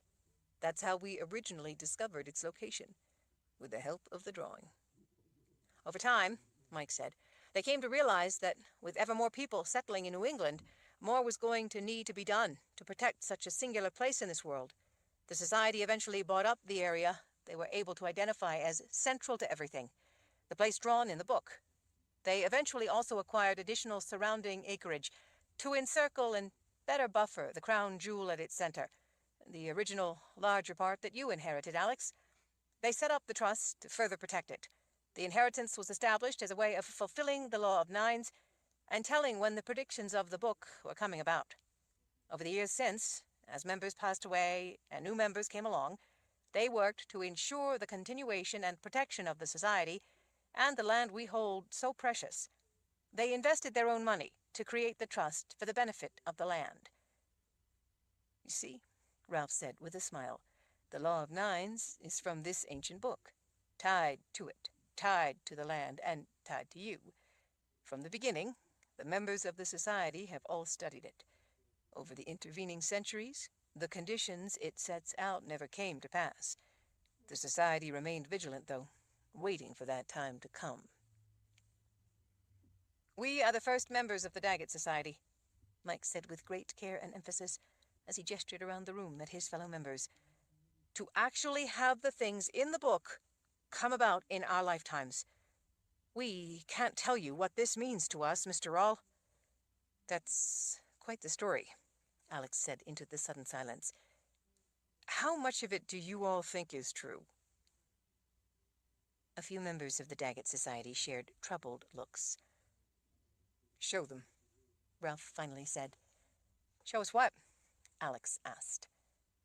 Hal Halverson went into the other room while Ralph went on with his explanation. "We didn't dare to bring the book. Considering all the things that have happened recently, we deemed it far too dangerous. The book is kept in a safe deposit box in a bank vault in Boston, along with the thing we brought. Besides the danger of bringing the book here because of the people causing us all trouble, the book, as you can imagine, is extremely fragile. We rarely dare to handle it." "I see," Alex said. "We brought something else in its place," Ralph said, as he scratched an eyebrow. He readjusted his glasses as he waited. "We are hoping that this will mean something to you, since it's a little more directly connected with you." Hal Halverson came out of the other room with a narrow box, not quite a foot and a half long. It was made of wood that was so dark with the patina of age it was almost black. He set it carefully on the table. Ralph stepped in close. "From the beginning, this has always been kept with the book. It actually predates the book and is part of the reason the book was written and the society created." He gently opened the cover of the box. Inside sat a silver knife that looked to be the twin to the one that Jax carried. Ralph reverently, lightly, touched a finger to the silver handle lying in a bed of purple velvet. "From the book, this letter R is said to identify the House of Rawl. The book says that this was brought from that other world, and in that world it was once carried by elite protectors of the Lord Rawl." "Dear spirits," Jax whispered as she stared at the weapon lying in the box. As the roomful of people watched, she drew her own knife, spun it through her fingers, and then set it on the table beside the one just like it resting in velvet. Everyone stared in shock at the identical weapons bearing the letter R. One of the men in the back fainted. 50. The members of the Daggett Society stood frozen in shocked silence, staring at the identical knives. Alex, facing all the people, saw the eyes of the man in the back roll up in his head. Alex sprang forward to try to grab the man as he toppled back, but he wasn't close enough. When the man hit the floor, they all suddenly came to their senses at the same time and turned to help. Sounds of concern filled the room as everyone offered advice at the same time. "Tyler, just stay there," one of the men said, kneeling down as the supine man started coming around. He gestured into the confusion. "Get a pillow to elevate his feet." He started taking the supine man's pulse in a way that looked to Alex like he knew what he was doing. "You'll be fine, Tyler. Just lie there and let the blood get to your brain." "No, please, I'm all right now," Tyler said, looking embarrassed as he lifted his head. As someone pushed a pillow from the couch under Tyler's legs, the man over him put a hand on his chest to hold him down. "I was just so shocked, that's all. I'm fine, Doc." Tyler started sitting up. "I'm all right," he insisted, if weakly. When he started to stand, some of the other men reached in to steady him. "Maybe you'd better lie down," Alex said as he gripped the man's upper arm in case he keeled over again. "Yes, he should," the doctor said. "I'm all right now," Tyler said, his voice still sounding weak. "It's just that when Hal was opening that box to show you the knife that the society has held in safekeeping for over 1,000 years, I was thinking of all the generations of members who have lived for this day without ever seeing any of the things they believed in and waited for. And here I stand, seeing a prediction in a book over 1,000 years old come to life right before my very eyes. But then when I saw the other knife, Everyone started talking at once. Jax took the opportunity to retrieve her weapon and return it to its sheath as she came around the table to see about the man. The doctor told Tyler to lie down on the couch and put his feet up. The man, embarrassed by the attention, didn't want to, even though he still looked wobbly on his feet. People spoke up, telling him that he should follow the doctor's orders. Out of the corner of his eye, on the other side of the knot of people, Alex saw a hand reach out and snatch the knife from its velvet bed in the open box. In a blur of movement, the middle-aged man with the knife elbowed a woman back out of his way as he dove for Jax. Jax saw him at the last instant and jerked back, but not fast enough. The blade caught her with a glancing blow as she spun away from the surprise attack. Hal was close. He crashed through the chairs toward the man and deflected his arm as he again drove the blade in toward Jax. By then, Alex was also flying into the melee. The woman, who had been knocked out of the way by the knife-wielding man, screamed. Other people yelled, "Fred, no!" at the attacker. Ignoring the cries for him to stop, Fred slashed wildly. Jax drew a knife as she dodged the attacks. As he lunged for her again, Hal kicked the arm of the knife-wielding man away from her. The blow whirled him around so that his back was to Alex. As he raced in, Alex twisted to add momentum and power as he used all his strength to smash his elbow in against the back of the man's neck. The impact was enough to crush his vertebrae.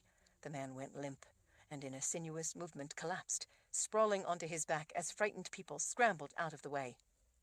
The doctor went to a knee beside him, putting fingers to the side of his neck. "He's still alive. Someone call—" Using a foot to boost herself, Jax leaped over a toppled chair, knife in hand. She landed beside the downed man and, with both fists around the handle of her knife, drove the blade down through the center of the prostrate man's face.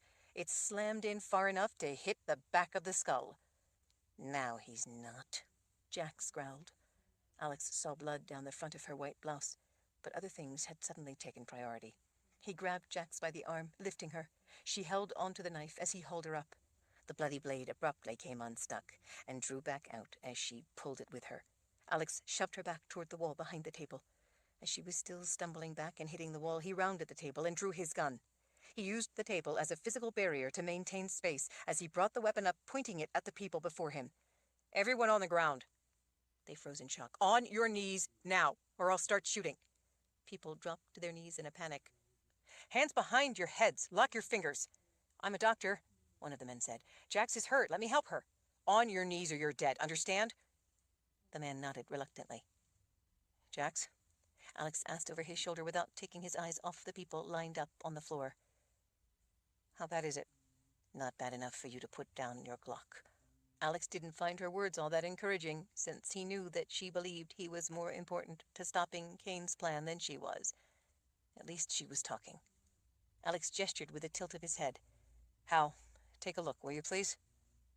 Hal, to the side on one knee with his hands raised, rushed to do as Alex asked. Alex focused on the task at hand, on watching everyone in case there were accomplices to the man who had attacked Jax.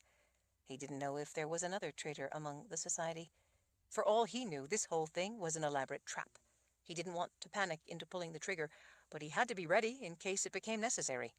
As Alex kept the gun leveled on the cluster of people kneeling on the carpet in the middle of the room, he saw Hal rush over to the wet bar and grab a towel. He heard the towel being ripped. "Hal, talk to me." "Dead Fred there. Caught her arm with the knife. Fortunately, it hasn't been sharpened in 1,000 years, or it might have done more serious damage. I'm not a doctor, but I'm sure she's going to need stitches." Alex let out a sigh of relief. "What's the plan, Alex?" Hal asked as he walked Jax over to the wet bar, pressing a towel against her forearm the whole way.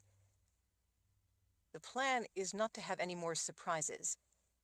"That was a pretty big one," Ralph said from his place on the floor. "I've known Fred Logan for years, and I never thought him capable of anything like that.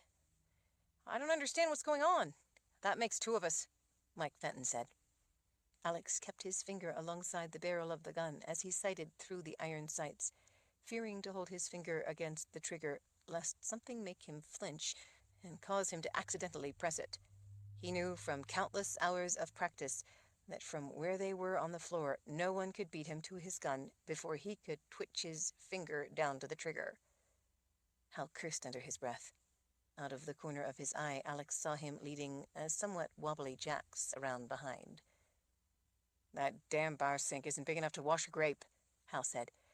I need to take her into the bathroom and use the sink in there, or the tub. How bad is it? The doctor asked. It didn't seem to cut any veins. She's lucky. Right. Lucky, Jax growled. Underlying the sarcasm, Alex could read the anger in her voice. He was relieved that she was angry. That meant it wasn't as bad as he'd feared at first. I have a kid in my car, the doctor said. You just do as Alex asked, Doc, and stay right there for the moment, Hal said. Well, wash around it good, but don't get soap in the laceration. Then wrap it tight enough to put compression on the wound to stop the bleeding. Will do, Hal said, his voice echoing from the bathroom as he flicked on the light.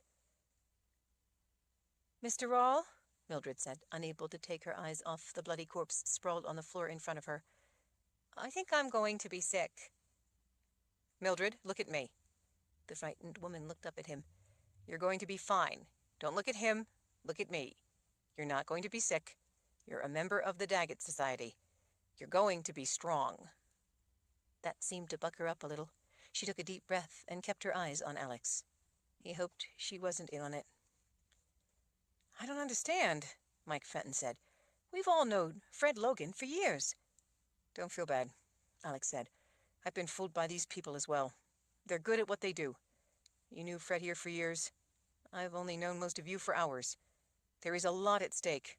I hope you understand why I can't take any chances. Most of the people nodded. Alex was glad to see Jax coming out of the bedroom. Her left forearm had a makeshift bandage made of strips of motel towels. She drew her knife as she knelt down beside Alex. I'm fine, she whispered. I'm just angry with myself that he caught me off guard like that.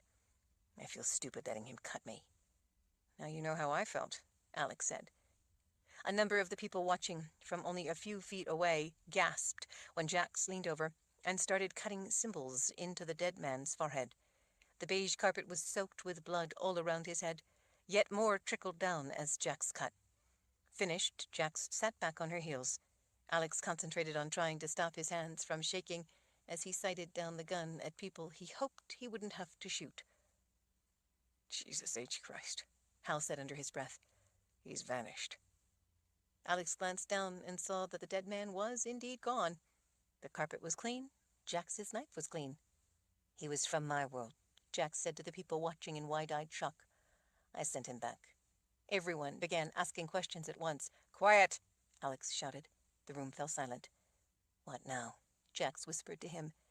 Now, he said so that everyone could hear, we're going to test all of these people to see if any of them vanish and go back like Fred did. People gasped in fear. Alex gestured with one hand to quiet them down. Don't worry, we're not going to use a knife.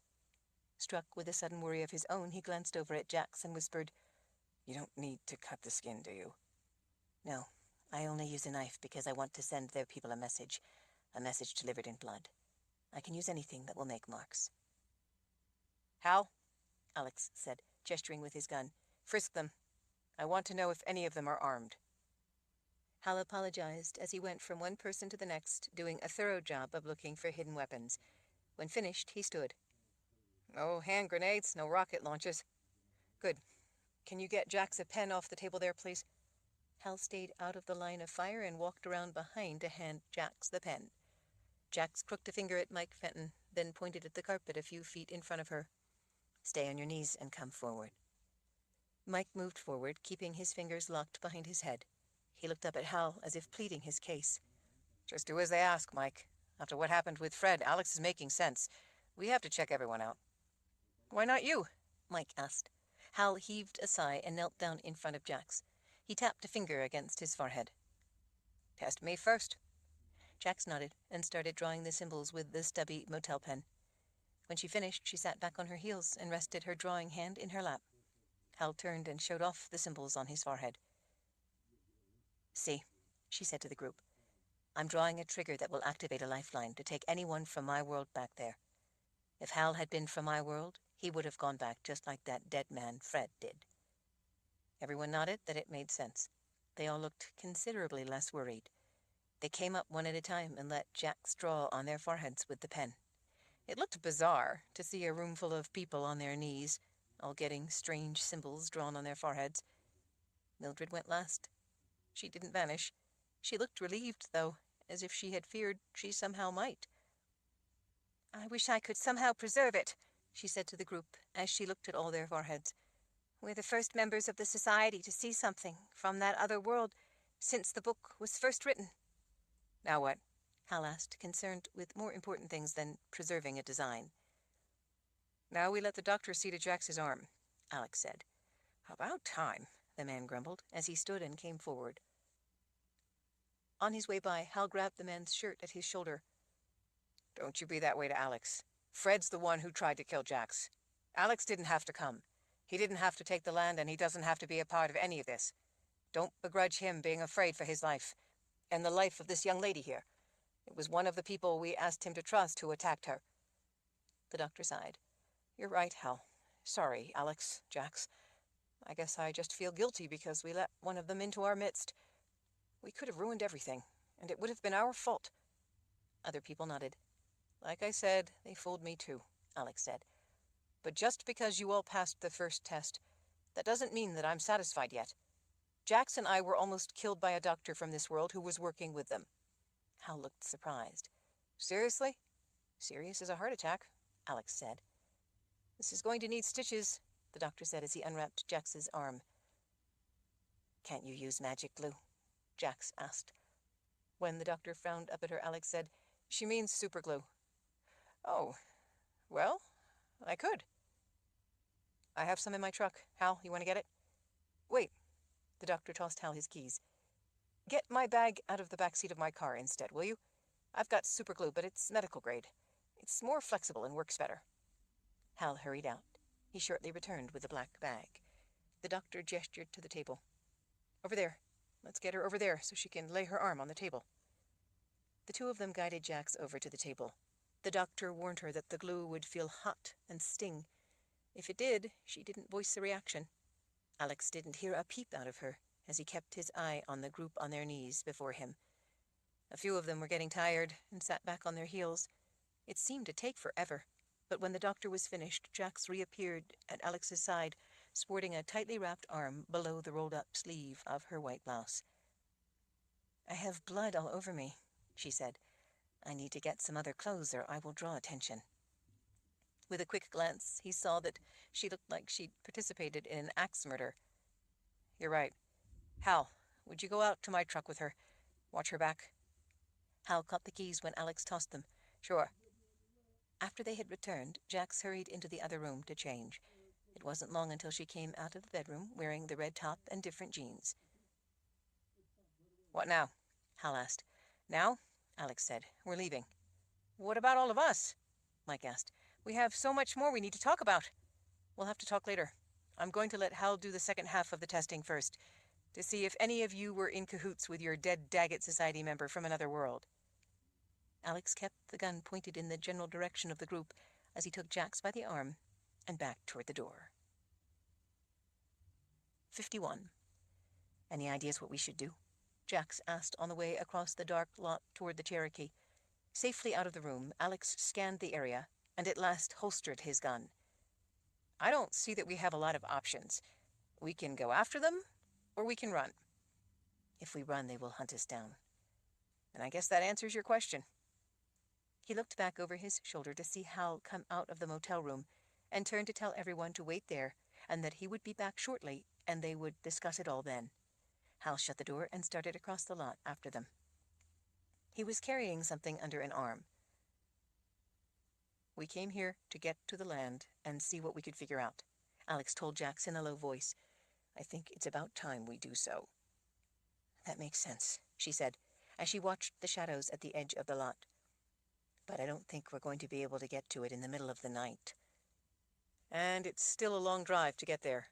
We'll probably have to get a room somewhere along the way, grab a little sleep, and then, first thing in the morning, collect some supplies and head up toward Castle Mountain." Hal Halverson caught up with them as Alex was unlocking the Jeep. Hal set something dark on the hood of the truck. Even though it was hard to see in the dark, Alex thought that he knew what it was. "So, I've got to ask, Why did you trust me in there and no one else? 2 reasons, Alex said. First, you were the one who kept Fred from doing worse to Jax. Hal shrugged. Makes sense, but I could still have been party to it. True, but you were the only one in that room who has had a background check. You and your security force have all had extensive law enforcement background checks. I'm sure they must be quite thorough. Hal smiled. That's pretty good. That's the second part of the test. Run those background checks on everyone in there. You think there was someone working with Fred? Someone from this world in on it? I'd bet on it. From what I've seen, these people from the other side try to find people here to help them. I'm not sure what they offer, but they can probably come up with any wish or want. Anyone in particular you suspect? Tyler? Hal nodded unhappily. That's what I was thinking. He provided the diversion for Fred to make the attack. That was my thought, too, Jack said. It may not be him, Alex said. In fact, it may not be any of them. But you need to do the most extensive background check you can, and see if anything troubling turns up. If it does, it could indicate that the person would be susceptible to being turned against us. Hal nodded. I was FBI before I came on board with the Trust. If any of them didn't wash behind their ears in the third grade, I'll find out about it. Keep in mind that the people we're dealing with are killers, Jack said. Be as quick about it as you can. If one or more of them are working against us, then the rest of those people in there are in great danger. Any traitor among them would be able to point assassins right toward them. Hal let out a deep breath. They're good people. At least the clean ones are. They've given up a great deal for their belief in the purpose of the society. They've devoted their lives to protecting the people in your world. They're in there now, cleaning up Jax's blood to avoid any kind of trouble. Jax nodded. All the more reason to take measures to protect them. None of us wants good people to get hurt. Do you want me to help you two find a place to stay tonight? It was a long drive from Nebraska. In the morning we could get back together, and you could ask them about any other information on the land that might be helpful. We've done what we needed to do, Alex said. The deed to the land is transferred. It's now legally mine, and I'm signed off on the trust as well. The requirements are fulfilled. In the faint illumination of a light that lit up the lot closer to the building, Alex could see the man smile a little. That's what I would do. Safer to be on your own, without being around people who know you. Alex frowned as an idea came to him. This book that the Society keeps, it doesn't have any information about something called a gateway, does it? Gateway? Hal shook his head. No, never heard of it. There is one place, though, that says that the one identified by the Law of Nines will know the secret. Maybe they were talking about the gateway.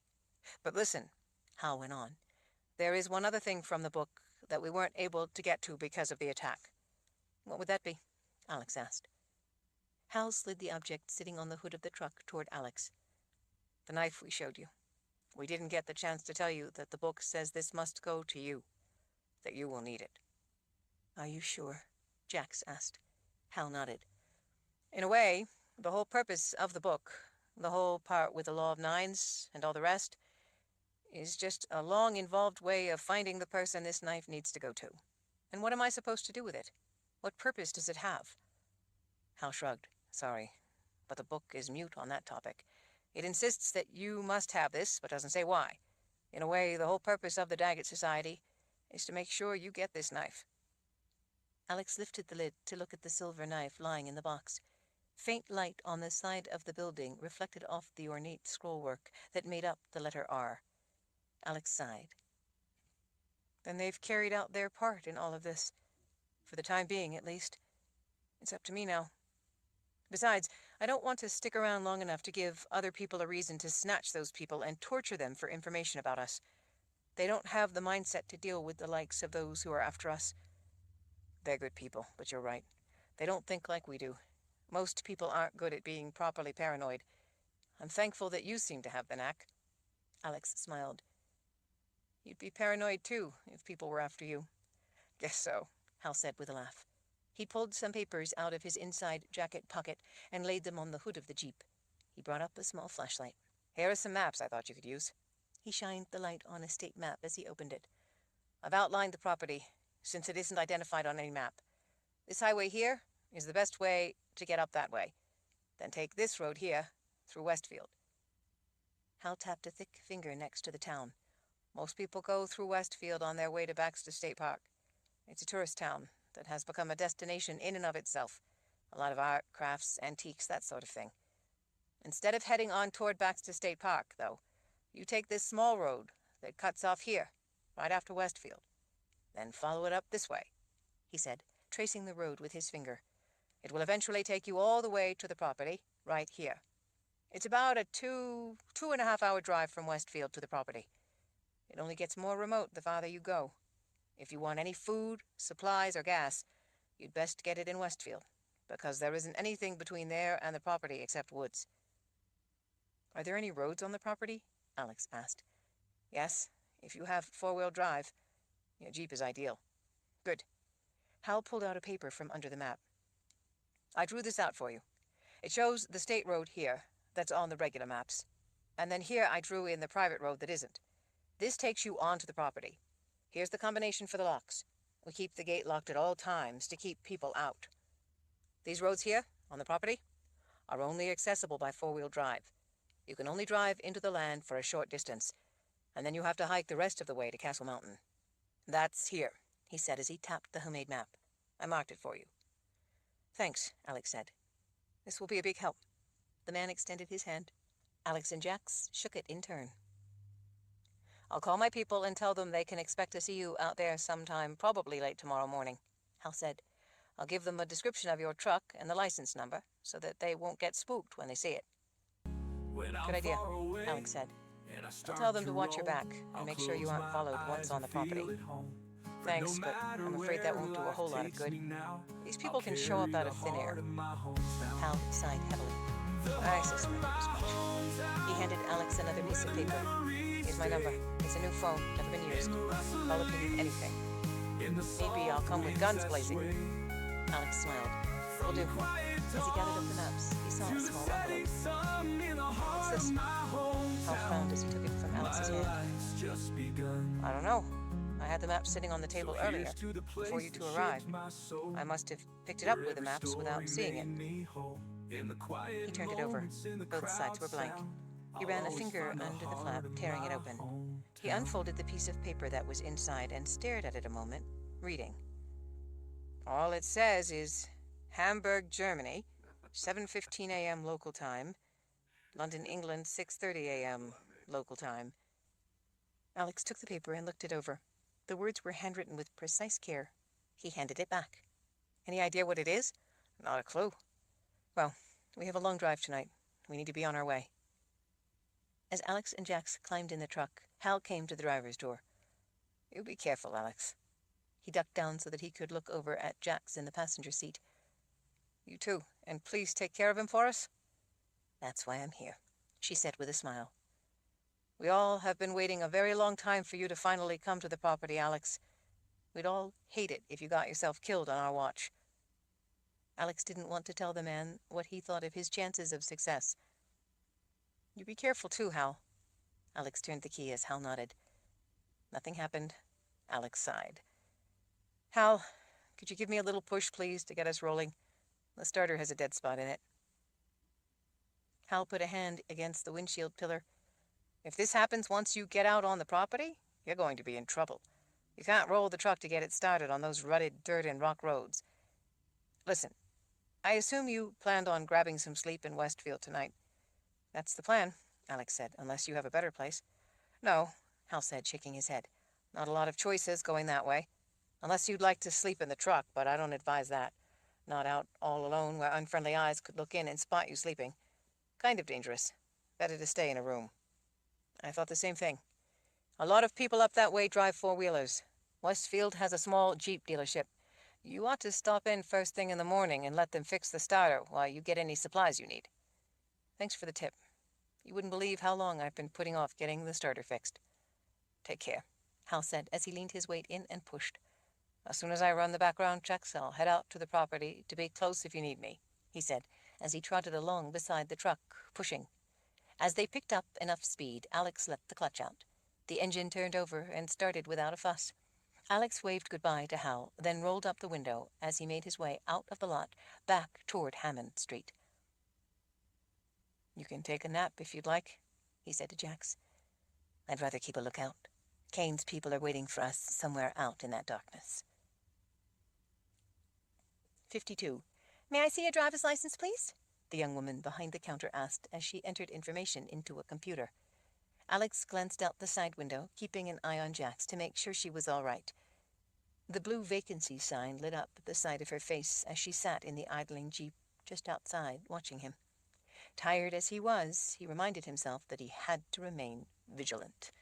Alex tossed the license that said Hank Croft across the counter to the woman. Displayed under the glass that covered the counter were brochures for sightseeing tours, kayak rentals, a logging museum, and nearby places to visit. Menus from several local restaurants were also on display. Alex didn't know if the phony name would do any good in throwing their pursuers off track. To get to the land, he had to drive in from Westfield, or come the long way around from the other side of town, or come in from way north. Those were the only 3 possible routes to get to the road onto the land, or to even get close to the remote property. He was sure that there had to be people watching for him and Jax on all 3 of those routes. Those people would have a description. Unless he dropped in from the sky, Alex had no real hope of sneaking onto the land unseen. Kane's people had the advantage of knowing right where he and Jax were headed, while they, on the other hand, had no way of knowing who was from another world and might be watching them, ready to pounce at any moment. For all Alex knew, the Westfield Inn could be run by people from another world, just like the 9th floor of Mother of Roses had been. He and Jax could be ambushed in their sleep. He wondered if he was starting to be too paranoid. Given everything he knew, he wondered if that was even possible. The young woman handed his license back. Thank you, Mr. Croft. Here's your key and your receipt. She leaned forward to look out the screen door as she pointed to the right in an exaggerated manner. Down the drive to the end of the building. Follow it around to the second entrance. The room is inside to the left. Thanks. Alex picked up the key and papers. Can you tell me where the Jeep dealership is? Sure. She pointed in the opposite direction. Just keep going down the highway into town. It's only a 1/10 of a mile or so. You can almost see it from here. It will be on your right. You can't miss it. She snorted a little laugh to herself. It's not like Westfield is very big. Alex drove through the fairly crowded lot and found their room without any difficulty. He took the box with the knife in with him. He was afraid to let it out of his sight. Entering the room, he flicked on a small light over the drawer. He saw by the glowing red numbers on the clock on the nightstand that it was well past midnight. He was dead tired and falling asleep on his feet. He kept his hand on his holstered gun as he checked the small closet and the bathroom. How's the arm feel? He asked, after clearing the room and quickly covering the mirrors. Jax looked equally sleepy. It's fine. Liar, he said, as he closed the drapes over the small window that looked out into darkness. He imagined eyes out in that darkness, watching, waiting. Jax looked around at the small room, then tossed the duffel bag on one of the beds. The room smelled like pine-scented cleaner. The color scheme of the cheap decoration was blue and brown. As sleepy as Alex was, the bed looked wonderfully inviting. He felt discouraged to be this close to their destination without having yet come up with any solid idea of what they needed to do. It was daunting to be at the center of so many things, all leading to him, all depending on him. He felt like a fraud, and nobody appointed by fate to do the impossible. He turned to Jax when she put a hand on his shoulder, as if she were reading his mind and offering silent comfort. He brushed a lock of blonde hair back off her face. Any ideas come to you yet about how to stop Kane? Sure. One. He squinted suspiciously. What would that be? Only you can make the gateway work for him. I could kill you, and then theoretically the gateway would be useless to him. Alex couldn't help but smile. Then why don't you? She slipped her arms around him and hugged him close, laying her head against his chest. Because then the world would be a lonely, empty place. If she ever left it, it certainly would be. Alex was so tired he could hardly stand. After a long day of traveling, the heart-pounding terror of the events with the people back in Bangor, and his fear that she had been hurt or worse, had drained him. The long drive through the night after that had completely sapped any remaining energy he might have had.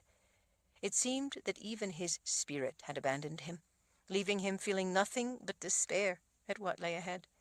In the back of his mind, he couldn't help but think that the only thing that really lay ahead for them both was death. He sat down on one of the double beds.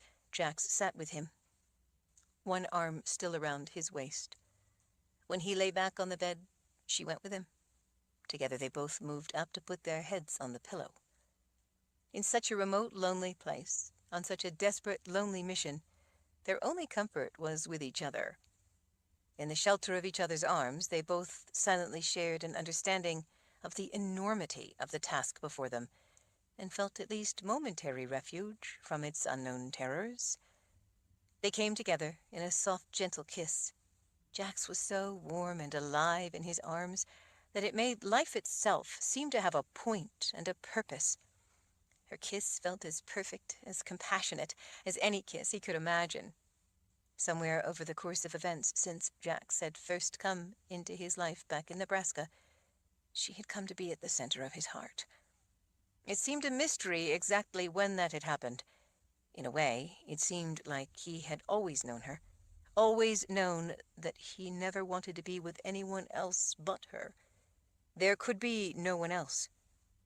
By the way she kissed him back, he knew she felt the same.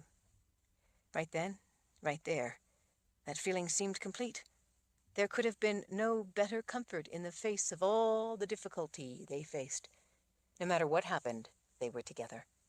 Somehow that seemed more important, more wonderful to him than anything else.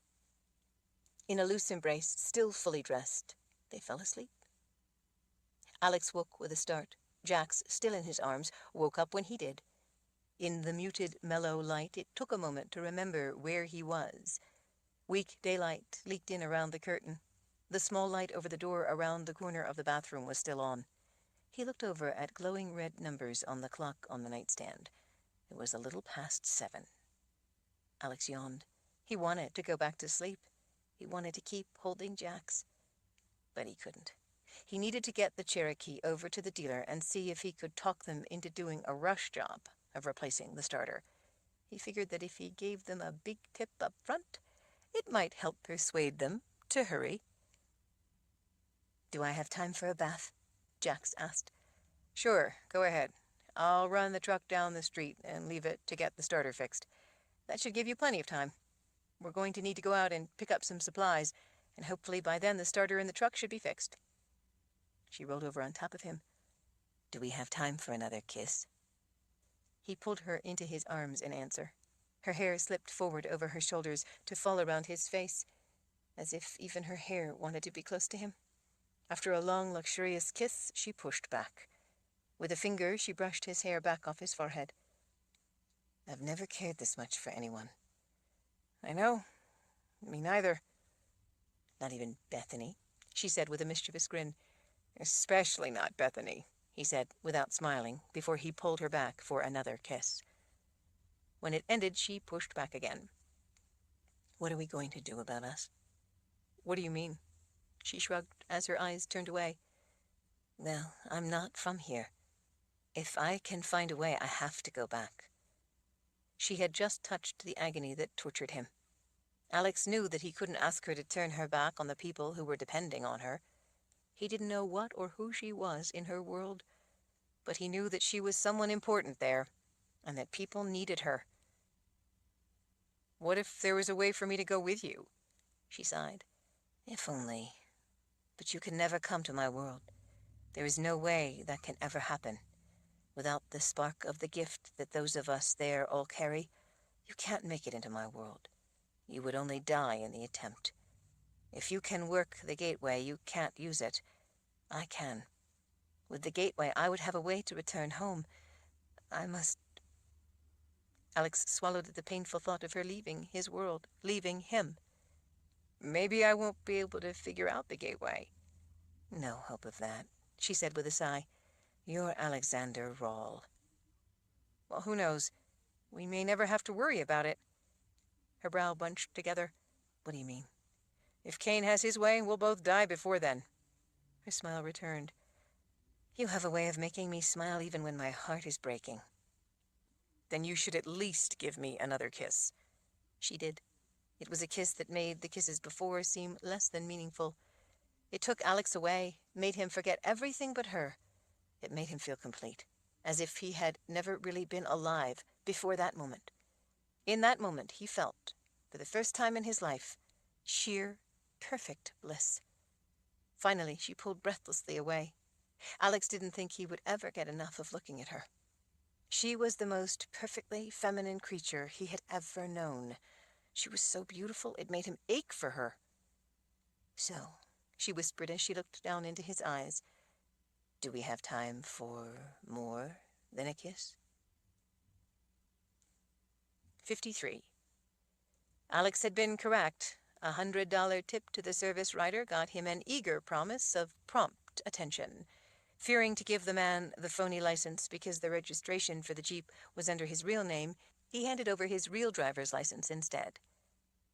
All right, Mr. Rawl, the man behind the small podium in the drive-in entrance said. We'll have you fixed and back to your vacation in no time. Is there a number where I can reach you? Sorry, I forgot to recharge my cell phone last night. I'll just check back with you after a while. Give us a few hours, and we should have it taken care of. He pointed with his pen. You can wait in the lounge if you like, and I'll come get you when it's finished. I have some errands to take care of. I'll check back. We'll be here. You can get out the same way, through the lounge. Alex thanked the man and made his way past the line of other trucks, waiting to be taken in for service. Out the open overhead door, the leaden sky seemed like it was descending to smother the town. As Alex went through the lounge, the word Hamburg, coming from the TV, stopped him cold in his tracks. The morning news anchor on the TV was giving a report about a massive fire at a hotel in Hamburg, Germany. The alarm system in the hotel had reportedly malfunctioned, and the firefighters had problems getting adequate water to the site. Dozens of deaths were feared. 15 minutes later, in London, the announcer said, another tragedy struck when a runaway truck crashed into a crowd of people outside a busy train station. Sources say that as many as 11 people were killed, with a number of others seriously injured. The driver fled the scene. Police are searching for him and hope to have him in custody soon. Authorities say it is the worst such accident in recent memory. Alex stood frozen, his mind racing, as he watched the international news for a few minutes more, waiting to see if they would say anything else.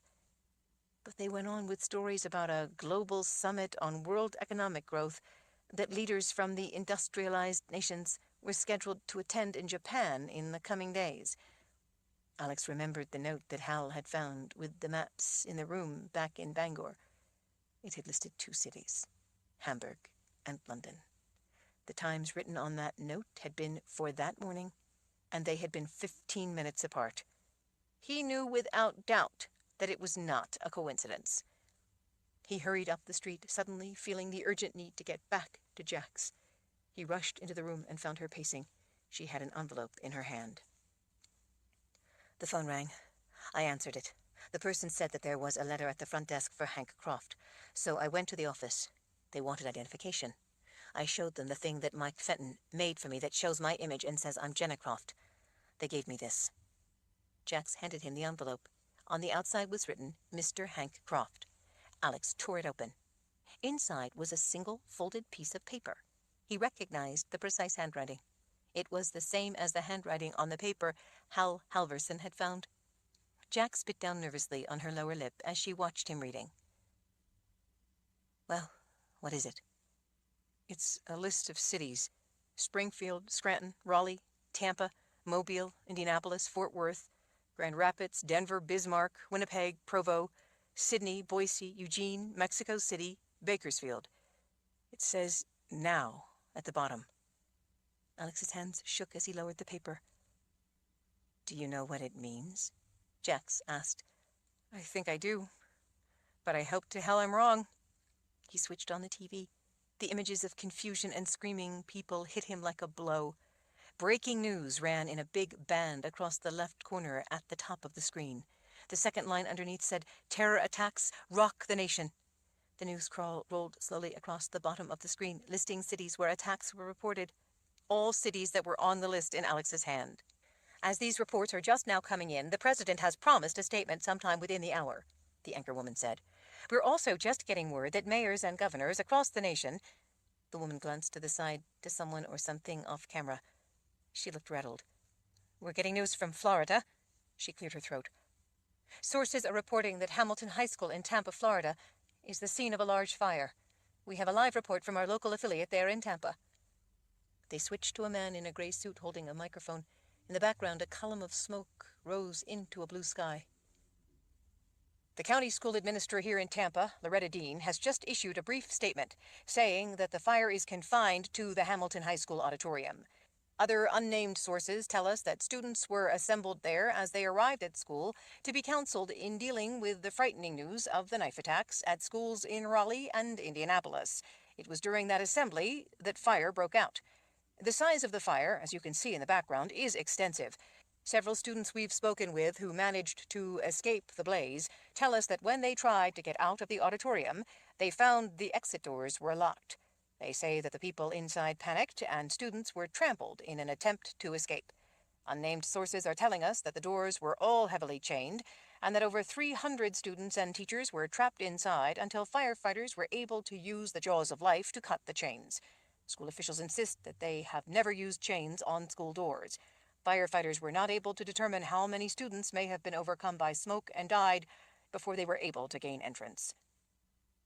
The reporter went to news footage that showed mass panic, with parents screaming and crying as they arrived on scene. Alex switched the station. A man was reading from papers in his hands. "These knife attacks in Mobile and Springfield were all on schools or preschools, while the ones in Scranton and Eugene were at local hospitals. The Winnipeg and Boise attacks took place at early morning church services. Authorities confirm that the patients and workers who died at the retirement home in Springfield were also victims of knife attacks, but they declined to give the number of dead. Unconfirmed reports say that, as in the other attacks, the throats of all the victims had been cut, linking all the attacks in the methods used." At the school in Grand Rapids, police cornered the two knife-wielding assailants in an upstairs library after they had reportedly managed to gain entrance to a classroom and murder an undetermined number of middle schoolers before the police arrived on scene. The SWAT team conducted an assault on the library, where the suspects had barricaded the doors. Unnamed police sources say that when the SWAT team entered, the assailants had vanished. An extensive house-to-house search is underway. "They will never find them," Jax whispered to herself as she stared at the TV. Tears ran down her face, dripping off her jaw. "We're also getting sketchy reports of an attack in Mexico City. Terrorism experts we've been able to talk with are shocked by this latest development in what, over just the last few minutes, has developed into an international crisis, with Mexico only the latest country reporting similar attacks, along with Canada, England, and Germany. Unconfirmed reports of attacks are also coming in from Australia." The camera switched to another reporter at a fiery scene. "There is mass confusion in Denver right now at a plant that produces components for wind turbine generators. Plant officials say that there were over 100 third-shift workers trapped in the main assembly building when fire broke out. The surprise attacks and killings of workers leaving their jobs a short time ago at Easton Fabrication on the outskirts of Denver has only added to the strain on emergency services, as have the fires at two of Denver's hospitals. Those fires are now said to be contained. While many people are calling this a deliberate act of terror, officials are cautioning people not to jump to conclusions. Yet across the world this morning, the death toll from all of these incidents is expected to reach well into the hundreds. In every instance, it seems, the attacks have been carried out in the most gruesome fashion possible, with victims either being trapped in burning buildings or, in other cases, with victims reportedly having their throats cut. So far, no group has claimed responsibility. Moments ago, the president issued a brief statement calling for calm amidst a growing cry for retaliation. He also said that his heart goes out to the families of victims. As of yet, no terrorist group has taken responsibility or been linked to the attacks. Officials have insisted that none of the attacks bear resemblance to the pattern of any known terror group, except in their deadly nature and brutality, and of course in the way in which they have targeted innocent people. Military officials we spoke with, who wish to remain anonymous, say that the attacks are at a level of coordination and focus never seen before. In response to comments made by a number of people, Homeland Security Undersecretary Robert Franklin said that it was too early to say that the nature of the attacks appears to be intended as a message of some sort. He went on to promise that those responsible would be caught and brought to justice. Alex switched off the TV. With trembling fingers, he folded the paper listing all the cities and put it in his pocket.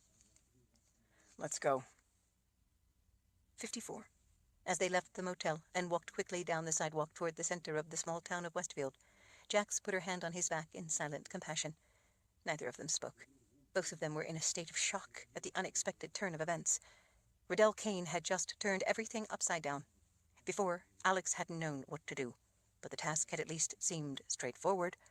Now he felt a numb sense of paralyzing shock and dismay. It no longer simply seemed a matter of preventing Riddell Kane from getting access to the gateway. In light of such chaos, everything had just gotten far more complex. The heavy overcast seemed to match their mood. It made the day feel quiet and somber. "I'm ashamed that people from my world have come here and done this," Jax said as they walked past a bakery. Alex shifted the duffel bag to the other side so that he could take her hand as they hurried along the sidewalk. "Don't take on guilt for murders just because they came from where you live. You came here to stop these people. You're risking your life to stop them. You have no reason to feel ashamed." She squeezed his hand in appreciation of his words. He could see another tear or two run down her face. "I'm the one who should have done something," he finally said into the silence. "From the beginning, you've been trying to tell me how brutal these people are. You tried to do something. I didn't listen. If I had believed you in the first place, acted sooner, maybe this wouldn't be happening." "Don't you now blame yourself, Alex. Riddell Kane is responsible." "But maybe I could have..." "No, you couldn't. Don't let him make you fall into the trap of second-guessing yourself. He's been watching you and making his moves based on what you do, not when you did it. Had you acted sooner, it would only have prompted him to make his move sooner. He's sending us a message. There is nothing either of us could have done to stop him. If we had gotten here sooner, he would have only carried out these attacks sooner. I've seen him do this sort of thing before. This is the way he thinks. He will kill as many people as he has to in order to get what he wants. It never occurred to me that he would bring his ruthless methods here, to this world. It was foolish of me not to realize he would." Alex raked his fingers back through his hair. "I don't get it, though. I don't get the reason for murders all over the world. He's been trying to get his hands on us since the beginning. He left that note for me, so he obviously knew where we were. He could have stormed the place and had us last night while we were asleep. Why do this instead? What does he think this is going to accomplish?" "I'm afraid that he's changed his tactics." Jax glanced over at him. "He gave you that note to let you know that he knew the fake name the Daggett Society had made up to protect you. He wanted you to know that you can't hide from him, that there is nowhere safe where he can't find you. He told you the places of the attacks so that you would know that he was responsible. He wanted you to know his reach." Alex scanned the tourist traffic and dump trucks making their way along the congested, narrow road through town, checking to make sure that none of them looked imminently threatening. Alex heaved a sigh. "I guess you're right. It was all an elaborate, bloody show just for me. We've slipped through his fingers in the past, like back at Mother of Roses. This is retribution for being able to avoid him. He's telling me that if I don't do as he wants, he can kill innocent people by the thousands." "I'm afraid so. Those killers he sends don't have to worry about being captured and punished. They can kill innocent, helpless people while they have the advantage. And then if it looks like someone might stop them, they can activate their lifeline and vanish in a heartbeat." Alex shook his head in disgust. "But how can any human being do such things to innocent people? To children?" "Their minds are poisoned by years of indoctrination. They believe what they're told. They see it as doing good. I'm sure that when they get back, Riddell Kane will give them rewards for their bravery and great work in advancing their cause. They will feel only pride, not revulsion, for what they've done. Kane likes giving awards for killing women and children, because he knows that that kind of thing strikes mindless fear into his enemies." "Well, it's working," Alex said under his breath. They fell silent with brooding thoughts as they made their way down the street. The town of Westfield was a typical small New England tourist town. All the clapboard buildings were old, crooked, and crowded together. The two-lane highway through the 3-block-long center of town was slowed and backed up by tourists turning out of side streets and trying to find places to park. Small buildings had been converted to restaurants, gift shops, and art galleries. One picture window they hurried past had photos of houses and land for sale. Alex and Jax went into one of the wilderness outfitters to pick up what they might need for hiking into the land and sleeping outside. Together they grimly went about the business of equipping themselves.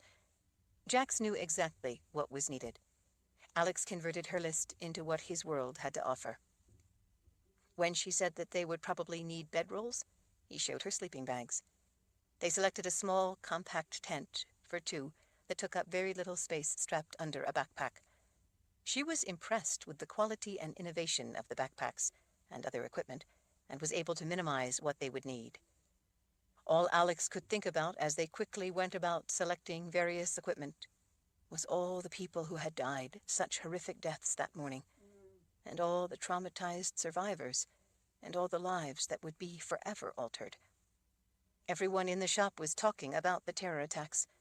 A number of people thought it was the work of Islamic fundamentalists, while two older women argued that warring drug cartels had been responsible. Everyone feared what it could mean.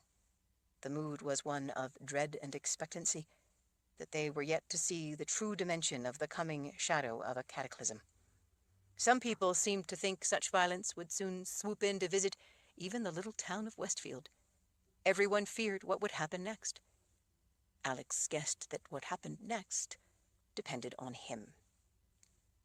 After they left with their purchases, they stopped in a small market and bought food to pack in, then went to see if the truck was done. The service rider told Alex that it was almost finished and suggested they wait in the lounge for a few minutes. The TV was on in the lounge, carrying details of the killings. Alex didn't want to watch it. Besides, his mind was racing too fast for him to sit still. He needed to walk. As they went outside, he spotted something hauntingly familiar in an art gallery directly across the street from the Jeep dealer. After two huge log trucks rumbled past, he took Jax by the hand and, in a break in the traffic, ran across the street. On an easel, where it would show prominently through the front window of the gallery, was a large painting dominated by angry slashes of red paint. It reminded Alex of a frenzied, bloody, murderous temper tantrum. He slowly approached the window, looking in at the painting on display, as if it were something threatening, something deadly. He stood frozen, staring at it. He recognized the style. The precisely made signature on the painting was R.C. Dillion. "What is it?" Jax asked, frowning over at him. He couldn't find his voice. It suddenly all made sense. "Alex," Jax called after him, hurrying to catch up as he swept into the gallery. "What's the matter?" Inside, Alex stopped in front of the painting. The random collection of red slashes dripped red paint down the face of the canvas. "What?" Jax said. Alex pulled out the piece of paper and handed it to her. "Look at the handwriting on the paper. Don't read the cities, just look at the handwriting." She studied the list of cities for a moment, then looked up at him again. "What about it?" "Look at the signature on this painting." Jax squinted at the muddy white, precisely done R.C. Dillion. "Dear spirits," she whispered. "They're the same hand." "R.C. Dillion," Alex said as he finally looked over at her. "R.C. Riddell Kane.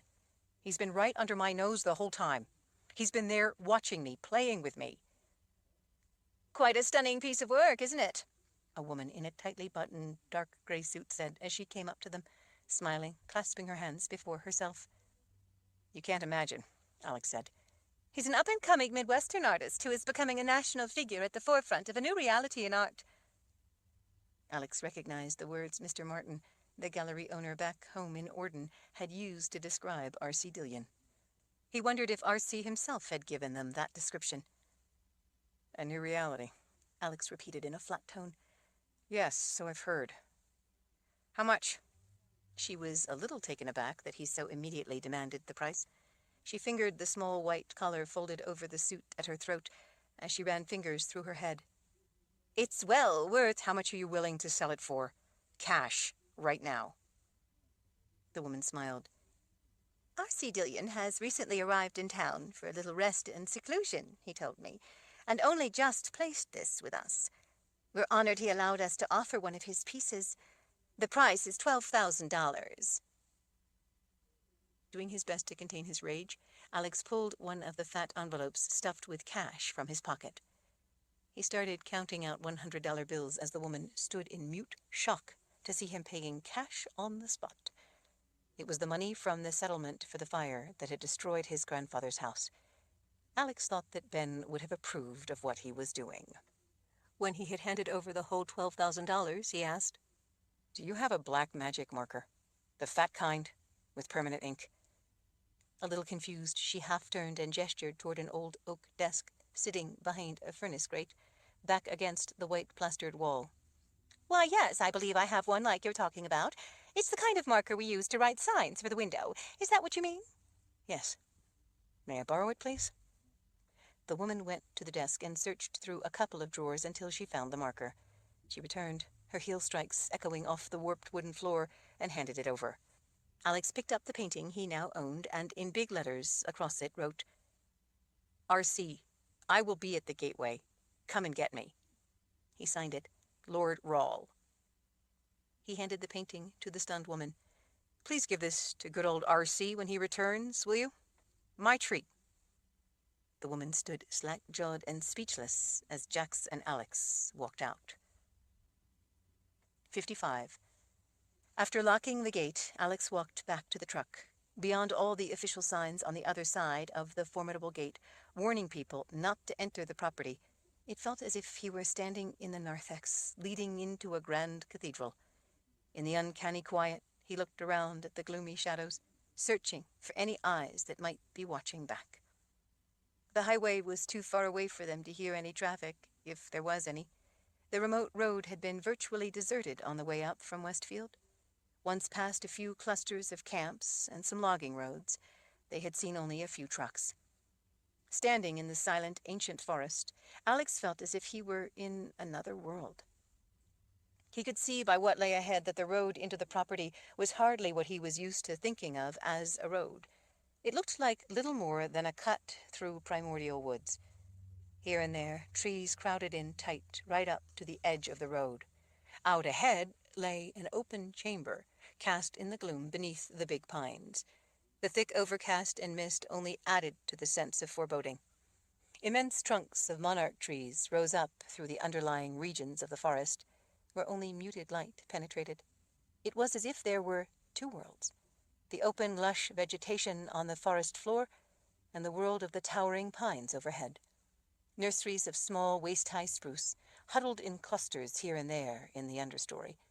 Swaths of ferns nodded under falling drops of water, combed from the mist by the pine needles above. The ferns, creating feathery beds in places throughout the quiet forest floor, lent an exotic, spicy aroma to the place.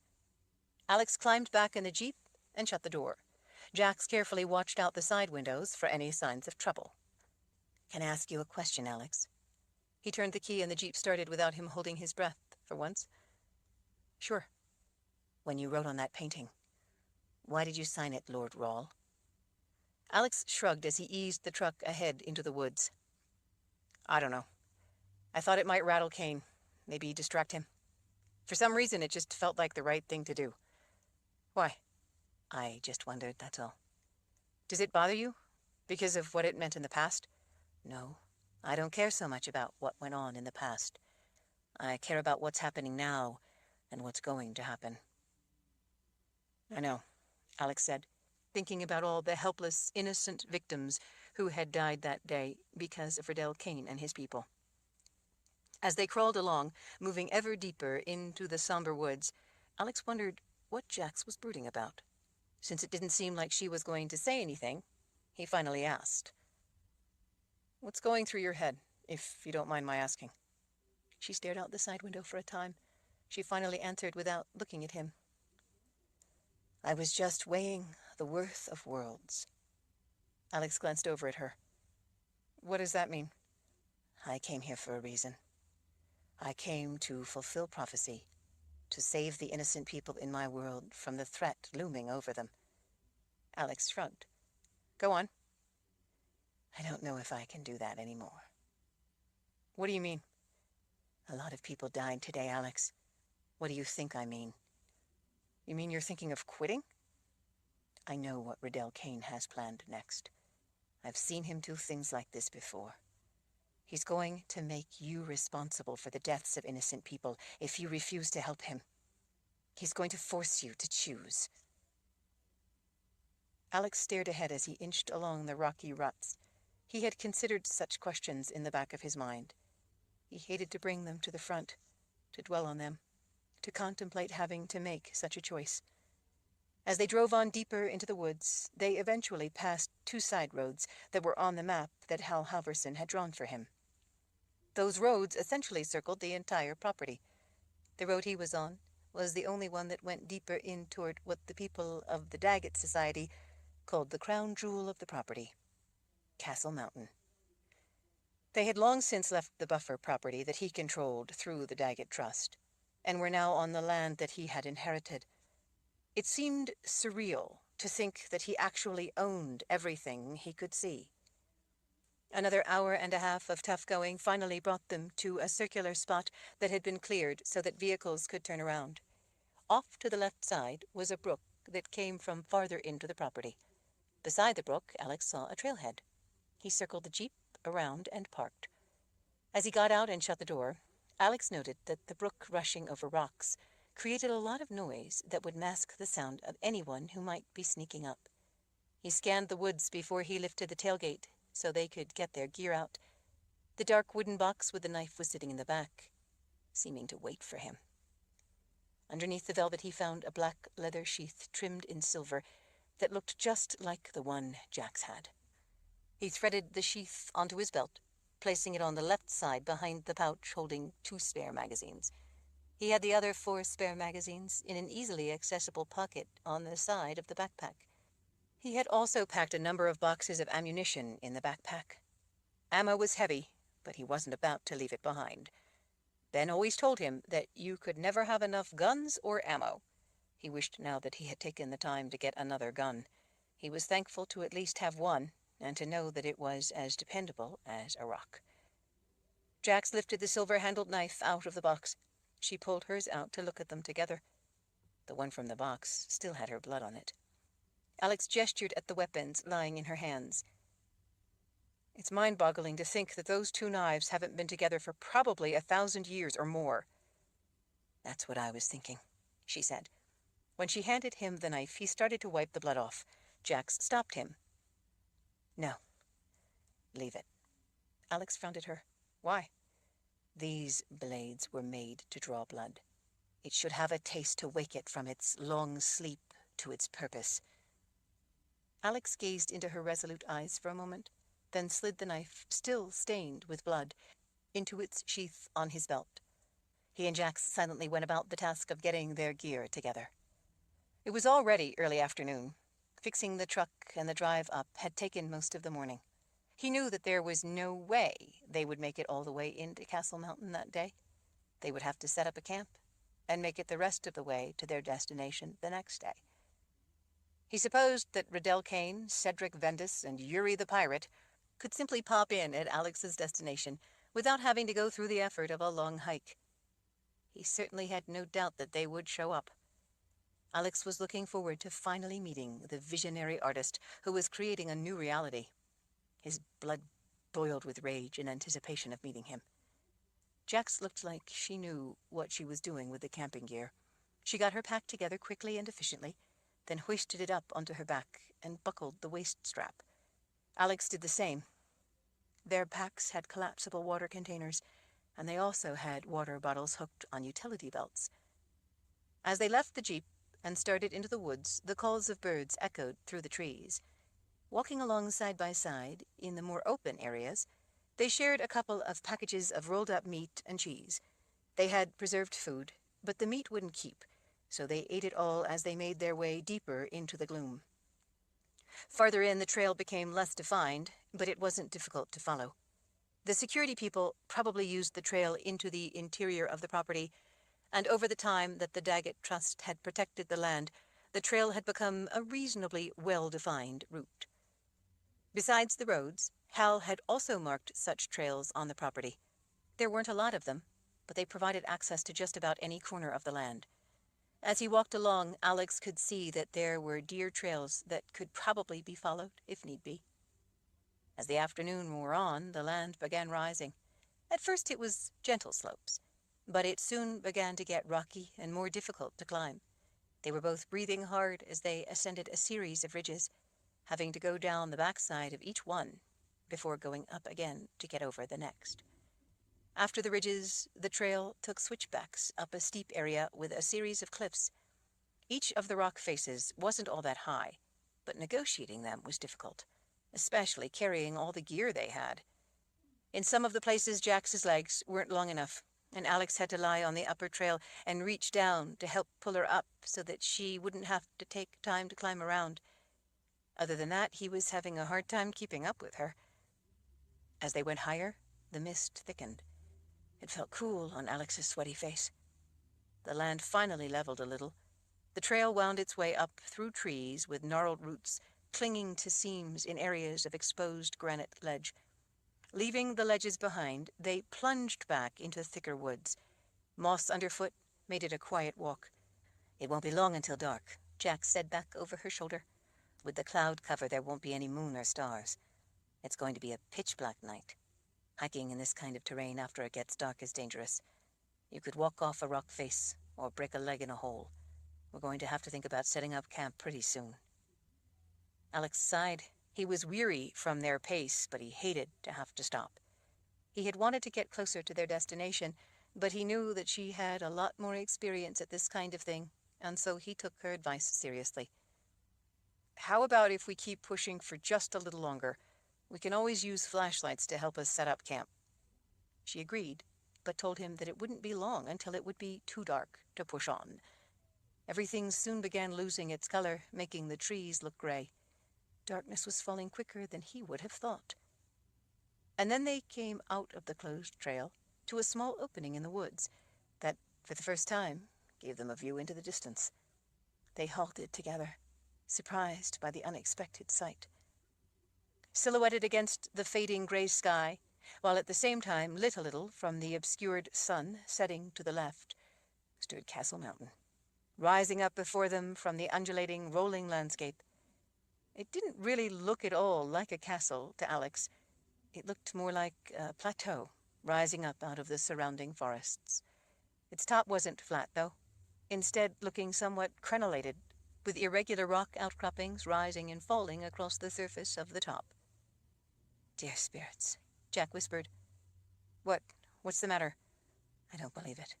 "What don't you believe?" "It looks very much like a place in my world called the People's Palace." She shook her head. "I can hardly believe what I'm seeing, but I guess, when I think about it, I've somehow expected all along to see it." "Sure doesn't look much like a castle to me. What's so special about the People's Palace?" "It's the place where our worlds were split apart. Up there, at least up there in my world, is a place called the Garden of Life. From there, at the end of a long struggle, people were banished to this world. It only makes sense for that to be the place of connection, the place where the gateway would be." The enormity of such a concept gave Alex pause. She pointed. "Can you see that line rising up diagonally from the bottom left toward the top right?" Alex squinted into the gathering darkness. "Okay, I see it now." "It looks like a narrow, angled ridge.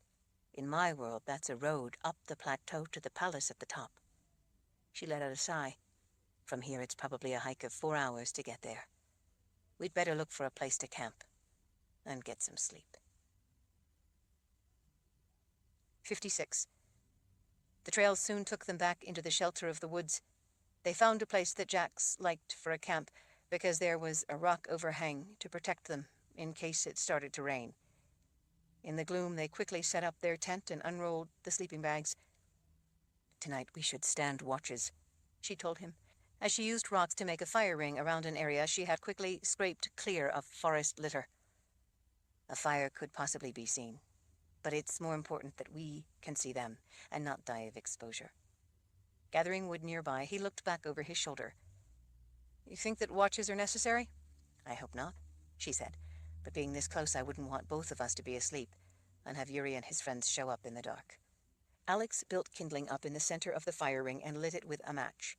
He had been about to argue the point of a watch, but her words gave him pause.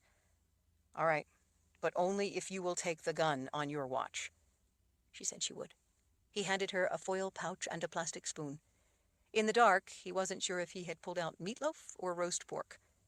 His was meatloaf. They ate in silence, listening to the coyotes in the distant mountains. It was a spooky sound to hear all alone, so far out in the woods.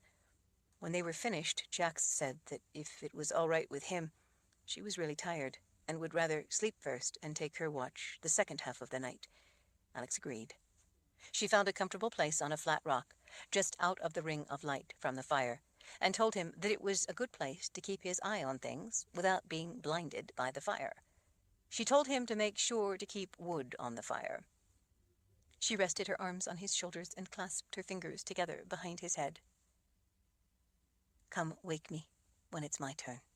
Before he knew it, she was kissing him. It was a lonely, desperate kind of kiss. It was wonderful only in the sense that they at least had each other. He understood her emotion and how it came out in the embrace. They were both dispirited by the killing of innocent people earlier that day. The kiss wasn't passion so much as it was meant to be comfort. Alex helped her get into her sleeping bag, since she'd never seen one before. When she was settled in, he went to the rock and sat, resting his gun in his lap.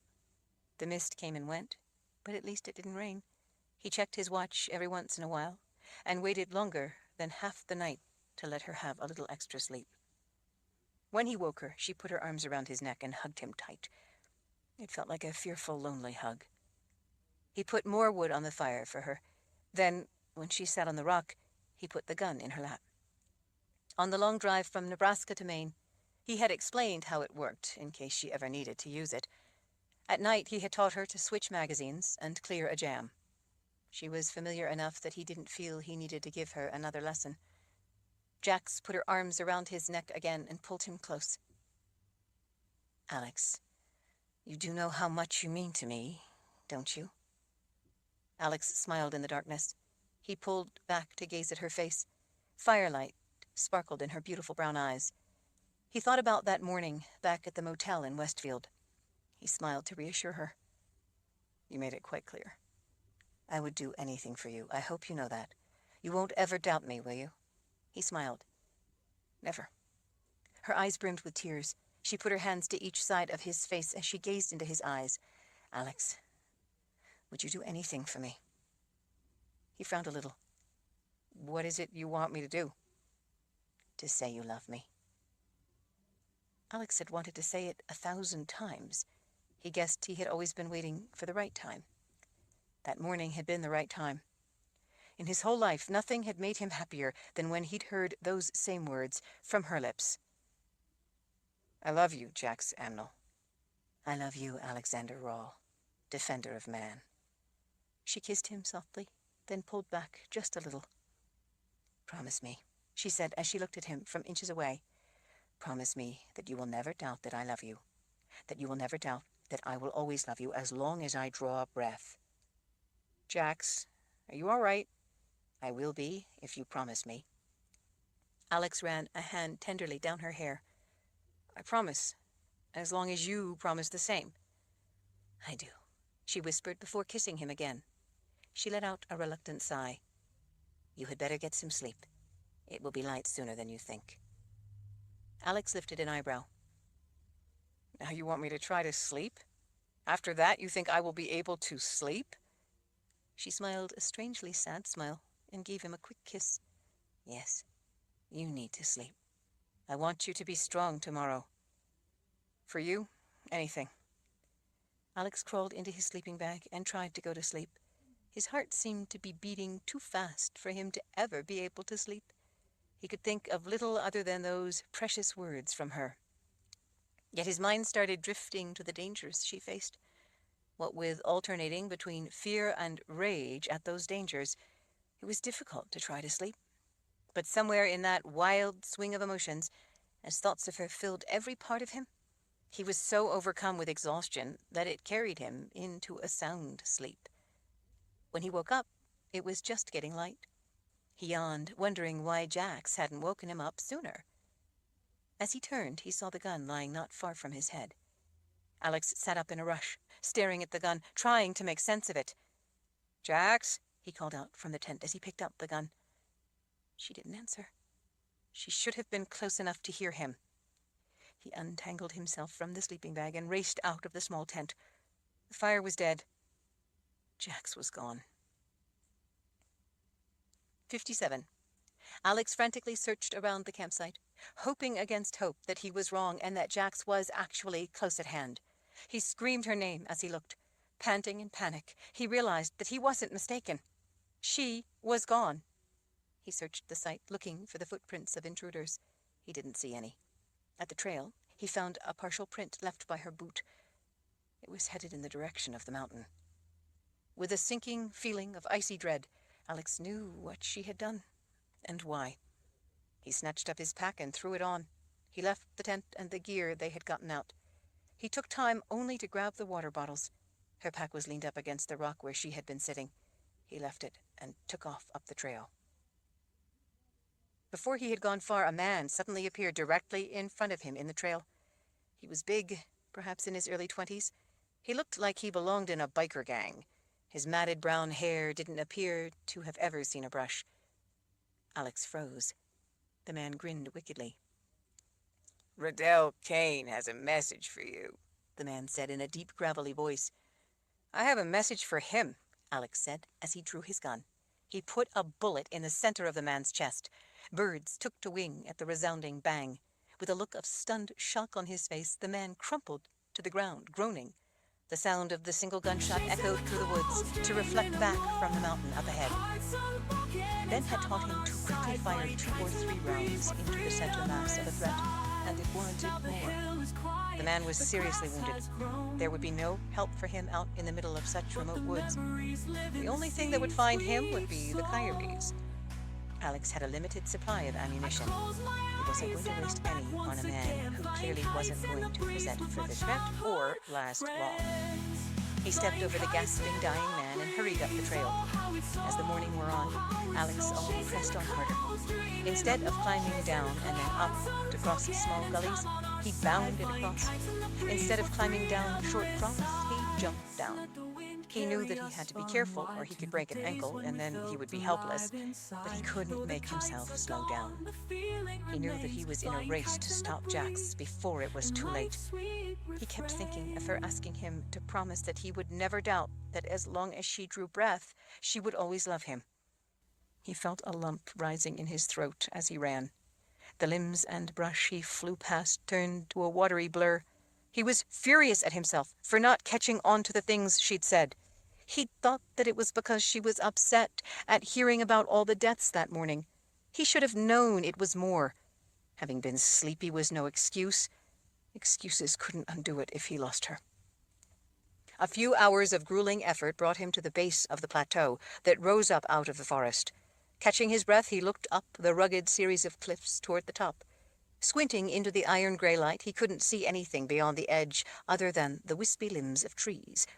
Jax had said that the ascending rift in the rock was in her world a road up the side of the cliff to the top. While not a road, the trail led to the craggy edge of rock that looked like a natural formation, yet went up along the face of the cliff at a steep angle. It looked like it might go all the way to the top.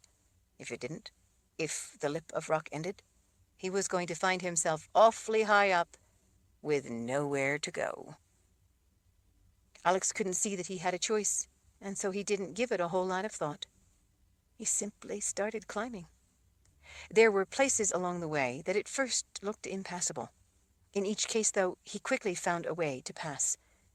In other spots, he had to climb over gaps in the narrow outcropping, but along much of the sloping, weathered rock ledge, it widened to several feet, and in spots at least 6 or 7 feet, where it presented no trouble at all, except that it sapped his strength to climb so fast at such a steep angle. His thigh muscles burned from the effort. He panted for air as he pressed on, refusing to slow for anything. In a little more than an hour, he was getting near the top. As he came around a protruding rock face, 2 burly men were waiting. Alex took a hurried step back, at the same time drawing his gun. Without hesitation, he fired at the closest man, charging toward him. The bullet must have gone through his heart because the man faltered and dropped. The second man put a boot on the downed man and leaped over him, diving toward Alex. Alex pressed the trigger twice in rapid succession. He didn't know if his bullets found their mark or not because the man was still crashing in on him.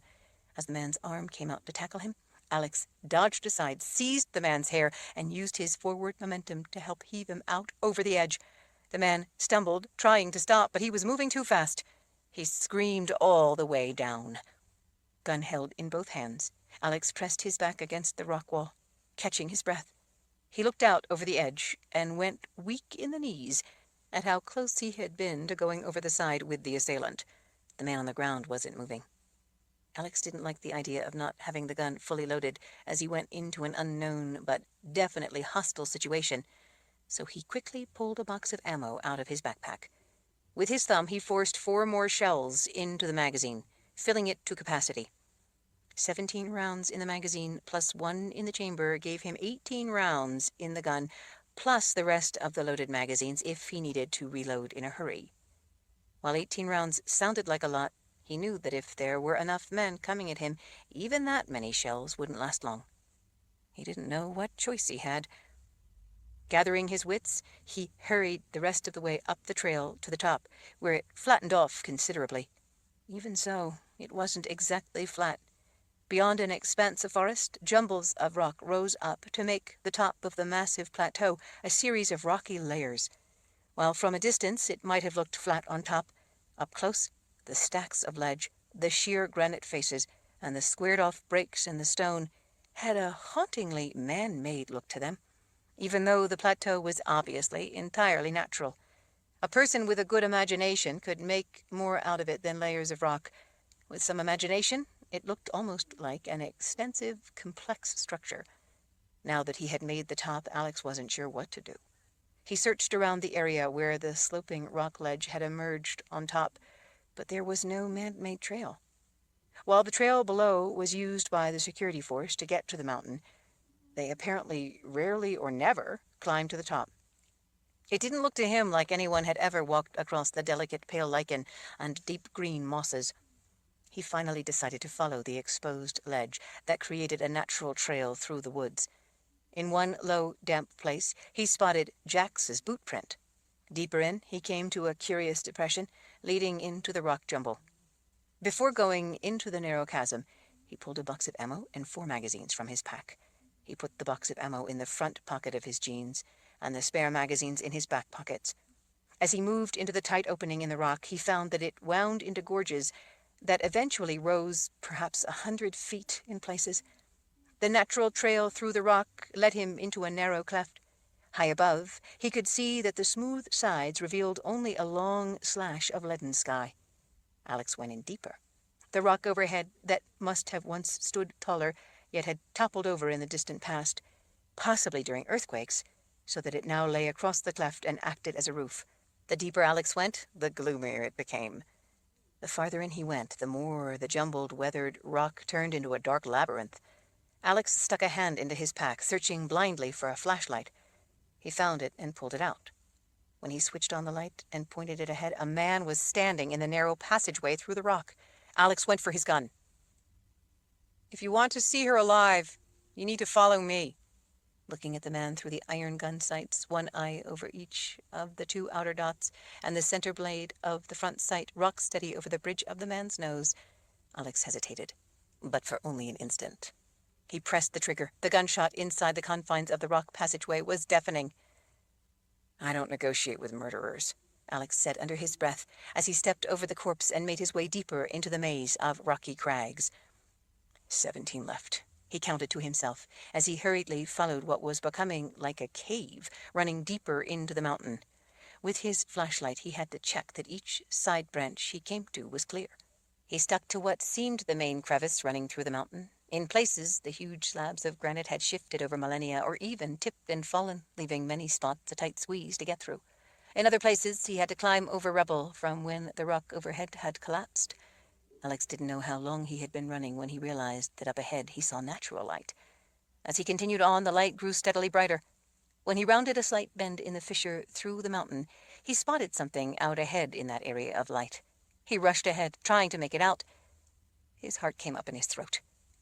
It was Jax. 58. Alex could see Jax standing in the middle of a broad area of white sand. The place looked to have once been a cavernous dome, but the center of the roof seemed to have eroded away and partially collapsed over time, to leave a room that was open to the sky. Here and there, boulders that looked possibly to have once been part of that domed ceiling sat littering the room. Jax, standing in the center of the sand under that opening, watched him come. He could tell that her hands were tied behind her back. Tears stained her face. A trickle of blood ran from the corner of her mouth. With his gun held in both hands and at the ready, Alex inched into the open area. As he emerged from the passageway through the rock, hundreds of men came into view. They stood silently around the outside, near the walls, or in other caves and cracks leading into the room. They were all watching him. None made a move. They were dressed in clothes that would be familiar anywhere, mostly jeans and oversized t-shirts with words on them. A number of them wore baggy, knee-length shorts and sandals, just like a typical guy at the mall or out getting a pizza. Alex spotted what looked like knives under the shirts of some. He was sure that all of them had weapons concealed somewhere on them. Despite their ordinary dress, they weren't especially well-groomed, with ratty hair and scraggly beards or stubble. Alex supposed that even that wasn't too out of place anymore with their everyday outfits. They all had hard eyes and wore grim expressions. They looked like thugs.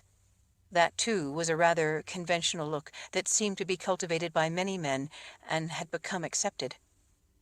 Walking down the street, these men wouldn't warrant a second look from most people. Any one of them, carrying a knapsack, could walk unnoticed through any airport. Seeing them gathered all together as they were, though, on a remote wilderness mountaintop, looked bizarre in the extreme, as if they had all been transported there from the bleachers of a basketball game. Alex knew that they were chameleons, killers intended to fit in and be unseen, until they struck. That in itself was what was so frightening about them. They would be invisible out among innocent people.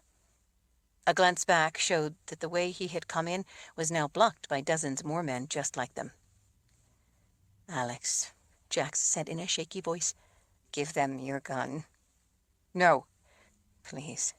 I'm not—" "You can't hope to change things," she said. "Don't make it any more difficult than it already is.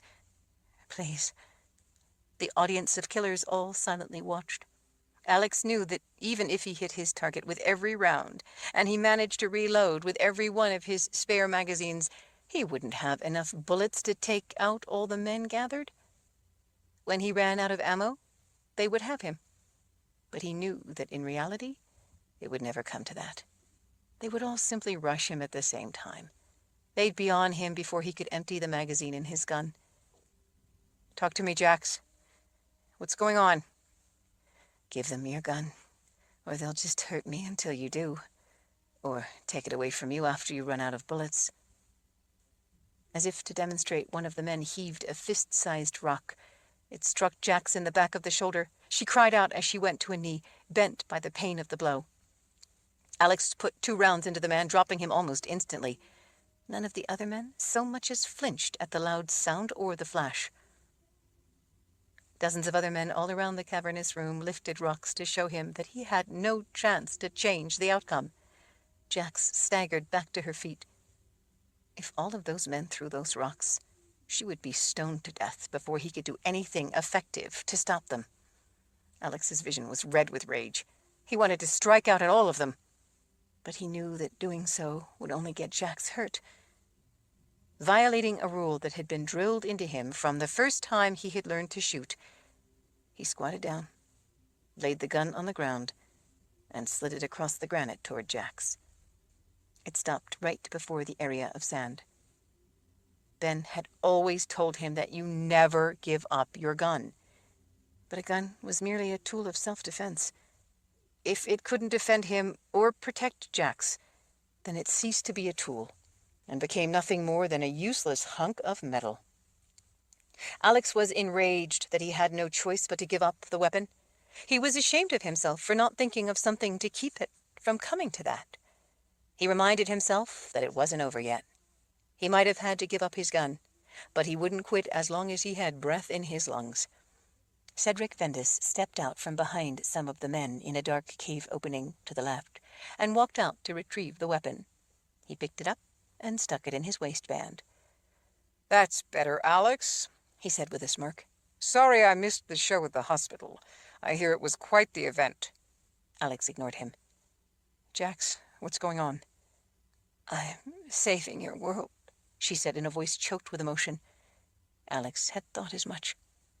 He strode to the edge of the sand close to her. Cedric Vendis casually backed up a few steps to stay out of his immediate reach. Somewhere inside it pleased Alex that, even alone and without a gun, surrounded by hundreds of men, they considered him dangerous. He intended to prove their fears warranted. To Alex's left, another man stepped out from the darkness beyond the men watching. He was tall, with slicked back blonde hair and thick features. He wore dark slacks and a simple white pullover shirt with short sleeves and an open collar. He looked like he might be about to go out for a game of golf. He was maybe 40, but looked to be in good shape, as though he could take care of himself if he had to. If Alex had his way, he was going to have to. As he approached, the man's piercing blue eyes never strayed from Alex. He stopped 10 feet away, smiling at Alex in a knowing manner. "How nice to meet you at last, Lord Rawle." He emphasized the title in a way obviously intended to mock Alex for having written it on the painting. Alex was pleased to know that the title had hit a sore spot. Get to the point. "Ah, the direct approach," he shrugged. "Very well." Alex was distracted by another man coming out from the shadows to stand not far from Jax. It was Yuri. The pirate was still wearing the same dirty clothes and a grin that showed his yellow teeth. "I'm Riddell Kane," the tall man said, drawing Alex's attention back. He swept an arm out, indicating the area where Jax stood. "This is the gateway, in case you hadn't guessed." He crooked his fingers. "Come, have a look, if you would be so kind." As Alex followed the man, Jax's eyes tracked him the whole way. He stopped where indicated, at one of the boulders sitting before the area of sand. The flat top of the rock, several feet square, was angled toward him. It was smooth, although somewhat weathered-looking, as if it had sat in that spot, exposed to the elements for 1,000 years. Alex was startled to see that it had what looked to be a petroglyph drawn on the flat area of the light-colored granite. The darkish lines had a reddish cast to them. It almost looked like it might have been done with blood. Alex was even more shocked to see what that drawing was. It was a simple scene of a forest, composed of 10 trees, much like the scenes Alex liked to paint. Below the drawing was a small slot in the stone. Alex was beginning to understand. "Rather like one of your quaint little paintings," Kane said, smiling without amusement, as he gestured dismissively at the drawing on the stone. "What do you mean?" Kane shrugged. "Rather outmoded, passé, as opposed to the new reality my vision is ushering in." "If you have invited me here to discuss art, I'm afraid that you aren't qualified to speak on the subject." "No, I don't care what you know about art. I only care about what you know about the gateway." Alex shrugged. "Not much." Kane's humorless smile returned. "Well, since you wanted me to get to the point, here it is. I want this gateway functioning, and I want it functioning right now. I've followed your family long enough, waiting for the right time to come. With you, it finally has. The law of nines is now fulfilled. I'm through waiting. Yesterday I gave you a small sampling of what I can do if I need to. If you don't cooperate, I'm going to rain death and destruction down on this world, the likes of which you can't imagine. Yesterday, where I killed one, tomorrow I will kill thousands. I can send men into schools, shopping centers, hotels, restaurants, workplaces, sporting events, and, well, I think you get the idea." He swept his arm around as if introducing the hundreds of men watching. "These are but a few of my legions that I will send into the most secure, secluded places you can imagine. Do you know that we have the ability to show up in, say, the bedroom of your president? the bedroom of every world leader? We can eviscerate your leaders, your police commanders, your army generals. Why, I have an entire staff of people who have nothing better to do than think up ways in which to kill the unsuspecting people of your world. If I want, I could even set nations against each other and launch your world into war. I could have my legions carry out the most brutal attacks to partially bring down the ruling government of Israel, for example, and goad them into launching a nuclear attack against surrounding nations. If I want, I can light the fuse that will ignite a holocaust. Alex, Jack said, listen to him. He's not bluffing. He will kill innocent people in the thousands. Kane turned to her. Don't be insulting. I will kill the people here in the tens of thousands, the hundreds of thousands, if I have to. Alex felt dizzy. He knew that Jax was right, that Kane wasn't bluffing. As if to prove his point, Kane looked around at all the men watching.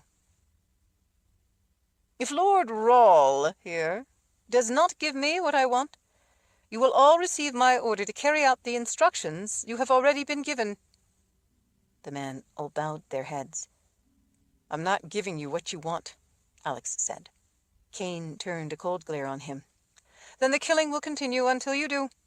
If I have to reduce this world to a sea of blood, I will. Alex, Jax said, drawing his attention again. Please do as he asks. You alone hold sway over all those innocent lives. You alone can prevent this from happening to your world. Alex stepped out onto the sand closer to her. Why would you turn yourself over to him? Why are you doing this? Because I know that as long as I'm free, you would never give up. As long as I'm free, you would fight no matter what. I can't let you put your love for me above all the people who will die if you keep fighting him. I had to remove myself from the equation. To let this happen, to let him unleash his wrath on your world while I stand by and watch, is a violation of all that I value and believe in. Of everything I've been fighting to preserve. I couldn't let your world pay the price for the people in my world. We are lost. Our war is done. Don't let it come down on your world, too. Please, Alex, do what he says. Don't let any more people here die needlessly. There is nothing you can do for me now. I am lost. Let me go. Only you can do something to save all the people in your world who will otherwise die. Please, Alex, don't allow the sacrifice of my life to stand for nothing. Do as he wants and think of your own people now. Yet more outdated moral drivel, Kane said in a contemptuous tone. Hardly the kind of strength exhibited by the strong, by true visionary leaders. No wonder you're losing. He turned to Alex. Still, you should listen to her. If for no other reason than because you are just as weak as she is, and you will want to spare the people in your world all the pain and suffering I will unleash on them. Alex looked away from the venomous glare of Riddell Kane, back into the eyes of the woman he loved more than life itself. These people are from my world, she said softly. We must suffer them.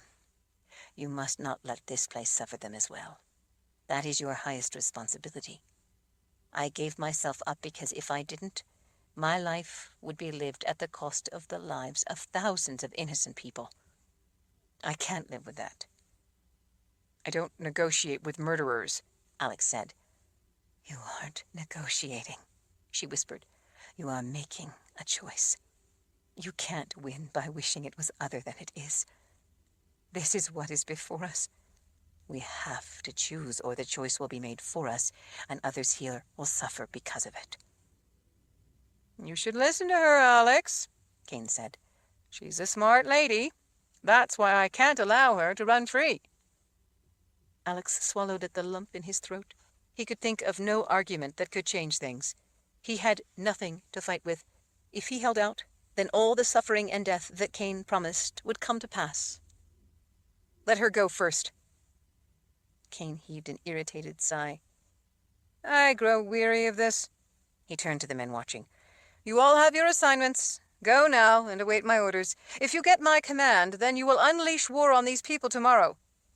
If he cooperates by tonight and you don't receive orders from me to attack, then return home at once to prepare for the transition to the new reality in our own world, where we must be ready to rule."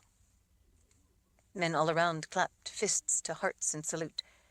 In so doing, they also vanished almost all at the same time. Where hundreds had stood, there was only darkness and stone. Only a few dozen men remained behind. Riddell Kane turned back to Alex. "They will be in place by tonight, out among the people of your world, death stalking among the unaware and unprepared. If you don't open the gateway for me, then by morning I will give them the order to start killing on a scale you can't imagine. What's more," he said with a growing smile, "I will hand Jax over to Yuri, to do with as he will. If you cooperate, I will instead have her beheaded, put to death quickly. If not—" He shrugged. Yuri pulled out a knife, displaying it for Alex. It was Jax's silver-handled knife. "Don't you worry. My men and I will keep her alive for a good long time. When we finally tire of her feminine charms, then I'll start in cutting on her." Jax closed her eyes at the terror awaiting her. Alex knew that he'd run out of options and time. He gazed into her beautiful sad eyes as they opened. In those forlorn eyes, he could see his world ending. "You know, don't you? I can see it in your eyes," she whispered to him. "You figured it out, didn't you?" He nodded. "Then don't let me down, Alexander. The time has come to defend mankind here in your world. Open the gateway for him." "All right," he whispered back to her. "I'll do it." 59. Alex gestured to Jax to move off the area of sand. Yuri seized her arm and roughly pulled her back against the stone wall. Alex went out onto the white sand, and with his arms smoothed the footprints out, leveling the sand. He began drawing the symbols that he had learned from Jax to activate a lifeline, only on a large scale. He needed to buy a little time to think things through, to put together all the things Jax had told him, and the things the Daggett Society had told him about what the book said. He made a job of carefully laying out the designs as he put all the pieces together in his head. "That's not going to open the gateway," Cedric Bendis snapped. Alex looked up at the man. "Since you seem to know so much, why don't you tell your boss how it's done?" Bendis glowered, but finally folded his arms and fell silent. When he finished drawing, Alex stood and faced Kane. "I will have to trust that you will keep your word. She won't suffer at the end." Kane's smile was bone-chillingly evil. "I'm nothing if not a man of my word. Since this is the end for Jax and me, I want to tell her a few private words of goodbye before I finish this for you. I want to have a moment alone with her. Then I will open your gateway for you. If you won't grant me that simple human decency, then I may not believe that you're an understanding man who will keep his word about granting her a swift death." Alex gave the man an iron look. "I may have second thoughts." Kane glared for a moment. He finally held out his hand. "The knife first." Alex pulled the silver-handled knife out of the sheath behind the 2 magazines on the left side of his belt. He held it by the blade, still stained with Jax's blood, and placed the handle with the House of Rolls symbol in the man's hand. Kane looked down at the knife in his hand as Alex stood with his own hands in his pockets, waiting. Kane finally gestured with the knife. "All right. If it will end this pathetic emotional drama, go ahead."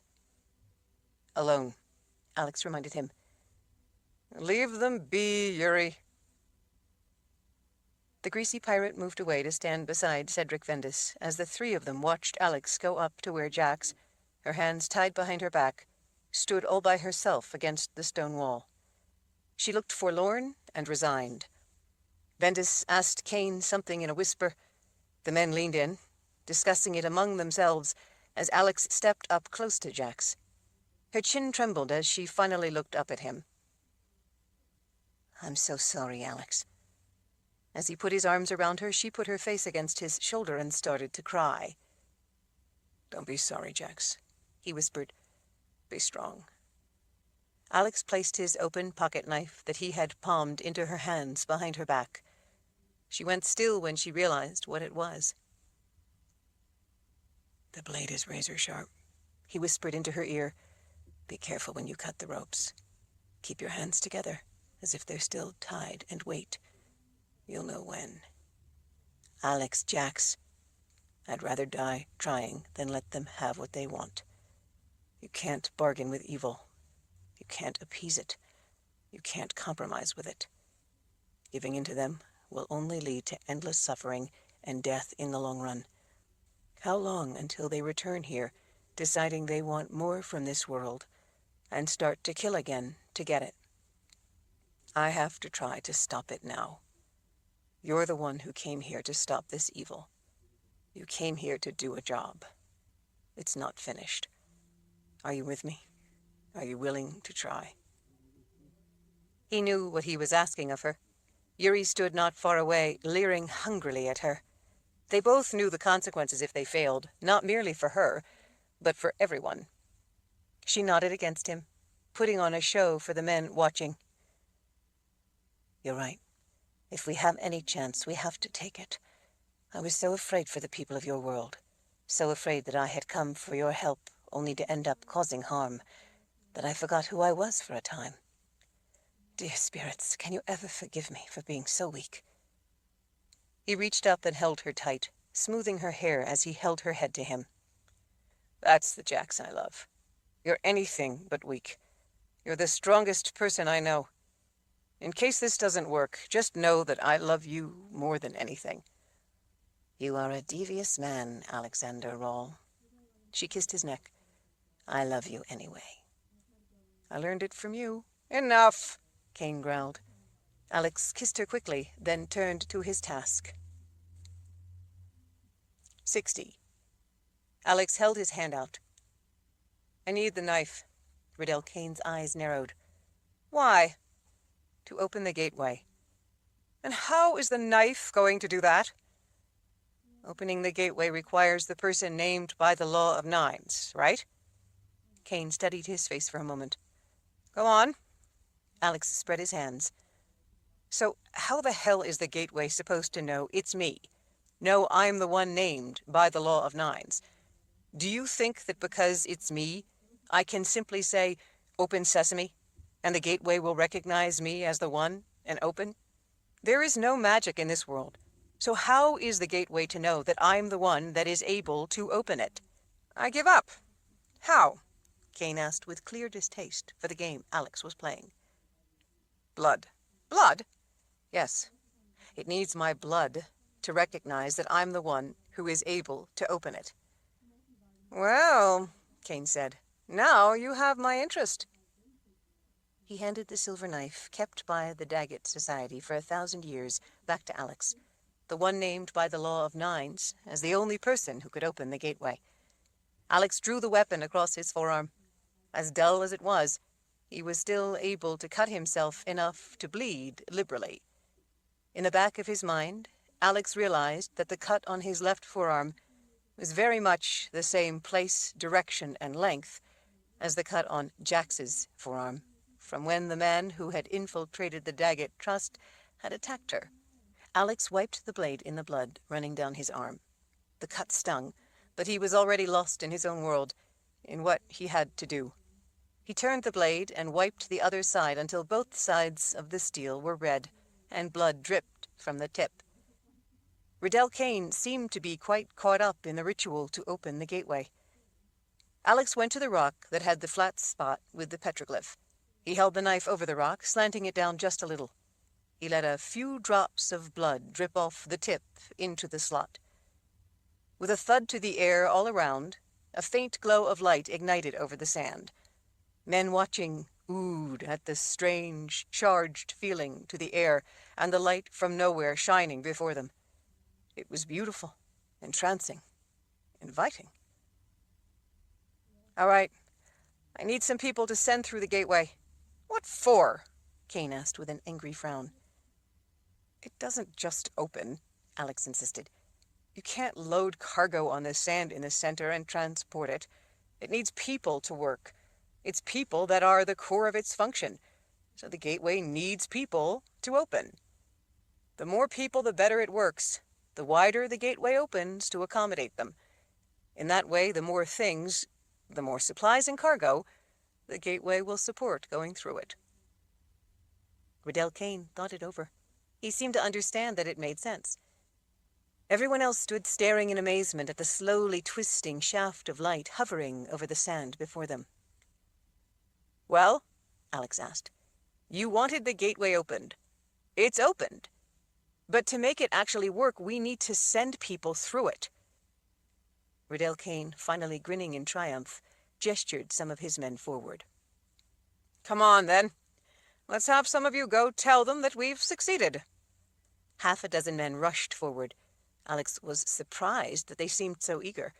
He guessed that in their world they were used to such things and accepted them. The men gathered out on the area of sand. They held their hands out as if showering in the light. By their reaction, it appeared to tingle pleasantly. They all looked up into the sky as if looking up into the source of the warm light. Like kids about to go on an amusement park ride, they all wore big grins. Riddell Kane stepped forward to the edge of the granite before the sand, fascinated by the light show and the way it began to sparkle with the presence of the men. Cedric Vendis as well stepped up to get a closer look. "All right," Kane said to Alex, gesturing with an arm as if urging him to levitate the men. "Go on. Open it fully. Do it." Alex held the knife in his fist above the slot. "Ready?" he asked the men in the light. They were all grins and nods. Alex shoved the blade charged with his blood into the slot. In an instant, the men were drawn upward without their feet leaving the sand, elongating them into columns of flesh, ripping apart into an explosion of blood and gore that shot skyward. They never had time to scream, but the sound of their bone and muscle coming apart was horrific enough. All the men watching stood frozen in shock. In that instant in time when none of them moved, Alex and Jax did. Jax spun, the pocket knife in her fist scythed diagonally across Yuri's face, laying it open. As he bent back from the slicing blow, she kicked him in the groin. As he doubled over forward, she pulled her knife from his belt, reached under, and cut his throat open. Alex yanked the knife out of the stone and went for Kane. The men all descended out of the sides where they had been watching to defend against the sudden attack. Kane backed a few steps as he pulled out his own knife. Jax was a whirlwind. Her blade cut into the men as they charged in. Several died before they had even drawn their own knives.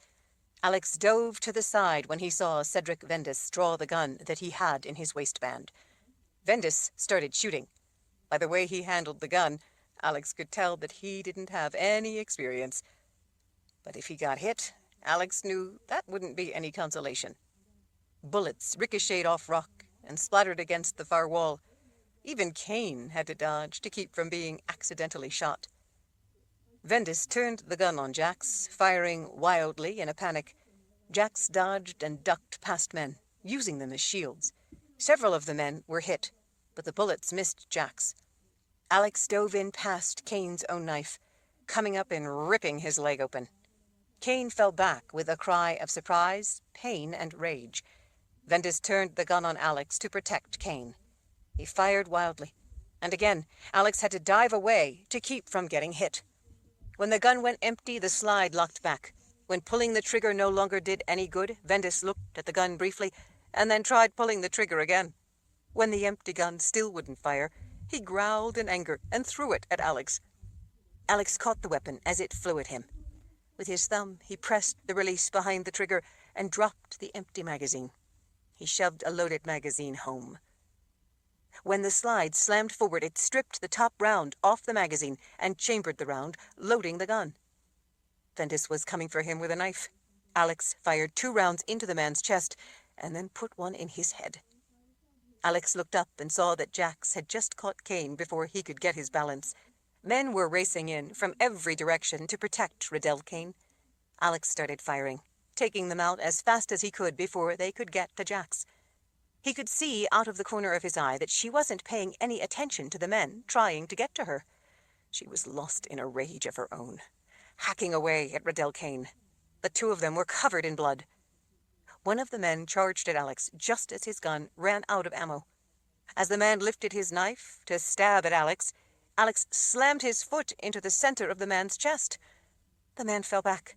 Alex pressed the release, dropping the empty magazine, and rammed a full one home. He fired a round into the man as he was scrambling to his feet, then swiveled and fired once at a man to his left.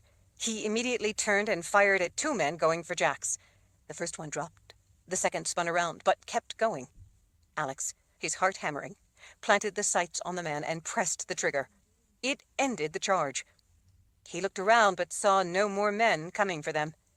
He stood panting in a state of wide-eyed shock. It had seemed like it had lasted an hour, but he knew that it had probably been little more than seconds. Jax was still slamming her knife wildly into Kane's bloody corpse.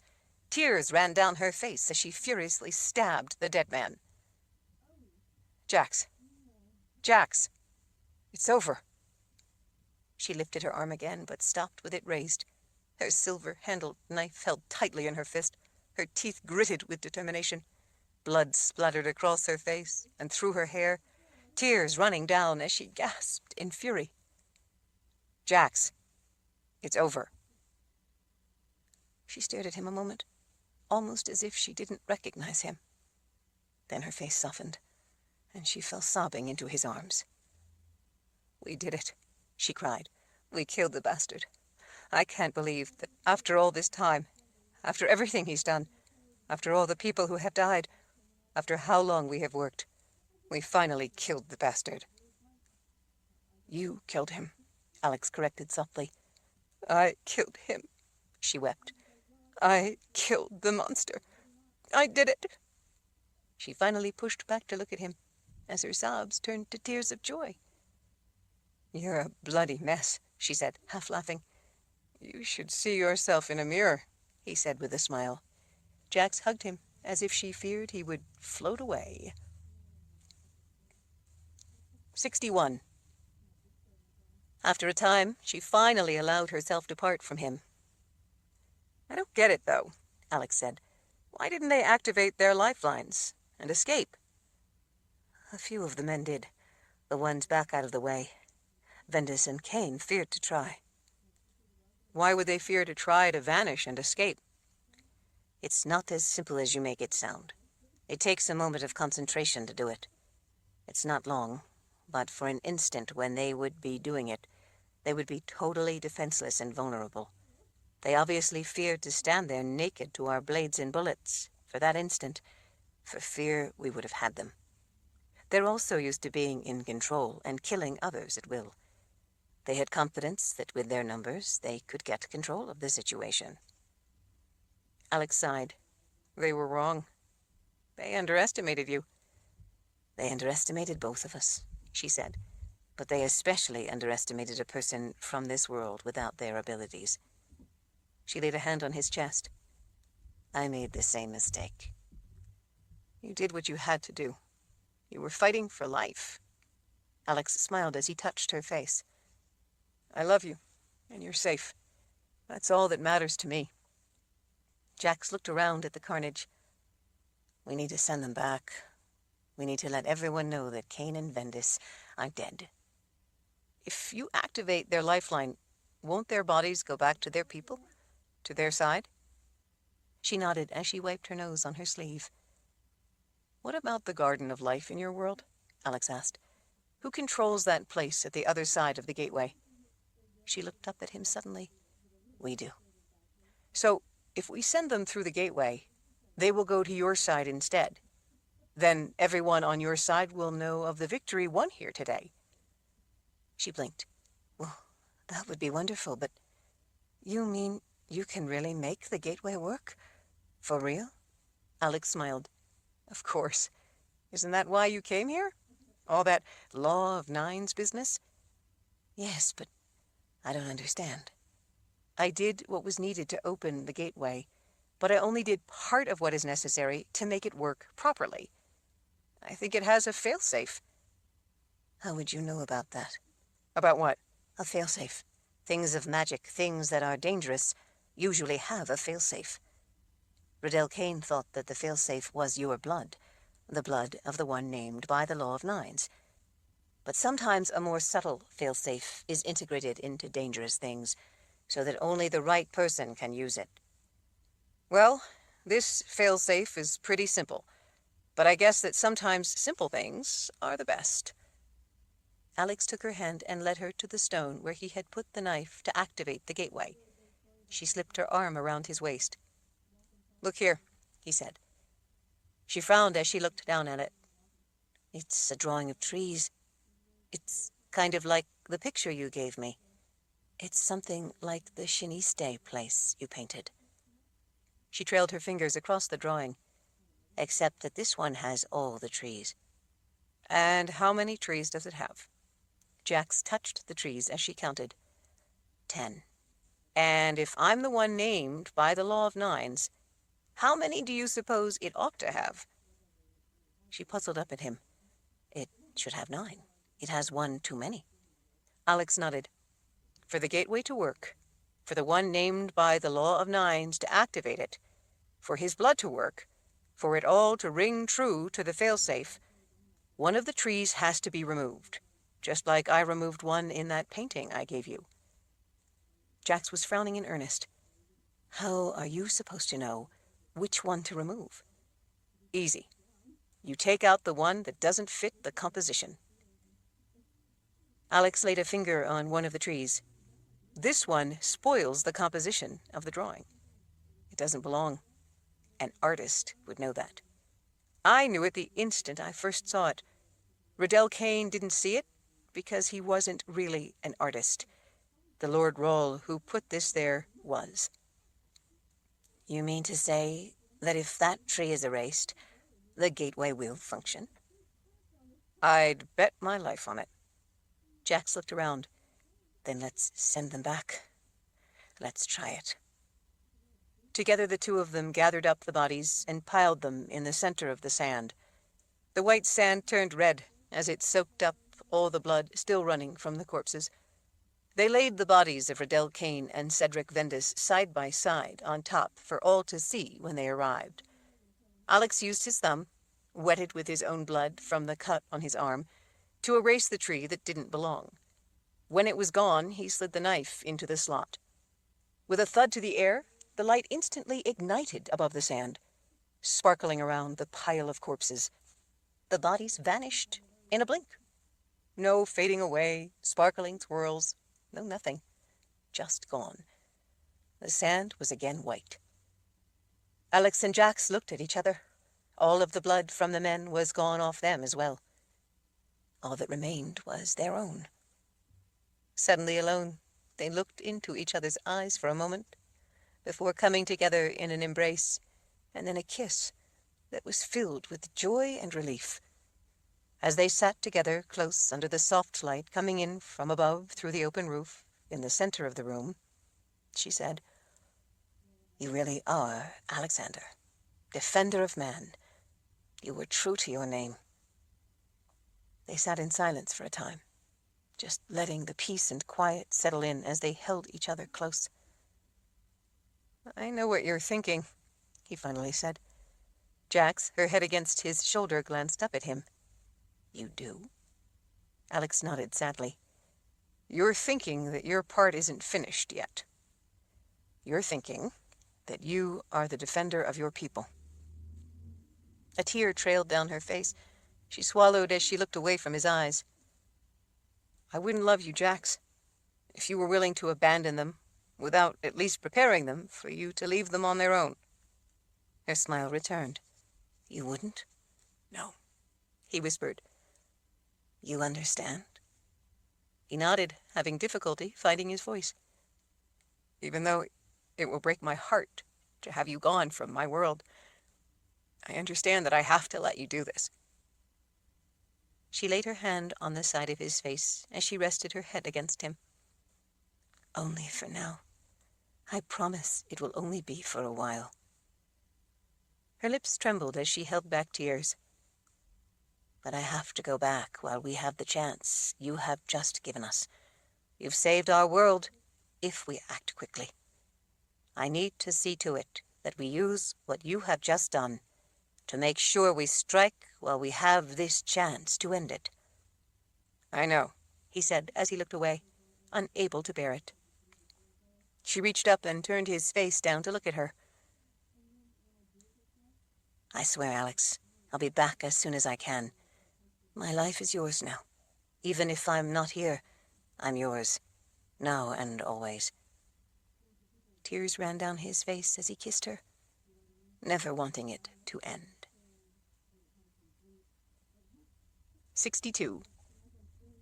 Alex made his way alone through the forests that were now his. He was in a daze, tears running down his face, mixed with the gentle rain that felt as if the sky were reaching out to gently touch him in sympathy. It all seemed surreal. He was in love with a woman from another world. He had just fought a battle between worlds. He had just saved his world from killers who would have murdered people in the thousands. He wondered if he really was nuts. He wiped his nose on the back of his hand as he looked up at a patch of sky he could see through an opening in the trees. He imagined Jax's world out there somewhere. She was out there, somewhere. He didn't even know where somewhere was. He walked on without seeing anything. His mind saw only her. He thought only of her. He wanted only her. His world was empty without her. Alex sighed. Life would have been so much simpler had he fallen in love with an Earth girl. He smiled then, thinking that she must be thinking something rather similar. After she had gone, he'd spent the night alone in the place at the gateway. He hated to leave the last spot he had seen her. They both wished she could have stayed for a while, stayed longer, stayed the night, stayed the week, the month, the year, forever. But she couldn't. She had to strike while they had the chance to end it. She had to press that advantage now if her people were to live, to have the chance to be free of the sorrow Riddell Kane had set loose on them and her world. Alex was proud of her. She was strong. It would have been easy to stay, but she was strong. Her people needed her, at least for a while. Along the way back, Alex had come across the bodies of the men he had killed on the way to get to Jax and the gateway. He didn't want their bodies lying about in his woods. He activated their lifelines and sent them back. Near the end of the day, Alex finally reached his Cherokee, parked beside the stream. He was tired from the long hike back from Castle Mountain. There was a white pickup parked there as well. On the door it said, Daggett Trust. He was somehow not surprised that Hal Halverson would be there, waiting for him. The man was sitting on a rock nearby. He rose up when he saw Alex coming, stretching to look back up the trail. His face was a picture of ferocity colored with alarm. Where's Jax? Is she all right? She's fine. Hal let out a sigh. You had me worried for a second. He looked back up the trail. So, where is she? Alex swallowed, steeling himself. She had to go back. Hal's face turned distraught. She's gone? Alex nodded. For now. For a while. But why? What she came here to do isn't finished. She has to tie up the loose ends. Oh. Hal scratched his chin as he squinted suspiciously at Alex. But she's coming back. Alex smiled. Yes. Hal smiled at last as he let out another sigh. Good. What did you find out with the background checks? Hal tossed a small stone into the woods. Tyler was dirty. Before I got to him, he killed himself. Alex took pause at that news. I'm sorry to hear that. I know. We all were. The good news is that everyone else checks out. He gestured vaguely. So, what happened? How did things go up there? Well, Alex said, it's a long story. Hal shrugged. I've got the time if you do. I'd like to hear all about it, if you don't mind telling it. No, I'd like to tell you about it, as a matter of fact. They both sat down on the broad, smooth boulder. It would be good to get it all out, share it with someone. Hal squinted skeptically. But she's coming back, right? Alex smiled. She is. She said yes when I asked her to marry me. Hal blinked in surprise. Marry you? Alex nodded. I can't go to that world. She's going to give up her world to come here and be with me. So I had to let her go back and settle things there. She has to know that it's going to be all right for her people, that they will be safe. For now, she had to return, but she's coming back. Hal considered it a moment. That makes sense, but it will be a relief to have her back. He cast Alex a sidelong glance. Married, eh? We want to have a ceremony with just the members of the Daggett Society, Alex said. Get married with the people who have done so much for both our worlds and not even known it. Hal smiled. We'd all like that, Alex. He put an arm around Alex's shoulders. We'd all like that a lot. We're going to be here for you. I know you've lost everyone you had, but know that you have us now, and we'll be here for Jax as well when she comes back. She won't be lonely here with just you to be her friend, I promise. Alex grinned at the generosity of the man. Thanks, Hal. That means a lot to me right now. Hal let out a satisfied sigh. So, what about this story you were going to tell me? Alex let out a long sigh of his own. Well, I guess it all started when this beautiful woman popped into my world. Hal chuckled. Isn't that how it always starts? End of The Law of Nines by Terry Goodkind.